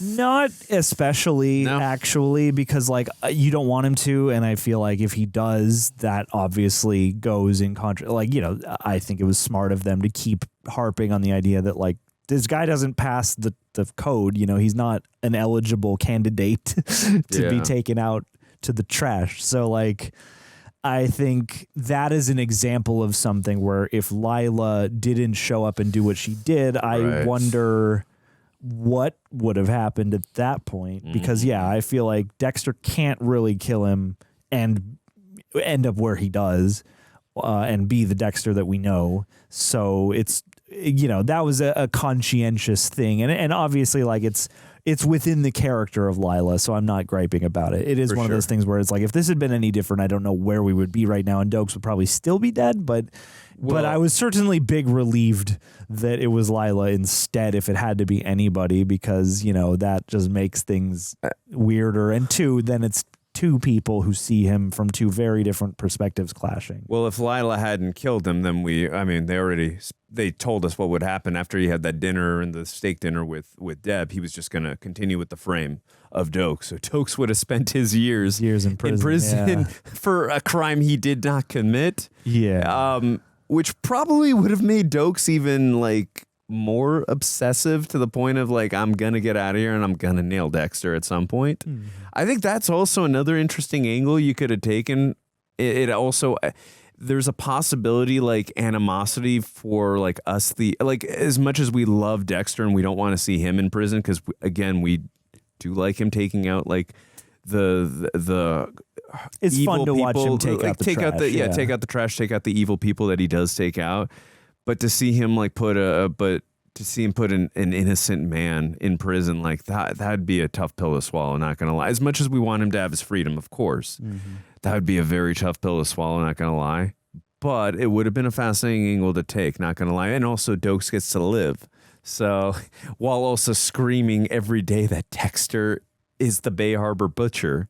Well, he would know well enough that then he would have to like keep his head down. Right. You know, it would make some be interesting on good behavior. Yeah, you know, like he's too smart to go crazy. I but just yeah. mean when he's screaming, I just mean like probably to like someone who's probably gonna like confide in him, and like someone like that to scream with. I don't think he's gonna yell it out in the prison every day. I didn't mean it like that, but that could have made for fascinating drama though too. Like going to these prison scenes back and forth and like.